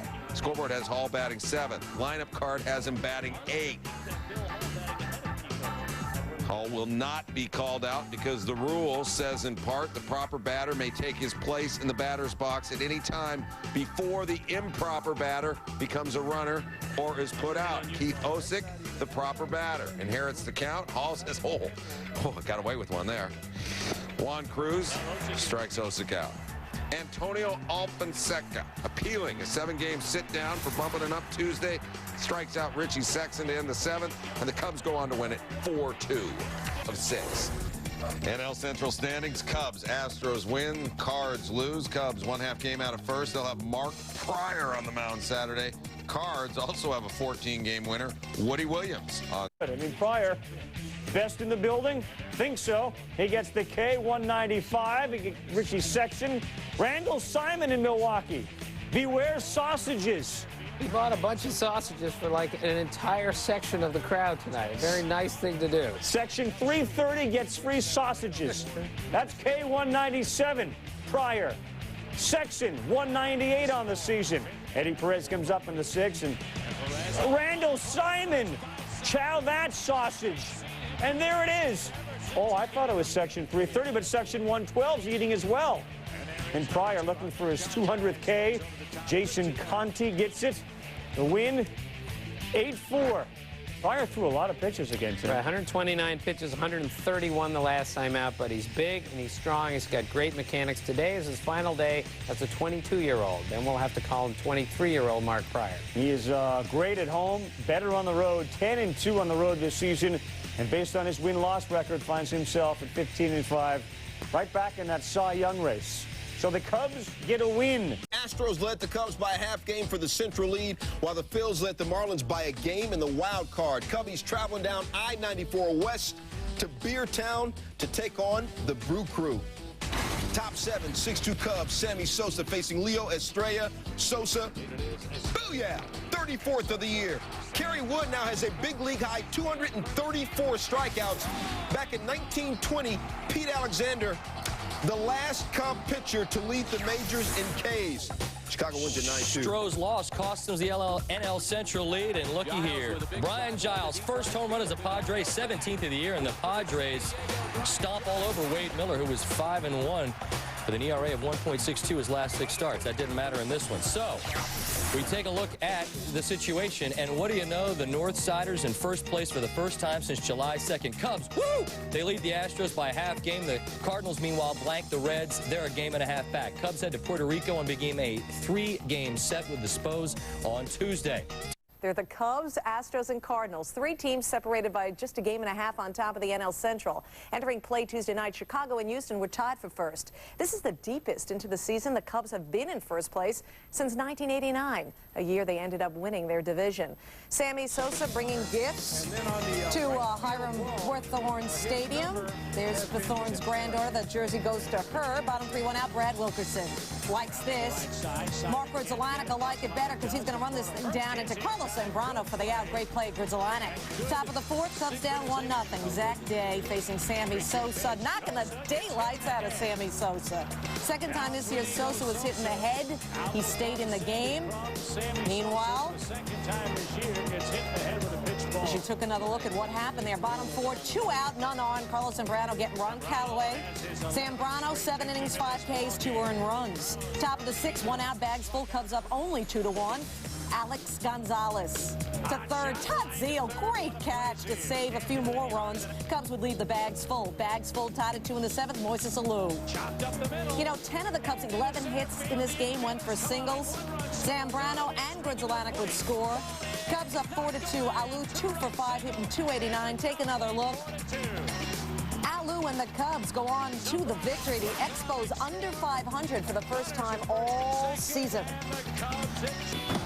Let's take a look at our hunt for October in the NL Central. The Cubs, Astros remaining tied for the... Look at the NL races heading into play on Wednesday. Cubs and Astros tied atop the Central. Cards 2.5 back. In the wild card, the Dodgers just 2 games back of both the Phillies and the Marlins. And with that, away we go. Cubs entered their game against the Expos in a tie with Houston for first in the Central. Livan Hernandez 3-0 at Hiram Bithorn Stadium this year in Puerto Rico, but Aramis Ramirez batting .556 in his career against Hernandez with a homer. Top of the 2nd, no score. What would happen? Let's play it out. Ramirez gets his bat on the ball. It is deep. Is it out? Well, give a glance at the sign on the wall. It reads home runs, but it should say home run. As Ramirez goes deep for his 22nd of the year, it's 2-0. We're just having fun. It's 3-0 in the 5th. Matt Clement dealing to Todd Zeal. Clement can be nasty. Clement no hits allowed through 5. To the 6th, things get very interesting. Cubs up 4-0. Your first batter, Brian Schneider. Clement loses him, walks him. He's the leadoff batter. Next batter, Henry Mateo. Oh, Clement walks him as well. Did I say Next batter, pinch hitter Jose Vidro. What's going on with Clement? He loads the bases, and he's gone, even with a no-hitter through 5 innings. Said Clement later, I didn't even know I had a no-no. Mark Guthrie comes on for the Cubs. Guthrie not much better. No control, walking Brad Wilkerson and forcing a run. It's now a 4-1 game as Schneider scores. Andy Chavez next. Guthrie, oh, don't even say it. Mateo scores 5 straight walks by the Cubs. Guthrie leaves as Dusty Baker turns to Dave Beers. His first pitch to Orlando Cabrera. Cabrera wasn't holding back. That's a base hit. First hit of the game for Montreal. Pinch runner Jamie Carroll scores. Wilkinson holds at third. So now it's 4-3 game after a Vlad Guerrero pop out. Beers strikes out Ron Callaway. Bases loaded, still 2 outs for Todd Zeile. Beers getting stronger as he goes along. So Beers works out of the jam and keeps the Cubs on top 4-3. To the 8th, Cubs in another tight jam. First and third, nobody out for the Expos, but Kyle Farnsworth strikes out Guerrero with a great slider. Next up, Ron Callaway. On the ground weakly to Farnsworth, who applies the tag. We got 2 out. Jose Macias, the last hope for the Expos in the 8th, second and third, 2 out. Popped him up. Can you believe this job by the Cub pen? Alou can't make the play. 2 runs are going to score. I don't believe it. Yeah, believe it. 3 Cubs players let the pop-up drop in. The Expos took the lead. Baker couldn't believe his eyes. Expos go on to the victory. He's only 1,731 wins shot. Face the Expos. Mark Pryor, unbelievable. Unbelievable since July 11th. As we flash back to that day, that was the day then Pryor and Marcus Giles had a huge collision. Back to Thursday, Pryor up in the 5th, but he's been pitching great since he got his head knocked. Pryor sends one deep to center. But Endy Chavez with a great grab against the wall, robbing Pryor of at least extra bases. Bottom 5, Expos up 1-0. Pryor gets Todd Zeile. Said, Pryor, I had good stuff, but I didn't pitch well. Huh? He gets Brian Schneider. Pryor 8 Ks in 5 2/3. Bottom 6 man on first for Tomooka. Great sack bunt. He gets that down. He nearly falls. Take another look how impressive this was. See? He did go 0 for 3, but that was impressive. Next batter, Brad Wilkerson. Wilkerson against Pryor. Wilkerson. Bat on it. Down the line that goes. That'll score Henry Mateo. Expos up 2-0. 1 for 5 was Wilkerson with that RBI. Top of the 9th now. Cubs down 3-2 man on second for Randall Simon. Simon grounds the second. Game over. Expos win it. Orlando Cabrera with 3 hits, so another costly loss for the Cubs. They can't afford too many of those. While they do have a 1-game lead in the division, the Astros have the most difficult schedule of the 3 teams vying. Big game hunting here. The National League hunt for October. This is the lineup heading into play on Friday. The NL Central, tight. Astros on top, Cubs, St. Louis, and there you see the wild card. Many trying, but that's pretty much the Marlins and the Phillies. Marlins starting. Cubbies one back in the loss column, same as the Reds. Cubbies going for first, Reds last. Kerry Wood on the bump, 9-2 in his career against Cincinnati. Bases loaded. 2 outs. Corky Miller goes down. Wood 6 innings, 5 hits, an earned run. Now, he left with a 5-1 lead, but in the 7th, Mark Guthrie pitching to Russell Branyan, doubles to right. D'Angelo Jimenez scores, cuts it to 5-2. Bring in Antonio Alfonseca. Ruben Mateo, former driller, singles to left. Sean Casey, Branyan score. Now it's 5-4, and the cheese is getting a little more binding. Couple 3-4 batters later, pinch hitter Darnell Stinson. 2 out hits. Always good. That's up into the Ivy. Ground rule double. A couple of them. And just like that, the Reds no longer down. They're up 6-5. The Cubs pen an innings pitched, 5 earned runs, 5 hits, a walk. All in the 7th. There'll be no decision, at least not a win for Kerry Wood. Now, bottom 7, Scott Randall's out there. They decide it's raining, it's pouring, you got to get out there. 49-minute rain delay, but Skip sends him right back out with 2 on. Alex Gonzalez singles through the left side. Randall Simon going to be held at third. Beware of the sausages. The bases are chucked. Now John Riedling to Tommy Goodwin. Hot shot to second. Jimenez can't handle it. Simon scores. Aramis Ramirez does this. 7-6. Cubs retake the lead. Now, top 9, 2 on, 2 out. Joe Borowski opens the post-game buffet. Strike 3. Goodwin and the Cubs. Good win, 7-6. All right, Ed, give me the timpani. NL Central tote board right here. Houston takes care of the Cards, and the Cubs were winners on Friday, so now the Central. Back here on the show. Next stop, Chicago. Reds taking on the Cubs in this one. Dusty's team. It's a 4-3 game. We pick it up. Man on the move, and the Cubs trying to create. Now, did that ball go into center field? No. What a fake job. That's a great fake job. I used to do that in center field when I was in high school. Come in, make a field of the ball, then a single, and then run back for it and throw the guy out. This is the big league. How do you feel going back to the bench there? 7th inning, big inning. 6-5, Cincinnati on top of the Cubs. Lofton gets things started. Dougie moves him over to third. Good job going to the left side. They drawn an infield, and it gets through. It's tied. Another seeing eye single. Chicago, 4 runs in the 7th.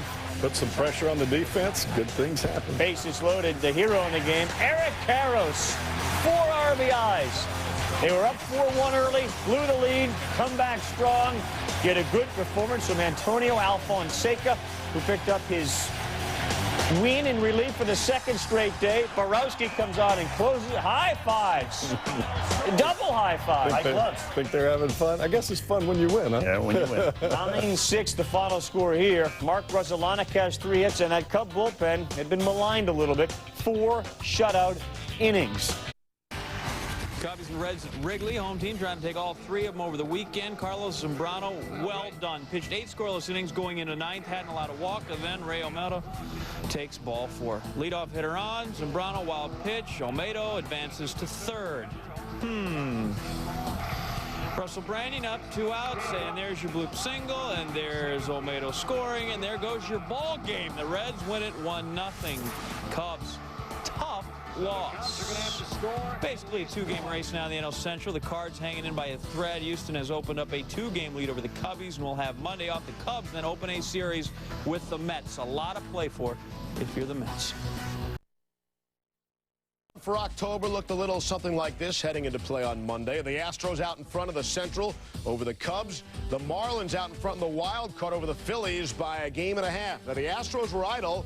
The Cubs look to take advantage of that, and the Mets at Wrigley. Cubs announced Monday Ron Santos' number will be retired September 28th. Timo Perez, hot smash. Randall Simon, the diving stop, and the flip to Matt Clemente, top 10 nominee. Jeremy Griffiths facing Simon. Ropes a double off the right field wall. Mark Grudzielanek and Moises Alou would come around to score, and the Cubs had themselves a 3-0 lead, and we were only in the bottom of the first. Top 5, it's 4-1. Danny Garcia with a runner on 3rd. He strikes out swinging. 7 innings for Clement, no earned runs. Joe Borowski against Ty Wigginton to end it. He does. Borowski's 29th save, and the Cubs now trail Houston by a 1.5 games in the Central. October looked a little something like this heading into action on Tuesday. The Astros a 1.5 games lead over the Cubs. As for the wild card, the Marlins a 1.5 games lead over the Phillies. Marlins moved into Philadelphia trying to make it a 2.5 game lead over the Phils in that wild card race. We pick it. Mets and the Cubs, bottom of the 3rd, picking up tied at 1. Jay So facing Sammy Sosa. And Sammy's going to jump on the first pitch fastball out to center. 35th of the season, 534 of his career. He ties Jimmy Fox 11th on the all-time list. Mark Pryor has been excellent lately. 7-1 in his last 8 starts. Gets Mike Piazza swinging, top of the 6th. Ty Wigginton strikes out. Next batter, Jorge Velandia. He goes down. 10 strikeouts through 6 for Pryor. So let's go to the 9th. Pryor looking to close it out for his 4th complete game. 1 out. Wigginton hits it into the grounder into the hole. Alex Gonzalez, nice play, but Wigginton hustling all the way. Next batter is Tony Clark, the pinch hitter. Clark is blown away. 13th strikeout for Pryor. Cubs 1 strike away, but Matt Watson drives a pitch to left center. It's just out of the reach of Kenny Lofton. A double for Watson. Wigginton scores. Now it's a 1-run game. Pryor taken out by Dusty Baker and out away from a complete game. Joe Borowski in to close the door after walking the batter. Strikes out Roger Cedeno looking. Pryor picks up a 16th win. All right, let's take a look at the updated NL Central. Astros, 1.5 game lead over the Cubs. League style. Here's the bottom line. Now, all teams are judged. This is heading into Wednesday's action. The Astros a 1.5 games lead over those cute, cuddly Cubs in the Central, while in the wild card, the Phils a half game back of Florida. Even after a 14-0 loss, the future. ESPN matinee, Mets and Cubs. Kerry Wood 3-1, a 2.02 ERA lifetime against the Mets in 6 starts. Top of the first, Wood hits Cedeno. You know, Wood has hit 21 batters this year, most by a pitcher since 1907. Bottom 2-1-0 Cubs. Al Leiter to Aramis Ramirez. He's a fly guy. His 23rd home run of the year. It's 2-0 Chicago. And the fans go wild at Wrigley. Top of the 4th, Kerry Wood having it going on as Timo Perez at that point. At one point, Wood retired 12 batters in a row. He had 11 Ks for the game. Kerry Wood's stuff was just nasty. The heat, the off-speed pitches kept the Mets hitters off balance.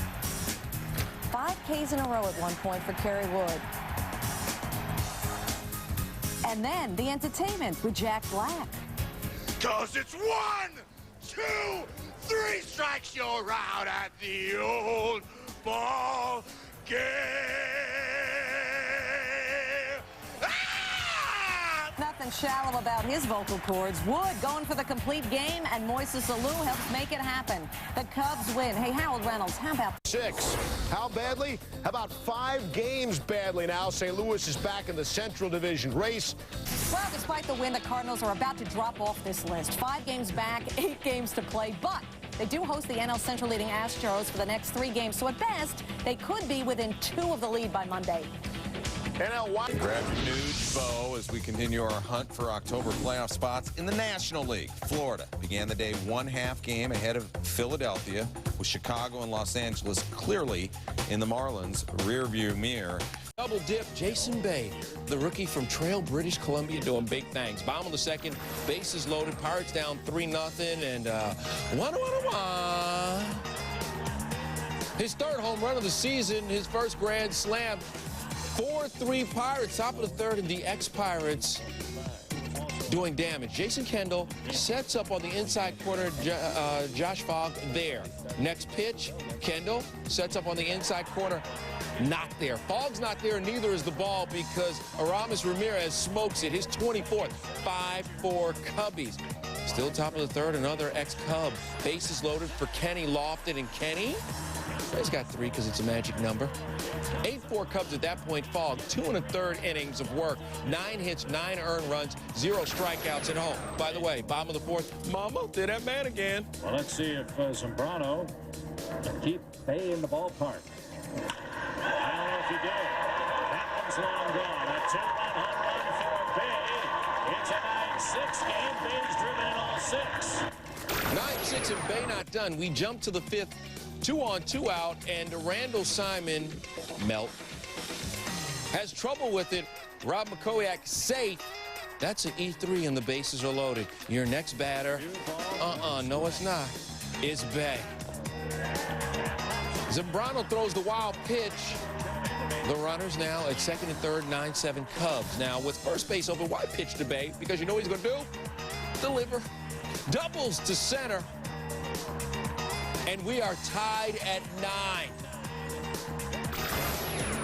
Bottom of the 7th, now Pirates trailing 10-9 after a Mark Grizzolonic sac fly. Bay gets a standing ovation because maybe he can. Well, no, he can't. But still, the kid was 3 for 4, 2 home runs, and 8 RBI. That's a career high. Cubs win 10-9. Double shot, game 2. Sammy Sosa digging in like a dog digs for a bone, and he's got a bone to pick with Solomon Torres. It was Torres who hit Sammy in the head and broke his helmet back in April. Sammy just 3 for 17 career against Torres before that. Singles to center in the top of the 1st. Tom Goodwin's fast. Cubs are up 1-0. Bottom 4, 2 outs, tied at 2. 2 Pirates in scoring position. Tyke Redmond, high chopper. Tony Womack, look at him, using second base as a launching pad. Looked like a double play.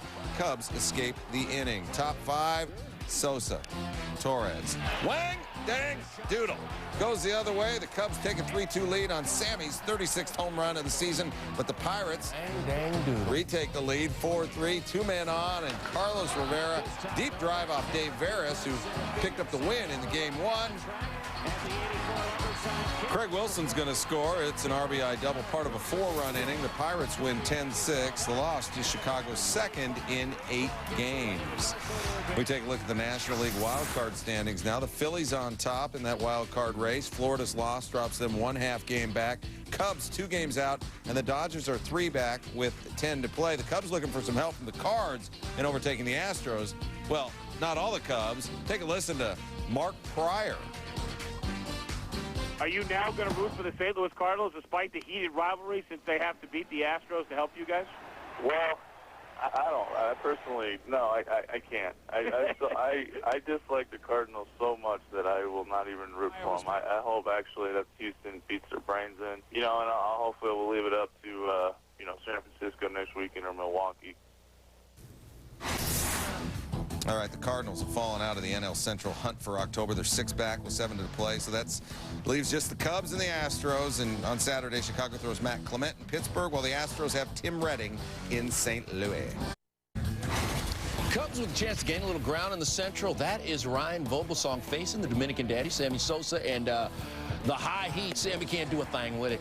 Top of the third, 1-0 Cubs. Sosa up with 2 on, and this time it's the breaking ball. Top of the fifth, Sammy gets smoked again by Vogelsong. Sosa 3 at-bats, 0 for 3, 3 strikeouts. Randall Simon on first. Now, Paul Bachel strikes out. Jason Kendall can't handle it. The ball's thrown away, but it's okay. Matt Stairs comes up with it. Randall Simon running. Run, big ball, run! He's not that fast. Simon misses the plate, and Kendall tags him as he pulls down, and Simon says, woo! Can I get a Gatorade? Top of the 8th, Sammy Sosa up again. This time, Mike Lincoln gets Sammy. He'll pull out the sombrero, dog. Pirates win 8. All right, Cubs can't capitalize on the Astros loss. They remain a game and a half back. Marlins a half game ahead of the Phillies. Cubs 2.5 back. The Giants with the win tie the Braves to the best record. Again, hey, Mark Pryor was dealing for the Cubs in Pittsburgh in search of win number 17. Bottom of the first, already 2-0 Chicago. He gets Jack Wilson, Jason Bay. In the bottom of the third, Jason Davis in a 3-0 game. In the fourth, it's Bay again. In the fifth, haven't seen Abraham Nunez go down. In the sixth, Jack Wilson again. Basically, it doesn't matter who was batting, huh? He retired 15 consecutive batters at one point. Bottom of the 8th, Pryor will get Rob Makoviak. After giving up 1 run and then loading him, Pryor will be pulled. He's 9-1 with a 1.42 ERA over his last 10 since returning from injury. Mike Remlinger comes in to replace him. Same deal. Doesn't seem to matter who the pitcher is. And the Cubs beat the Bucks 4-1. Giants, Tom Hanks, his wife Rita loving it. Cubs gain a game on the Stros and a half game out in the Central. Marlins and Phillies remain separated by a half game in the wild card. Cubbies, game and a half out. Dodgers. And in the Central, the Astros began the day clinging to a half-game lead over the Cubs. Meanwhile, the wild card was a half game for the Marlins over the Phillies in Atlanta. Well, the home field fight with the Giants, it's a 1-game cushion. All right, so we start with the Giants and the Astros and pick things up. In the third, 2-1, Barry Bonds on deck. 1 out, Ron Vallone walks Rich Aurelia. So the bases are loaded for Barry Bonds. That usually means Roro time. So Bert Hooton walks to the mound to talk to Vallone. Jordan Williams wants the Astros to talk things over. So we ask, what are the Astros discussing? Do they intentionally walk Bonds, pitch around Bonds, go right at Bonds, or getting a good deal on car insurance? Well, they go right at him. The shift is on, and they turn 2, so the Astros with the double play. Bonds 0 for 4, easy money there. Bottom of the fourth, tied at 2. Runner on third, Brad Osmus, the squeeze bunt. Richard Hidalgo scores a manufactured run, 3-2 Astros. Top of the 7th, Octavio Dotel in a jam. Bases loaded. He walks Ray Durham, forcing in a run. Dotel, an inning and a third, 2 walks, 2 strikeouts. We're tied at 3. Top of the 9th, Billy Wagner in. He had not given up a run since August 22nd. That's 2 of them at once as Pedro Feliz smokes a 2-run shot. 5-3 Giants. Next batter, Ray Durham, same flavor. My. Wagner gives up back-to-back home runs for the first time since September 21st of '96. Costly loss for the Astros. 6-3 your final as the Giants win. So what does it all mean? Well, it means now the Astros and Cubs are in a dead heat. The Astros, meanwhile, have 2 more against San Francisco. Then they take on the Brewers. The Cubs, they got Cincinnati and Pittsburgh, so obviously they have the easier schedule. This could be tasty down the stretch. Dodgers. National League Central's a dead heat. Astros and Cubs knotted up. Kerry Wood had October-worthy stuff. We'll show you that. Both are chasing in the wild card. Braves and Giants locked up in home field. We start with the only scoreboard. Out at the top, Chicago had Kerry Wood on the mound against the Reds, 9-2 in his career against Cincy. First inning. Hey, we're going to track Woods' strikeouts against Reds' hits. I think we'll know who wins.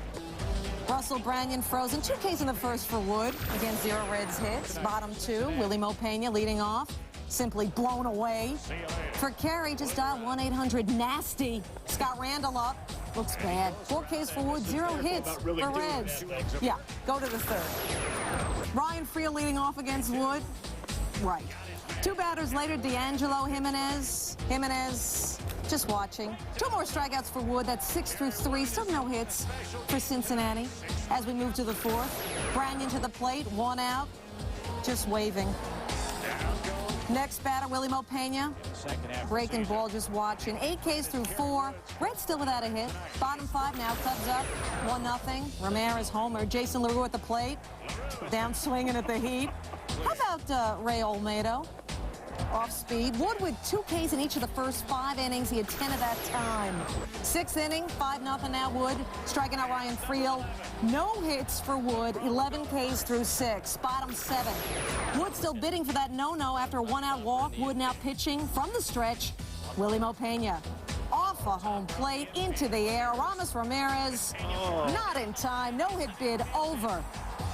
Later in the inning, that was the only hit, by the way, Kerry Wood allowed through 7. Later in the inning, bags full. Stenson pitch hitting. Yeah. 266 Ks. 3rd most in Cubs history for Kerry Wood. 1 hitter through 7. How about that, Kerry? I felt good. I know that. I mean, I had a good fastball and was able to get ahead of guys. And, anytime I feel like anytime I can get ahead of guys early in the count, I can either throw a slider for a strike or hopefully get him to swing and chase it off the plate. And that's pretty much what I was doing tonight. So the Astros needed 1 to keep pace with the Cubs. Astros and Giants. Giants 23-5 when Jason Schmidt starts, but not good against Houston as Schmidt is 2-9 for his career. ERA a shade under 6. Top 2, Marquise Grissom. It's his 20th home run of the season. What a great season Grissom's having. Just under 300 for the year, sitting at 299. Giants with a 1-0 lead. Same inning, 3 runs later. It's 4-0. Here's Barry. Oh, that's a double play ball. Bagwell coming home, getting no one. Throwing error to the plate allows Ray Durham to score. 5-0 Giants. Here's Santiago a couple of batters later with the bases loaded. Wade Miller walks him. Jimmy 1M. Decides to make a pitching change in the 6-0 game. Miller takes a seat. Bases loaded. And the Fonz connect the mundo. Number 12, Ricardo Alfonso, the grand slam. The 4-run homer makes it 10-0. 4th inning, here's Schmidt against Bagwell. You mentioned Schmidt hadn't been good against the Astros? Yeah. Okay now, 7 innings, 2 runs, 3 hits. He's won 5 straight decisions. Here is Lance Berkman, a couple batters later. Oh yeah, and about Grissom? Yeah. Still covers the ground in the outfield too. Giants win it by a count of 10-3. Title starting with the Cubs in Cincinnati. Top of the 1st, 2 on, 2 out. Aramis Ramirez against Josh Hall. Ramirez lines one to deep center. Ryan Friel going back. Unbelievable catch. Hall is appreciative, but he can't believe it. Now, where does that play rank among Ryan Friel's best? He's only got a top 5, not a top 10. He's only a rookie. He hasn't been around that long. Here's number 5. Friel makes the nice diving catch on the Bobby Abreu liner. Linda, a little help, please. All right, number 4 for Friel. Remember this? Loop to left center. There goes Robin Jimmy Rollins in the same game. Number 3, Friel. Terrific diving catch Tuesday against Ramirez and the Cubs. Steve, I like number 2. Friel. He's going to do his own version of twist and shout, robbing Jim Edmonds, of all people, of a homer against the Cardinals. That was like a Jim Edmonds move. Look, Edmonds and Torrey Hunter better look out. There's a new kid on the block. And number 1, Wednesday, is catch against the Cubs. Watch it again. Amazing. Let's go to the 3rd. It's 1-0 Cubs. All's facing Sammy Sosa. And Sammy's going to line one up and out. 536th of his career, ties the Mick, 10th all-time on the list. Bottom 5th, Sean Estes was cruising. Comes up with a complete game 4-hitter. Cubs have won 17 of the last 20.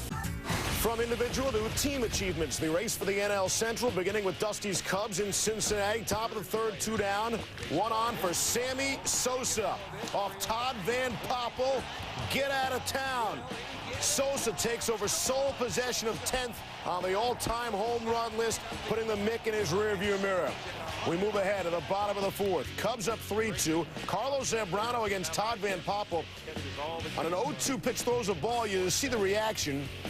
Having a hard time keeping his emotions in check. Thought he had him there. On the next pitch, he does get the call and continues to show that emotion on the mound.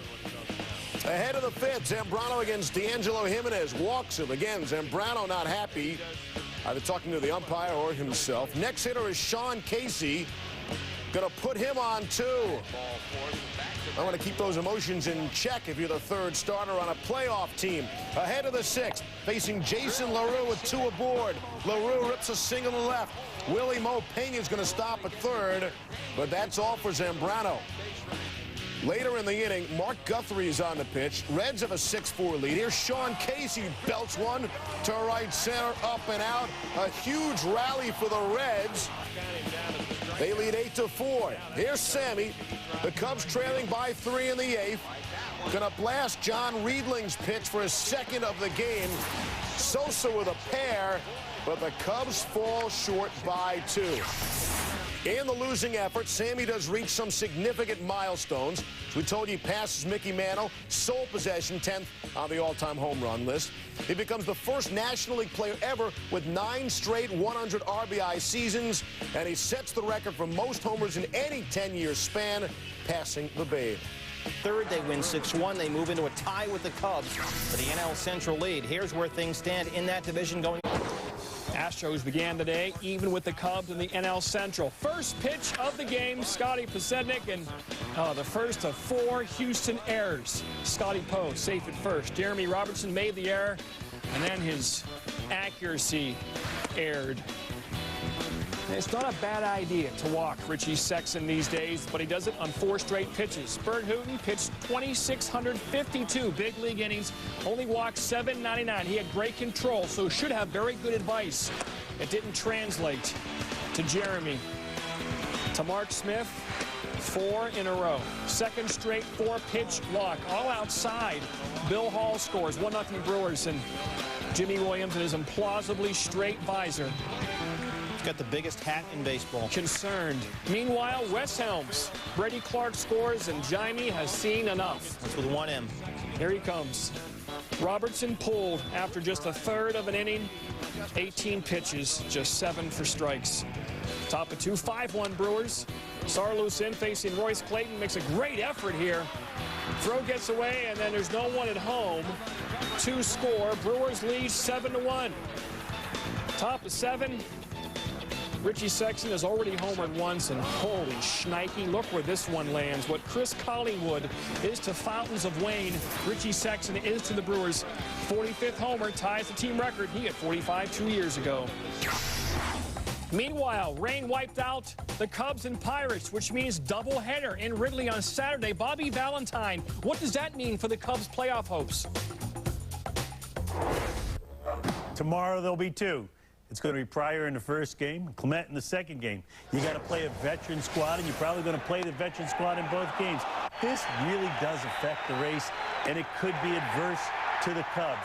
Even though they could come out and just let it all hang out, win 2. You saw it's been done 19 times this year out of 25 doubleheaders, so the odds are with them that they could do it. They've already lost 2 doubleheaders this season. And you wonder, psychologically, they'll be feeling good knowing when they wake up, they'll have a half-game lead already on. But first, the Astros had to help out by losing to Milwaukee. Bottom 1, Wes Obermuller to Jeff Kent's. Craig Biggio scores, and it's 1-0 Houston. 2 batters later, they are loaded. Richard Hidalgo. Wes Helms steps on third, throws to first, and the Astros have to settle for 1 after they had the bases loaded. Top 3, Ron Vallone facing Scott Podsednik. To center. Craig Biggio's out there. Can't make the catch. Royce Clayton scores. Podsednik has a triple, and we're tied at 1 as Vallone allowed 5 runs on 8 hits and 5 2/3. You talked about sweeping a doubleheader for the Cubs. Even tougher is winning 4 ball games in a row from the same team. Bill Hall, the next guy. Adam Everett over the head of Bagwell. Hall safe. Podsednik scores. 2-1 Brewers. Top 6. Helms crushes it. His 23rd. It's 3-1 Milwaukee. I think it's very difficult playing at this stage in this season. I think that you see the Astros, the mistakes they've made, they're just trying too hard. Yep, we'll get to that in just a second. Actually, later in the inning, they're loaded. Podsednik off Brad Lidge, 2-run score. All 5 Milwaukee runs in the game coming with 2 outs. Obermueller to Hidalgo in the 8th. 6-4-3. Obermueller, a career-high 8 innings, gave up only 2 runs. Danny Kolb shuts it down in the 9th.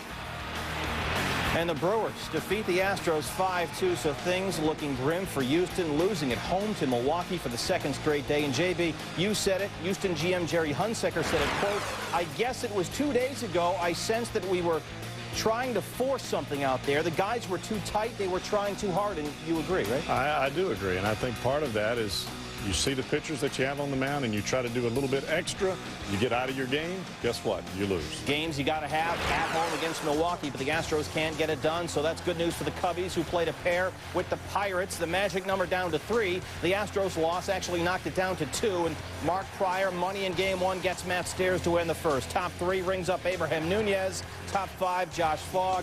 J.B. Pryor was just classic Pryor down the stretch here. He was, and you can see some of these strikeouts are looking. That tells me that a pitcher is setting up the hitters as they come to the plate. It's not about overpowering. It's about making pitches and making them correctly. Damian Miller overpowers this one in the 5th as 9th, 3-1 Chicago. It was 4-2 Cubs in the 7th. Jeff Reveille, as in no way. Pryor's 10th K gave up 2 runs on 7 hits in 6 2/3. Dusty the double switch. Enter Kyle Farnsworth. Exit Pryor to a standing O through 133 pitches. Farnsworth facing Jason Kendall as the tying run. Back to Farnsworth in the 8th. The fans go nuts.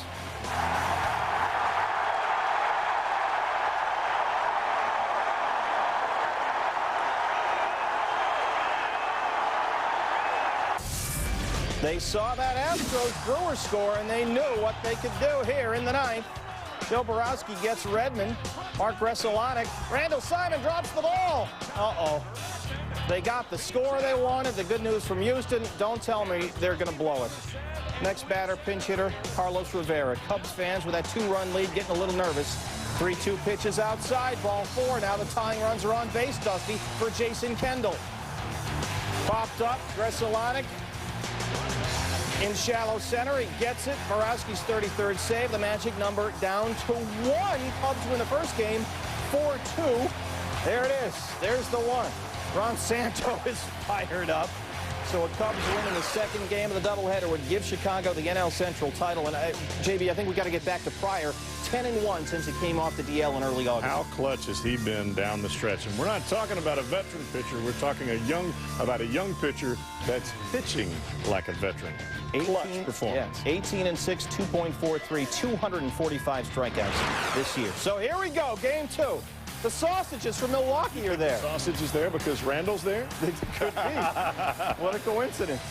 Matt Clement gets out of a jam, and then bottom 1, Sammy, 450 feet. Happy night tonight. Sammy hits a rocket straight away center field. Redmond will wave goodbye. There goes for Sosa, number 40. And his 4th homer in 4 games. An immediate lift from Sosa right out of the gate. That was big. That's what leaders do, you know? Get you that run right there early in the game. Set the tone.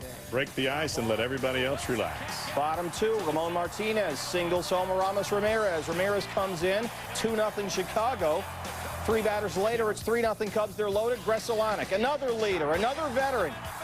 It'll score 2. Ryan Vogelsong tagged for 6 runs on 6 hits in 1 1/3. Just like that, 5-0 Cubs. Next batter, it's Sosa again. The failed hit and run, but Craig Wilson's throw into center. Lofton comes in. Just a little high. 6-0. A nice big cushion for the Cubbies. Top 4, Jason Bay to center. Look at Kenny Lofton. Oh, mercy, Willie Mays. That is getting it done right there, JB. Another veteran for the Cubs. Tough play and a great play, knowing exactly where that big brick wall is. That's behind that ivy. Get the champagne on ice. Cubs ready to clinch the NL Central. Sure. Ground ball to short. Martinez the second one over to first. Cubs win.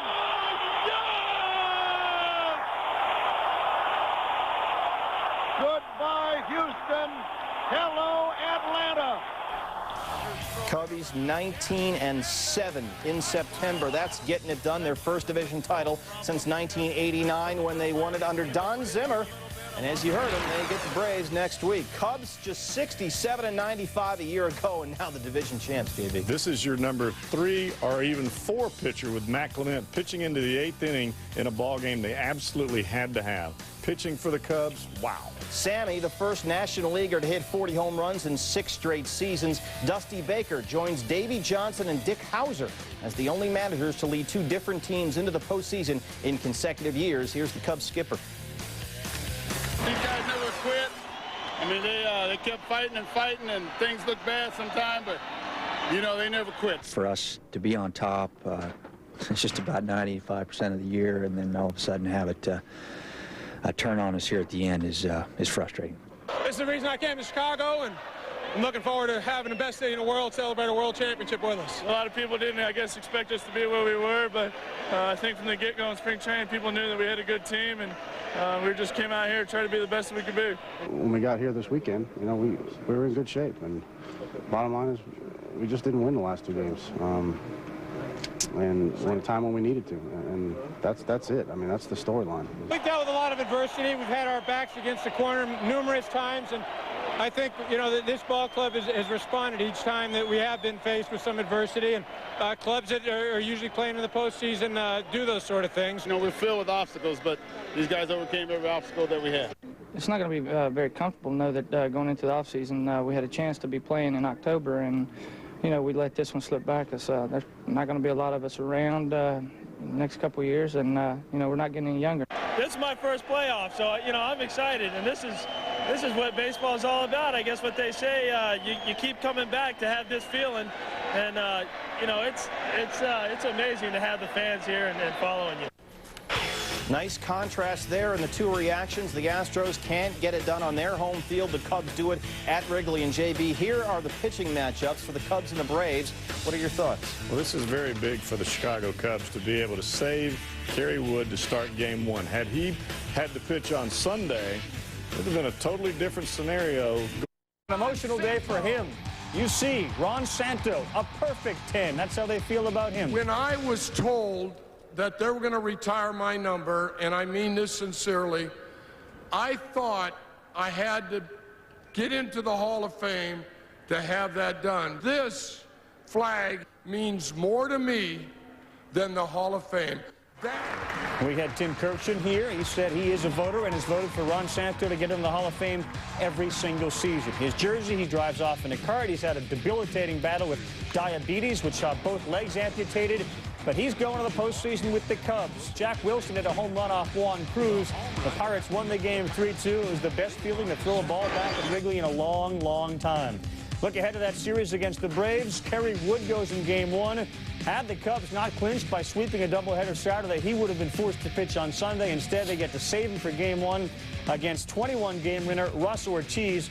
And we begin with a playoff matchup that features a team that has won 12 straight division titles against a team that hasn't won a postseason series since 1908, the year they won the World Series. The Braves have failed to bang out the Ted for at least 15 playoff games since they moved there in '97. But when you invite the Cubbies to town, like a college football team going to a bowl game, they travel well. Chicago fans made sure there'd be 0 tickets available for the first 2 games of this NLDS. I'm fired up, and so are they. Kerry Wood, what about him? Ready to take the mound? Scoreless game. This is a top 10 nominee. Why? That's why. Behind the pack, Robin Guinea Castilla. Just an awesome defensive play. Looked like an NHL goalie on that.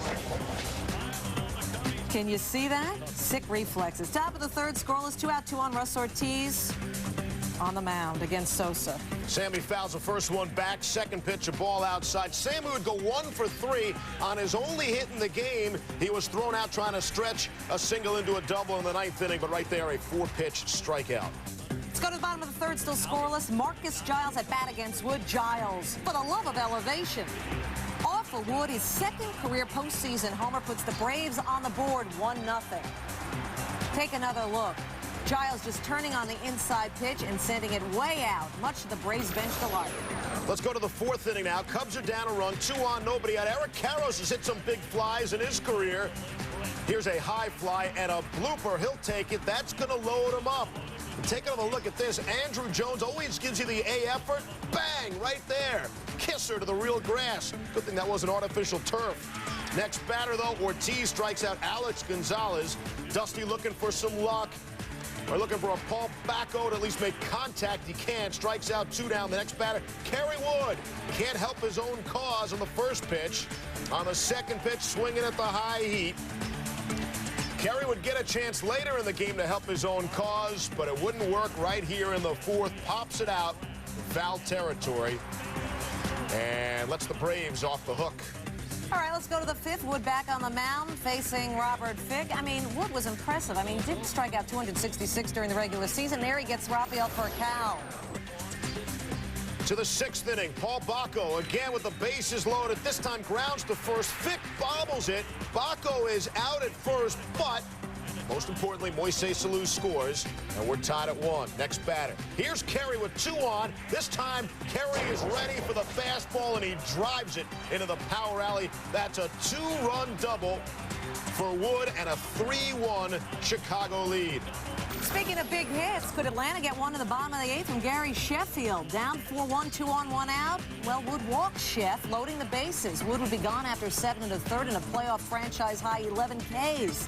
Mike Remlinger in facing Chipper Jones on the ground.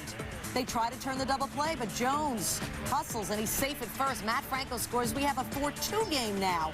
Kyle Farnsworth on the mound after walking Andrew Jones. Bags full, 2 out. Javi Lopez grounds out.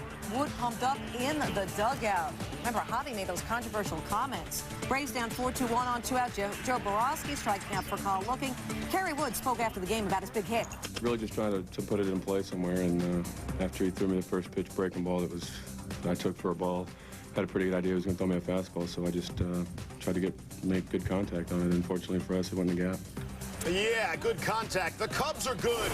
They win their first road game in the postseason since Game 3 of the 1945 World Series. Sheffield, Chipper, and Andrew go a combined 0 for 10. The last 11 postseason series the Braves have played, their Game 1 result is the series result. And in this Game 1, that was a loss. As for None on the Braves, Mike Hampton, 0-2, a 5.87 ERA and 4 career NLDS starts. After walking the first 2 of the game, Hampton against Sammy Sosa. Sosa, all right, I'll take the double. Here comes the relay throw by Rafael Furcal. The throw home is wide. Kenny Lofton will score. Said Hampton later, I couldn't get into a rhythm early. Guess I had to get beat up before I woke up. And then Alou grounds it to Vinny Castilla. The throw home. Grudzielanek is called safe, but is he? Take another look. Javi Lopez appears to block Grudzielanek from scoring, but he's called safe. Bobby Cox doesn't like the call. Cubs are up 2-0. Later in the first, bags full for Eric Karros. Hampton gets him. Next batter, Ramon Martinez. Martinez was 0 for 3. Next batter as Hampton heats up. Damian Miller, not a chance. Threat over. Second inning we go. Hampton getting better, facing Carlos Zambrano. No contest. Hampton. I mentioned he was heating up, right? Lofton goes down swinging. Now facing Grudzielanek. Called out on strikes. Hampton's 6 straight strikeouts ties a Major League postseason record. He allowed 4 hits and struck out 9. To the 6th we go. It's a tie game. 2 on for the Braves. Hampton pinch hitting by Marcus Giles. He's pinch hit 4. Facing Zambrano. Giles looking for space. That'll score Lopez. The Braves are up 3-2. So after falling behind 2-zip, they're up 3-2, and after Rafael Furcal single loads the bases, Dusty Baker will come out and take Zambrano out after he allowed 3 runs, 11 hits, and 5 2/3. Kyle Farnsworth in against Mark DeRosa with a bag still full, and Zambrano was fired up because Farnsworth got out of the jam to the 8th. John Smoltz in, trying to prevent the comeback. Only 3 times this season Smoltz has come in the 8th, and Tom Goodwin flies out. It's a sac fly. Randall Simon will be thrown out at second, but a run scores. Smoltz blows the save. Shocking. He had 45 saves during the regular season, but again he came in the 8th. Bottom 8, 2 outs, runner on second. Dave Beers intentionally walks for Call. Next batter, DeRosa. Remember he was in that big spot last time and struck out? Here, big spot comes through for DeRosa. The double, that scores Garcia and Furcal, putting the Braves up 5-3. Mark, tell us about that hit. You take it personal when they intentionally walk Rafi, even though that's the play, you know, you understand that. But I had to come through because I struck out with the bases loaded, and, you know, you want to give Sheffield a chance to hit, and I know I'm going to get pitches to hit. Just wanted to bear down. I was able to do it. All right, top of the ninth, 2 outs. Smoltz facing Grudzielanek with Sammy Sosa on deck. 2 outs, remember, and Grudzielanek pops out to Furcal. Sosa won't get a chance. The Braves get a win, so Smoltz gets the win after blowing the save, and the series is tied up at 1. And the Braves do so before a Turner Field playoff record crowd, a crowd that included thousands of Cubs fans yet again. Cubs with just 2 hits in the final 6 innings. They hit into 3 double plays. Said Chicago's Eric Karros, obviously you'd like to be up 2-0, but I still feel we have as good a chance as they do. Breaking it down for us. We start with a promising pitching matchup at Wrigley Field, which was hosting a postseason game for only the 22nd time in its long history. Braves and Cubs, Game 3. Former Cub ace Greg Maddux dueling with current Cubby stud Mark Pryor, who was facing Marcus Giles for the first time since they had that nasty collision at Wrigley back on July 11th. Remember this, Pryor running from first, hits Giles at second. Giles went to the hospital. Pryor went to the DL. Both guys have been hot since that collision. Giles, 349 with 13 homers. Pryor, 10-1, 1.52, nearly unhittable. Let's get back to Friday's Game 3. After a 31-minute rain delay to start top 1, Pryor gets Giles with a 96-mile-an-hour fastball. And then after walking 2 in the first, he strikes out Javi Lopez. Pryor admitted, I was letting the crowd and the whole surrounding environment affect me. He was pumped up. Bottom 1, 2 on for Sammy. And Greg Maddux gets him. Maddux' only strikeout of the game. Sosa 0 for 4 Friday. 2 batters later, 2 on, 2 out, Randall Simon. A former Brave singles. Lofton scores. Grudzielanek scores. 2-0 Cubs as Maddux allowed 2 runs on 6 hits in 6. He's now 1-5 in his last 8 postseason starts. Top 3, Rafael Furcal, blooper, and Mark Grudzielanek sticks the landing. Look again, Grudzielanek at full speed, and he never takes his eyes off the ball. Good tip for you kids at home. Pryor still cruising. Top 5 gets Rafael Furcal with the Cub fans on their feet. Atlanta hitting only 191 as a team in this series. Top 6, Pryor plunks Gary Sheffield. Sheff, a bruised left hand. He did stay in the game. Sheffield and Chipper Jones, a combined 2 for 21 in this series so far. Later in the 6th, Pryor throwing ground balls, gets Javi Lopez to ground out, ends the inning. Javi 0 for 4 Friday. Top 7, Pryor, another ground ball, this time to Vinny Castilla. And this will end the inning. Mark Pryor setting the night on fire. Cubs are up 2-1, bottom 8. Kevin Grabowski in for Atlanta, facing Aramis Ramirez. To right, this might leave the yard. It stays in, but it gets stuck in the ivy. Moises Alou scores. Ramirez 2 for 4 in the game, and the Cubs are up 3-1. Kevin Grabowski, your thoughts? Thank you. Top 9, Pryor. Going to get Javi Lopez here. But it gets by Damian Miller, who can't find it. Lopez to first. Next batter, Pryor settles down, gets Andrew Jones. Pryor walked 4, struck out 7, tied a season high, throwing 133 pitches. Robert Fick will pop out to second to end the game. Mark Pryor, the complete game 2 hitter, 23 years old, not bad, right, Greg Maddux? He's got the best pitch in baseball. He knows how to locate a fastball. And you know, when you can locate a fastball, you've got the best thing going. You got the best thing going in baseball. Cubs win 3-1. Pryor, a complete game 2 hitter in his first career postseason start. The 2 hitter, the first complete game by a Cubs pitcher in the postseason since Claude Passeau threw a 1 hitter at the Tigers in Game 3 of the 1945 World Series. Atlanta Friday had more errors than hits. So Chicago can now close out the series in Saturday's Game 4. Jeff Brantley. Russ Ortiz working on 3 days rest against Dusty's Cubs. Top 5, Matt Clement to Chipper Jones. Chipper back up to his old number 3 spot in the order with Sheffield not playing. Chipper says, that's where I feel most comfortable.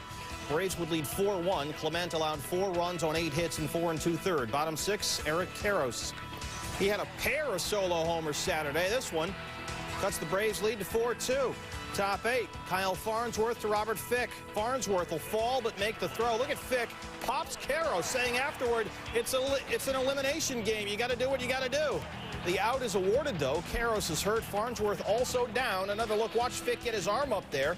Karros said he's pretty close to clotheslining me. Farnsworth has to come out of the game with a jammed kneecap. Karros will stay in the game. Later in the inning, Chipper, who homered earlier. Say hello! Hello, Fry! His second of the game, 6-2 Braves. Chipper's first career 4 RBI postseason game. 6-3 Atlanta in the ninth. Here's John Smoltz facing Cub catcher Damian Miller. To right center. Randall Simon will score. Miller hustling into second with a double. It's a 2-run game. This cut it to 6-4. 3 batters and 2 outs later. It's Sammy Sosa representing the tying run at the plate. Sosa has never homered off Smoltz in 41 career regular season at-bats. First pitch, ball 1, the 1-0. Strike got the corner. Smoltz appeared to be in pain with every pitch, grimacing like that. This one just a bit outside. Bobby Cox comes out to check on Smoltz, gets Roberto Hernandez up just in case. Smoltz still in there, the 2-1. Swung on and missed, strike 2. The 2-2. Foul back up here. Neil Everett almost made a nice play in that one. 2-2 again, ball 3. And here we go. Smoltz, the payoff pitch to Sammy. And there's the hawk. Did he get enough? Andrew Jones is under it. Sammy said, I thought I had it for a second. That was close. John Smoltz, your thoughts? He hits the ball out of the park. I'm man enough to stand before you and say he hit the ball out of the park, but certainly what the fans want to see. I mean, they want to see Sammy get up, and I just thought if I made good enough pitches, I can get him out. Whew. Braves win 6-4, Smoltz's 4th career postseason save. Russ Ortiz gets it done on 3 days rest. He is 3-1 now in 8 career postseason starts. Since winning the World Series in 1908, the Cubs are 0-5 when they have a chance to eliminate an opponent. They'll go back to Atlanta for Sunday night's decisive Game 5. Game 5, Chicago again trying to win its first postseason series since '08, the World Series. Kerry Wood won Game 1. Mike Hampton going on 3 days rest. He's 3-0 in 5 career starts in the short rest. Top second, 1-zip Cubs. Let's add another one to it, shall we? Alex Gonzalez, just about dead center field, is first in the postseason, 2-0 in favor of the Cubs. Now the big smasher, Sammy Sosa. Whoa! Hampton saws him off, but that bat, yeah, nothing but good old North American white ash, or maybe some Canadian maple, but what's not in there? No cork. No cork. Oh, Sosa would strike out, though. Bottom 4 Wood facing Chipper Jones. 2 homers in Game 4, nothing there. The 3-2 pitch, got him. 2 batters later, Andrew Jones working on an 0-for-4 night, 1 for 17 in the series. Top 6, still 2-0. Hampton. Fat one to Aramis Ramirez. That ball is by about the same spot as Gonzalez. 4-0 Cubs. Ramirez is first in the postseason. Hampton not pleased. Bottom 6, 4-0 still. Wood facing Gary Sheffield. Lines 1 to center. Kenny Lofton coming on. Did he make the catch? Yes. Rafael Percal scored on the play. Now we got a force at second, and it's all bonkers. Nobody knows what's going on. Dusty Baker has to argue. Going to take another look because Lofton will, in fact, make the catch. But says no. So they play away. You get the double play of actually Marcus Giles at second. So then when Gary Sheffield passes him, Sheff gets to stay there at first. 1 run scores, 4-1. It would all be moot later. Chipper, Larry Wayne Jones Jr. get in this house right now. 6-4-3 double play. Wood allows nothing. Bottom 7, still 4-1. Wood facing Vinny Castilla, who will rope one to short. Gonzalez, he just flicking it over to his buddy Mark Grudzielanek to make the play. That's 6-4-3 as well, but only 1 out. Bottom 8, still 4-1. Sheffield, this one Gonzalez will handle, and there's the 4th. Wood, 8 innings, 5 hits, 7 Ks. Bring on Joe Borowski, looking skyward. Is it God's help? Maybe for Cubs fans, it's just Satan recruiting. Now 5-1 Cubs to Chipper Jones and Sammy Sosa. That's not the home run hop. That's the I got it hop. At the wall, hauls it in. No. 1 pitch, 1 long out. Couple of batters later, 2 outs. Sosa been waiting for this. Bring on the joy in Wrigleyville. And the pitch, swing and a miss, strike 3. Tough win. Bring on the Marlins. Ron Santos, this one's for you. He said, bring on the Marlins. Now, they did it down at Turner Field, but as you see, the folks in Wrigley, 1908, they've been waiting to get out there and have some fun for that first series win in the postseason. Cubs take it by a count of 5-1. So both 100-win teams in the NL are out of the playoffs. Gary Wood, brilliant again, 2 wins both in Atlanta. Mike Hampton now 0-3 in his career in the NLDS. And how about the Braves at Turner Field when facing elimination, now 0-6. It's even worse for John Smoltz, a lot better for Sammy Sosa. It's beautiful. After everything happened to me, you know, the whole team supported me. They were behind me 100%. And now, you know, we have a chance to win a good team, which is Atlanta Braves. So we're moving to the next step. Being ahead of that lineup makes it a lot easier to pitch to. I mean, they didn't win 101 games for nothing this year. So, I mean, it's a lot of work to go pitch against that lineup. Boy, this is like a... never imagined this was going to happen in year number 1, but I mean, I'll take it, and I'm quietly subdued and happy, and want to go back to the World Series again. I'm not healthy. There's a lot of people not healthy, and it was very difficult for me the last month of the season. I did what I had to do. I never make excuses, but I certainly couldn't talk about it, and you know, I'll be totally fine come spring training, but right now this was difficult for me. Braves 12 division titles, still that 1 World Series win. Well, since 1908, when a stamp cost 2 cents, there have been 48 Cubs managers, 18 presidents, 14 more teams added to the bigs, 12 amendments, and 4 more states. And now, finally, another Cubs win in the postseason. Harold Reynolds now answering the game's only real strategy question: why lift Wood after the 8th? Game 1, Marlins and Cubs. Chicago starter Carlos Zambrano put it best, saying, "This is not a game for babies. This is a game for a man." Cubs fans overflowing Wrigley Field. Oh, they do love Dusty Baker, don't they? Sammy Sosa, too, but 1 RBI in his postseason career coming in. For the Marlins, Josh Beckett making his 2nd career postseason start. Bottom 1 after walking leadoff batter Kenny Lofton. Beckett gets into trouble. Mark Grudzielanek crushes it. Juan Pierre can't handle it. He slipped there. Lofton would score. It's a triple for Grudzielanek. 1-0, Cubs on the board. So what exactly happened there? Watch the pitch by Beckett. The catcher, Pudge Rodriguez, sets him up off the plate, but Beckett throws it right down the middle, and Grudzielanek takes advantage. Now, after Sosa popped out, former Marlin Moises Alou does that. A 2-run home run. Alou did go 10 for 20 in the first round against the Braves. It's 3-0 Cubs. Oh, the fans outside Wrigley are just loving it, and when they want that ball. As for Beckett, it's been a struggle so far. Next batter, Aramis Ramirez. That is deep. Is it gone? He'll like the result either way, because Pierre can't get it. Ramirez ends up with a triple. It's the Cubs' 2nd triple of the inning. We're in the 1st. So again, let's look at the pitch location by Josh Beckett. Location, location, location. Pudge sets up away, and Beckett throws it right down the middle. Oh, Josh having a tough first inning, to say the least. 2 batters later, Alex Gonzalez. Good contact. Jeff Conine makes the dive, but can't make the play. Ramirez would score. Gonzalez would end up with a double. It's 4-0. Beckett, so angry, takes out his anger on the dugout. John? He had a bad first. Zambrano a tough 3rd. 4-0 Cubs. Juan Pierre shoots it to right. Sammy Sosa can't get it. Takes a weird hot off that flowery ivy stuff they got out there or whatever. Couple of lefts, 270 feet. He's got himself a 3-bagger. That is the 4th triple of the game, a new NLCS record. We're in the 3rd. A couple of batters later, Ivan Rodriguez, and that is mad size, baby. Pudge hammering a 3-run shot, the former driller, bringing the Marlins to within 1 at 4-3.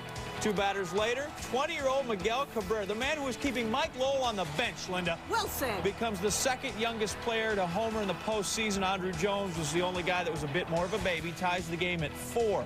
Larry Rothschild makes a local call and, well, didn't get there soon enough. Juan Encarnacion makes it back-to-back homers, and the Marlins lead at 5-4. Marlins 3 homers on 13 pitches, NLCS record for homers in an inning. Let's go to the bottom of the 5th. 2 out, runner on. Beckett facing Sammy, and Beckett gets him to end the inning. 5 Ks for Beckett in 6 1/3.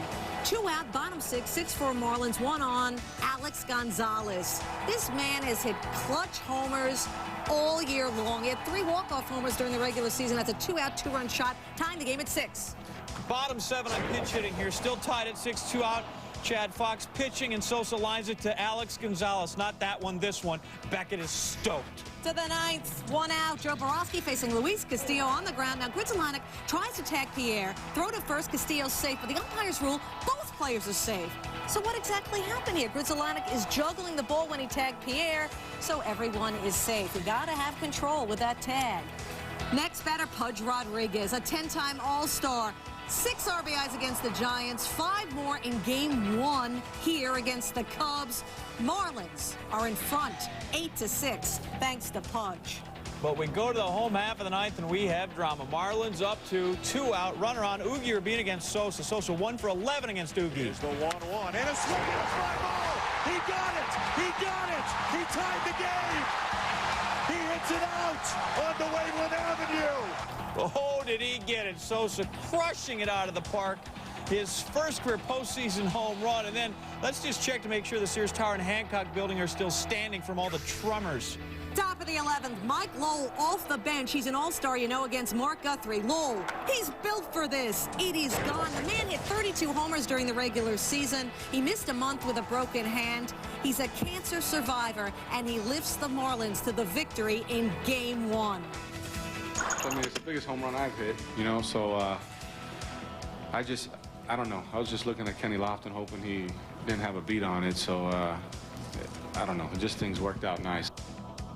We know that he's got some power, and he was the guy that we wanted in that situation, especially when he brought the left-hander in. It was perfect. We knew that he was capable of hitting the ball at the ballpark, and he did it. It just kept going back and forth. It was weird. I mean, this was an exciting game. I mean, 2 outs in the ninth with Sammy up. He comes through for the crowd, and it was just, you know, it was kind of like a boxing match.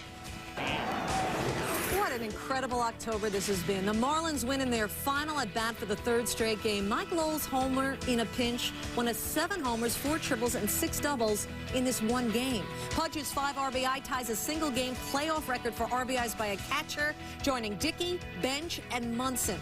Keep this in mind. The last 10 teams to win the NLCS opener have gone on to the World Series. Now to break it down, our Marlins and Cubs game 2 from Wrigley. Not sure how you top game 1. Jack McKeon's Marlins are going to go up 2-0. Mark Pryor starting for the Cubs. Pryor 10-2, including postseason when he starts following a Cubs loss. They'd need it here. Top first, Devon Rodriguez at the dish.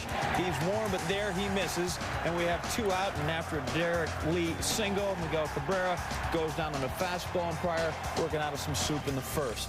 Bottom 1, Sammy Sosa against Brad Penny. And, well, with 1 on and 1 out, we just give him 4 pitches that are balls, and he's going to trot down to first. Aramis Ramirez works it for a walk as well. So the bases are chucked. 2 outs for Randall Simon, and he treats that one like a kielbasa through the other side. Mark Grizzolanek will score. Sosa does the same, and the Cubs again for the 2nd straight night, up quickly 2-0 at that point. We jump to the 2nd after a Juan Encarnacion leadoff double. Jeff Conine up and drives one out to the left side for a base knock. Encarnacion holds at 3rd. 1st and 3rd, nobody out for Alex Gonzalez. Not that one, this one. Pryor gets him swinging the off-speed pitch. Next batter, Brad Penny. Well, he's a pitcher, so no shot there. Nasty hook. Then Juan Pierre, the team's MVP during the regular season, coming up Florida's last chance. And he hits that one way high into the Chicago night. Grizzolanek calls it at 2nd. He's got it. Pryor jacked, because that was a serious jam that he just got out of. Bottom 2nd, Kenny Lofton. Man on 2nd. Lofton bounces one up the middle. Takes a nice hop. If you're a Cubby, off the glove of Alex Gonzalez. Paul Bacco scores 3-0 Cubs. A batter later, Sammy Sosa. Man on 3rd, 2 outs. Base side of the rubber. The 1-1 pitch swung on and drilled. A high, towering drive to center field and gone. A monstrous home run to straightaway center field for Sammy Sosa. Sosa's 2nd homer in as many days. 5-0 Cubs. Swing thoughts, please. I took a walk the first at bat, and I said to myself, I'm going to stick with my plan, and I'm going to look something, you know, got to be a little high, but I got to be on top of the ball. And, you know, he told me the same pitch I was looking for, a little high, and I have a chance to connect very good. It was hit so far. I was pretty in shock to hit that ball that far, but I've seen him hit balls that far in BP and certain things like that. 295 feet, the estimated length on that baby. Homerless in his first 8 postseason games. Sammy now with 2 in a row. Aramis Ramirez, like Sosa, now has home runs in consecutive games here in the NLCS. 6-0 Cubs. Oh, goodness. How does it happen? We'll take a closer look. The 2 home runs for the Cubs, kind of similar. Penny's pitch to Sosa. Fastball out and over the plate. He destroys that one. You hang it up there, they'll bang it, and then Penny's pitch to Ramirez about the same. You get it up, they'll move it out. Penny chased after 7 runs in 2 innings. We go to the 5th. Rick Helling facing Alex Gonzalez. 8-0, and Gonzalez connects again, and that one clears everything. Could I get it out on the street, please? Who's boozing it up on Rush Street? They're all hanging out there in Waveland Avenue. 10-0 Cubs. 11-2 in the 6th. Gonzalez up again, and one more time. Bat and ball connect, and that is deep. Gonzalez's 3rd homer of the NLCS, 4th of the playoffs, gets himself a did you know. Cubs go up 12-2. You got to stick around for that early tease. Miguel Tejera then pitching for the Marlins in the 8th. His first off, well, that wasn't so good, was it? Into the first base dugout. And here's your Sports Center strike zone, as you can see. Yeah, that easy to call there. That's a ball. Even Dontrell Will. A little something to chuckle about for the Marlins. Not much besides that. Top 9, out number 27. Lenny Harris hacking it to Eric Karros with the pick. Mark Guthrie covers, and the Cubs win it 12-3. All right, well, it only counts for 1, but the Cubs get even in a large way. 4 homers. Gonzalez now has tatered in 3 straight games. Marlins staff did set the home team down in order in the 4th, which was nice for them, with lots of room for error. Pryor went 7 innings, 8 hits, 3 runs, 2 earned. Carl, Harold, and Bobby with an... Game 3 of the NLCS, Chicago at Florida, another unreal game. Marlins have never lost consecutive postseason games. Cubs haven't won back-to-back playoff games nearly 20 years. Mark Redmond making his 2nd postseason start. Cubs beat him in his only start in the regular season. First batter beats him up, not hit by pitch for Kenny Lofton. Instead, it's hit pitcher for Lofton. Shoulder catches Redmond in the mug. Lofton safe. Redmond okay. In fact, he was better than okay, but it's early in the highlight. Lofton sacrifices second and scores when Sammy brings him home. Cubs with 1 early. Sammy, by the way, went 3-4-5. Kerry Wood has handled the Marlins hook, line, sinker, mostly fastball, 4-0 in 5 starts. Wood also 2-0 this postseason in 2 starts. Jack McKeon respects the Cubbies pitcher, but knows that every dog has its day. Today, he's seen a better ball club than he saw the last time he pitched against us. I'm not taking anything away from Kerry Wood. He's an outstanding young pitcher. He's been beat 11 times so far, so, I mean, he's not unbeatable. Well, the first batter Wood face, Juan Pierre. He's now 1 for 9 career against Wood, a 1-2-3 first. We go to the 4th inning. Miguel Cabrera just scored on an RBI double by Alex Gonzalez. Wood gives him a little chin music. Marlins bench ready to beef if necessary, and Wood slides Cabrera away. 5th inning, 2 out, bases loaded for Pudge. Bat 500 in the postseason with runners in scoring position. Struck out in his last at-bat. 3 consecutive sliders and done in this at-bat. Let's go top 7. 2 out, but back-to-back singles. So Skip's going to take the ball from Redmond. 8 hits, 2 earned. Bring in Chad Fox. He walks Aramis Ramirez to load the bases. Eric Karros can't hold the swing. Fox out of the jam. Bottom 7, Alex Gonzalez singled. Mike Lowe walks. Juan Pierre, known as a good bunter, moves the runners over. Next batter, Luis Castillo. RBI ground out, and this game is tied at 2. I-Rob coming up. Pudge is going to chase Wood with his 11th RBI of the postseason. Now batting 6 for 12 with runners in scoring position. Wood, 6 2/3, 7 hits, 7 Ks, 3 earned. 8th inning, Tom Goodwin, pinch hit triple off Chad Fox. Next batter, Randall Simon. Pitch to Simon, swung on and a fly ball, deep right field. This ball is way back and gone! Randall Simon, on the first pitch he sees from Fox, hits it out. And now the Cubs have taken the lead back here in the 8th. Simon's first career postseason home run. It is 4-3. Florida 8th. Miguel Cabrera led off with a single, was sacked to second. 2 outs, pinch hitting Todd Hollinsworth off Joe Borowski. His first blow and save in more than 2 months. Game tied. Kyle Farnsworth unhappy. Miguel Cabrera, who scored, was his responsibility. Then again, it's a team game. Everybody's responsible. Cubs 9th and 10th. Ugi Urbina strikes out 4 of the 6 he faced. Florida 9th. Borowski gets Mike Mordecai to pop out to center. We go to extras. Cubs 11th. Kenny Lofton. 1-out single against Michael Tejera. Doug Glanville is then going to bat for Borowski. The run and hit is on. Lofton's on his way home. Glanville right through the shortstop hole. His first career postseason RBI. He triples but was left stranded. 5-4. Sammy coaching him up. Mordecai at short went to cover second. Ball said thank you very much. Celebrate good times. It's here for management. Part of my thinking was that I know Doug can hit that fastball. I don't care if you shoot out a bazooka. He can hit that fastball. I've had some key hits, but I haven't even had I've had no postseason experience, so it's a great thrill to contribute at this point. Florida's turn. Castillo reached on a strike him out. Wild pitch. Derek Lee up. Grounder to Ramos Ramirez. He kicks it, but Castillo wearing his batting helmet, not his thinking cap. Must have thought Ramirez would field and throw cleanly to first. He'd take third. He thought wrong. Game over. Game of first in this Cubs 5-4 win. Marlins first ever one-run loss in their postseason history. They're 8-1. Glanville's first ever postseason RBI. Remlinger's first ever postseason save. Borowski's first ever postseason win. Saturday, Game 4. Matt Clement, Dontrell Willis. The NLCS, Cubs up 2-1 in the Marlins. Dontrell Willis, Matt Clement traded for each other, part of a 6-player trade on March 27th of 2002. And there's Pretzel Man in the top of the first, walking Kenny Lofton. You know those guys always score. 2 batters later, Sammy Sosa, free pass, and then Moises Alou, ball 4, take your base. Brings up Aramis Ramirez, show you the whole pitch sequence here. Strike 1, all right, found the zone. Yep, plate doesn't move, waved on that one, but next pitch, fouls in the stands. All right, 0-2 again, just misses ball 1. Oh, he wanted it, didn't get it. Next pitch, ball 2, evens the count at 2. 2-2 pitch, Dan Schulman calling on ESPN Radio. Strikes. The 2-2 pitch, a swing and a high fly ball, deep left field. Conine is back, and he'll watch it go. Just bare inside the left field foul pole. It's a grand slam for Aramis Ramirez. Ed Yost calls those 4-run homers. First postseason grand slam in Cubs history, and he wasn't done. Top third, Ramirez up for a second time. This time he keeps him in the park. Little shooter to the right side. Sosa scores. Throw home. Just a bit outside. Gets away from Pudge. Runners advance to second and third. Cubs lead 5-0. Jack McKeon out to talk to Willis. What'd you say there, Jack? I told him it was, it was a lovely evening, and we were waiting to get him back in the dugout so we could hit. Hurry up and get the inning over. See, he appeared to be a lot more angry than that. Oh, well, next batter, Willis walks Eric Karros to load the bases, and he is done. 2 1/3, 3 hits, 6 earned, 5 walks, 2 Ks.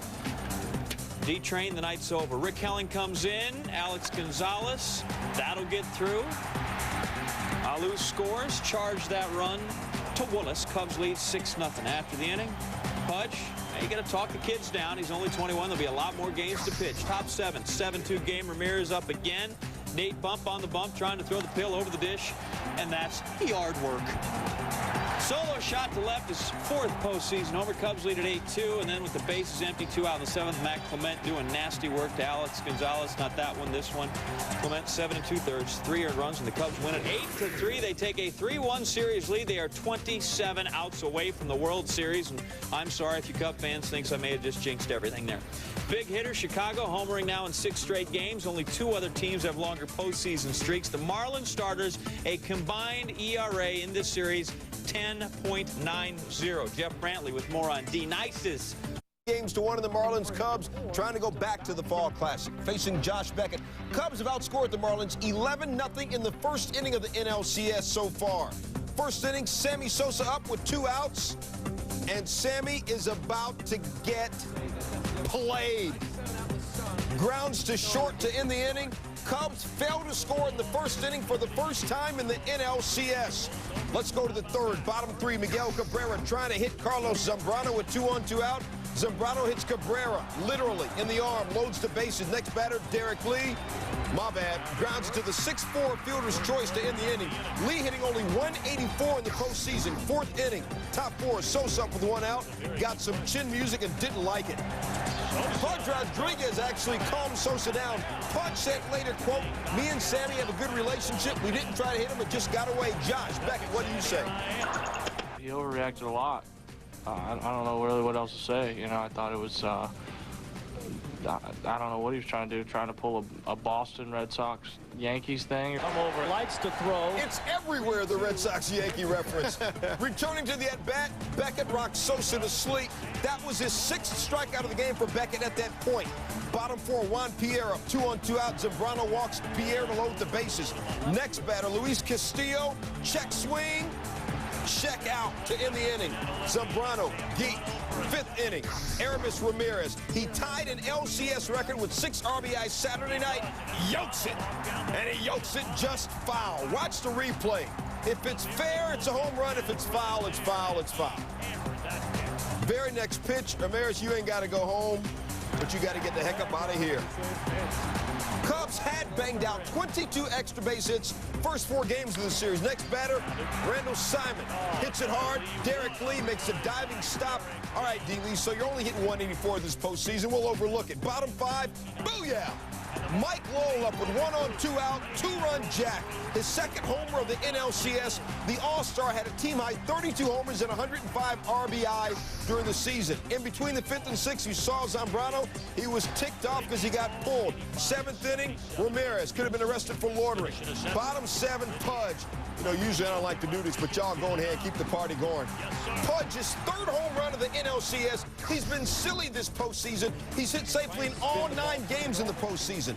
Alex Gonzalez leading off the 8th. Check swing, that's Beckett's 10th K. Next batter, Paul Bacco, please. 11 Ks ties a season high for strikeouts for Beckett. Sammy Sosa up, 2 outs in the 9th. And the Cubs are shut out in the postseason for the first time since 1918. And the winning pitcher that day for the Red Sox, a guy named Babe Ruth. Beckett here picks Marlins for a zip win. How long was I going to go with Beckett? All the way. I couldn't have anybody in the bullpen that had better stuff than he had in the 9th inning. That was probably his finest game of the year. Marlins hold off the Cubs, win at 3-2. Their bags are packed. They're going to the north side of Chicago. Marlins team chaplain Chris Lane led his usual service for players before the game. Said, Lane, it was a little more motivational than usual, and we had a lot more people there. Beckett picks the perfect time for his first career complete game. Harold Reynolds, take us to school lecture style. Sweet home Chicago, where even the ivy in fall changes. Little Martha Stewart moment. Sammy Sosa running out 27 outs to the World Series. Let's start counting early. They got 2 of them away in the first with Mark Pryor facing Derek Lee. Says, all right, now only got 24, first K of the game. Home half of the first, Kenny Lofton leading off. That's a base hit to right field. That ties a major league record. Kenny's reached base 8 out of 11 times in the first inning this postseason. Of course, you've got to get him home, and that's where Sam comes through, shooting it the other way. That's down, an RBI double, Lofton scoring. Sam was 3 for 4, and the Cubs had themselves a 1-0 lead. 3rd inning, Juan Pierre on 2nd. Luis Castillo bunting to move. Oh, Aramis Ramirez making the swell play. Top 10 nominee over there in foul ground. Look at him. You give effort, and effort is the key to success, and the Cubs get out of the inning unscathed. Let's go to the 5th. Juan Pierre, this time over at first. He's going to try to steal 2nd, and, well, a thrown ball is a lot faster than a grown man. Got him. Pryor is pleased thanks to the throw from Paul Bacco. Top 6, 1-0 still. Pryor. Good to get rid of Pudge. He's been damaging. Got to get him on the bench where he can't do any harm. Next batter, Miguel Cabrera, swinging 6 Ks through 6. Nasty there. Bottom of the 6th, Sammy up again. Shattering the bat, Carl Pavano, tough. The bat, it's all good, just toothpicks. How about Sam beating it out? Well done. Got to hustle down the line. Later in the inning, Pavano was pulled. Dontrell Willis comes in from the pen. Facing pinch hitter Eric Karros. That one gets away, and Sosa going to come home from 3rd. And just like that, Cubs got a cheap 1-2-0. Dusty, hustle on up now. We head to the 8th inning. Fans outside of Waveland Ave, they can taste it. Oh, the series is so close. Pryor still on the bump, throwing the pill over the dish, 1 out. And Castillo flips it over down the left field line. Moises Alou over to catch it, and then what? It's not in his glove, it's in the stands. Who caught it? What happened? The fan gets in the way. 8.3 million people in the Chicago metro area, and that guy is alone. Reaches out. Lou not happy. He thought it was fan interference. Not called. Ump says no. Here's how each side saw this controversial incident. I don't know if it's a natural reaction to try to catch the ball, but if you're for your team, you got to give your player every opportunity and chance to catch that ball. The ball was in the stands. Whether Alou could have caught it or not, that's questionable, but the ball is in the stands. And the ball is in the stands. The fans have a right to catch it. In the heat of the moment, you want the ball, That's what happened. It's all about the souvenir. Guy had a Cub hat. He's bleacher bumming. Next pitch, Castilla after the fan hits the ball 4. Gets by Baco. Runners now on the corner. And here comes Pudge Rodriguez. So dangerous all postseason. Just put another 0 on next year's paycheck. RBI base hit. Juan Pierre scores. And it is 3-1 Cubbies. Your next batter, Miguel Cabrera. To short. Gonzalez. Oh, booty. Go, boy. That had to hurt. Bases are now chucked. That's a curse at a very bad time. Heel of the glove and down.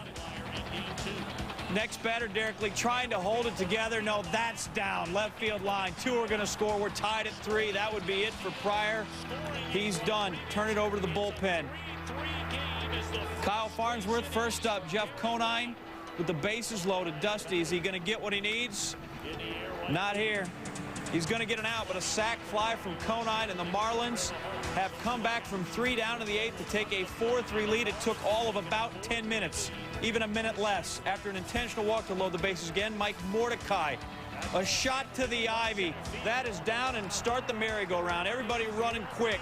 1, 2, 3 runs will score, and the Marlins are now up 7-3. The team stoked, especially Mordecai. Look at the joy. They want to play one more game. The lucky fan, not so lucky. Doused with lick. Look at that. The fan's not treating him right.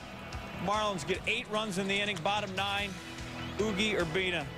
The Cubs, the last 6 go down in order. Lofton pops out to force a Game 7. Marlins 8-3. Crazy. A fan and Alex Gonzalez. Game 6 turns and 2 guys who failed to make the catch. Credit the Marlins, though, for 5 base hits in the 8th as well. Pryor finally nicked just his 2nd loss in his last 14 starts. Now, if you're counting, that's 5 straight games the Cubbies have lost when they could clinch the NLCS. 5 of the Marlins' 6 postseason wins, they come from behind variety. We are even at 3 apiece. We were supposed to just fall over and play dead, and I told you, these guys they're tough. They're going to battle you all the way. We didn't come in here to play one game. We came here to make it the 7-game series, and, thank God we're going to do that. Tonight, there's nothing you can do. I think it's something overnight tomorrow. We got Kerry Wood going, and, it's going to be tough to beat both those guys. And so I still like our chances very much. We're at home here tomorrow, Game 7. I think they beat us 2 out of 3 here. We beat them 2 out of 3 down there. So, we're back to even. Pressure's all on them now. We're not worried about anything. They were up 3-1. Now we're back tied 3-3. So we're the fighting fish. I mean, we never give up. We persevered through a lot this season. I think it's helped us through the playoffs, and hopefully we continue. Emotional e-ticket outside Wrigley Field for Cubs fans. What a ride. The party postponed after a 3-0 lead, as you saw, turned into that deficit. Clinching to crushing in just minutes. The fans leaving Wrigley stunned. Still need a cold one, not to toast with, but to cry in. It's the 5th time in LCS play a team overcame a 3-run deficit when facing elimination. 3 of the 4 previous teams won the series, including the 84 Padres against, the Cubs. Marlins also won after being down 4 in Game 1 of this series. They are the fighting fish. Even the series on Tuesday, and you can see it is the marquee matchup at Wrigley Field. And for a GOAT that's nearly 60 years old, it looks darn good, I think. Kerry Wood, he's a horse for the Cubs, trying to get that 3rd victory in the postseason. First batter of the game, Juan Pierre, doesn't start well for the home team. Shot to right, that's down. Sammy Sosa, he's down as well, trying to field it. That'll turn 2 bases into 3. Pierre cruising into 3rd with a triple to lead off the game. Same frame, Pudge Rodriguez batting now with 1 out. Wood, ball 4 inside, so we got runners at the corner. Next man up, Miguel Cabrera, Linda. Yes. Man does some things. Here he drives one into the night. His 3rd homer of the postseason. Marlins lead 3-0. Wood, 33 tosses in the 1st inning. Bottom 2nd, Aramis Ramirez. Lines one, look at that. 3rd base, it's Don't touch it. Yeah, actually, he's a Cub. Go ahead. But they were afraid to. They were very nice. They all just got out of the way. The sea parted there. Later in the 2nd inning, 3-1 Marlins. Kerry Wood. If it's fair, it's gone. Yeah, it's plenty fair. A top 10 nominee. Wood tying the game at 3-3. Look at him again. He knew it. Head down, start jogging. We are back even. So we go to the third with a brand new ball game. Wood seems to be settling down. Pudge Rodriguez in the box, back in the dugout. Air ball, nasty pitch. Cabrera, he just looked at that one. Home half of the third, tied at 3. Moises Alou, a big stick, and that is out of the park completely. And as you'll see, there are more people out of the park than inside the park. They are going nuts. That's off Mark Redmond, who's second home of the postseason. 5-3 Cubs. Top 4, Alex Gonzalez with the liner, and look at that. In the field, there's Moises again. 5-3, no fan in the way of that one. Still 5-3 game. Wood in the 5th. Brian Banks, walked in to start the inning. That is never good. With 1 out, Luis Castillo draws a base on balls, 1st and 2nd, and then Ivan Rodriguez has hit safely in all 10, make it all 11 of the Marlins postseason games. The former Driller knocks in a run to score Banks. It's 5-4 Cubbies after an RBI ground out by Cabrera to tie it. That brings Derek Lee, and the fish sticks are red hot. Single to right, Pudge will score, and the Marlins lead 6-5. Home half. Game 5 starter Josh Beckett pitching in relief. Gets Mark Grizzolotic with a little blooper. Miguel Cabrera, top 10 quality, will catch that one. The Marlins lead, protecting it 6-5. 2 outs in the 6th, runners on the corner. Castillo then off Kyle Farnsworth. Jeff Conine's going to come in. Look at it again. Farnsworth can't believe it. Off his glove. That's just bad luck. Really, the Cubs bad luck? Do you think? Oh, boy. And you sense things are slipping away. Still 7-5. Aramis Ramirez, the grounder. Lowell, the stab. Nice play. Good to be back on the roster and playing there. Top 7, 7-5. Gonzalez, the blooper. Kenny Lofton charging and can't get to that one. It falls. Lowell scores. Conine scores. It's 9-5. Gonzalez goes to 3rd, and he's in, and then he's not in. He comes off the bag. Get the tag. He's out. Marlins, no damage done, leading at 9-5. Bottom 8. It's a 9-6 game now. Beckett to Sosa. Perhaps Sam's last at-bat of the season. He goes down looking. Beckett, 4 innings of relief, 1 hit and 1 run, 3 Ks. We go to the 9th. 3 outs left for the Cubs. Ugi Urbina, Randall Simon, 2 outs left for the Cubs. Alex Gonzalez, 1 out left for the Cubs. It's up to Paul Bacco. 1-0 the count on Bacco. Runner goes. They're going to let him go as the pitch swung on and hit to left field. This should do it. Conine is there, and that's the game. And the Florida Marlins are going to the World Series. You heard the man, Jack McKeon, and the 70-something man staying up late and loving it. Marlins on their way, celebrating with joy and rapture in the opposing park. And then the Cubs fans, well, these eyes have seen that before. Juice for the winners, Stogies too. We shocked the world, baby! Everybody shocks the world these days. Conine and the Marlins, 9-6 win. Take the series 4-3. Marlins still undefeated then in postseason history. They won all 5 in their franchise's trips in October. Cubs 6 straight losses when trying to clinch the NLCS. Curses! 18th time that Mark Pryor, Kerry Wood have started back-to-back games. Only the 2nd time the Cubs have lost both of those games. Pudge the MVP, but here's a little bit from everybody who played a part. Probably the biggest moment of my professional career. I mean, I can't even explain it. I probably haven't even sunk in yet, but I do know that it's a wonderful feeling. Is it disappointing? Yeah, it's disappointing because, you know, we wanted to go to the World Series. But, I mean, life's full of disappointment sometime, and you got to build something, you know, for the future. And we felt that we established and built a heck of a foundation for next year and the years to come. I don't worry about a Billy Goat or Babe Ruth or nothing like that. I just, like I said, we go out and play the game, and that's what you got to do. And nobody believed that we could beat the Giants, and that's why you play the games, because anything can happen once you get here. Sounds like the slot machine's going on. Hold on. Who is it? Hello? Who's calling, Jack? The president. Hey, Papa. Wait a minute. Yeah, what there? I'm at a. Who's? Yeah, what? Who is this? Braley? Okay, thank you, dear. I'm on a press conference now. I'll call you back at the while, okay? I love you too. All right. It says they have the cell phones off Hey, during the you got interviews. it firsthand from my grandkids. Oh, it's always nice when the youngins dial up. They should be in bed, though. Marlins become the 5th team in postseason history to win Games 6 and 7 on the road after trailing 3-1. Last team to accomplish the feat, the Royals in the ALCS of '85. KC then went on to rally up, win the World Series as well. Carl Ravitch, Errol Reynolds, Bobby Valentine on how the NLCS was won.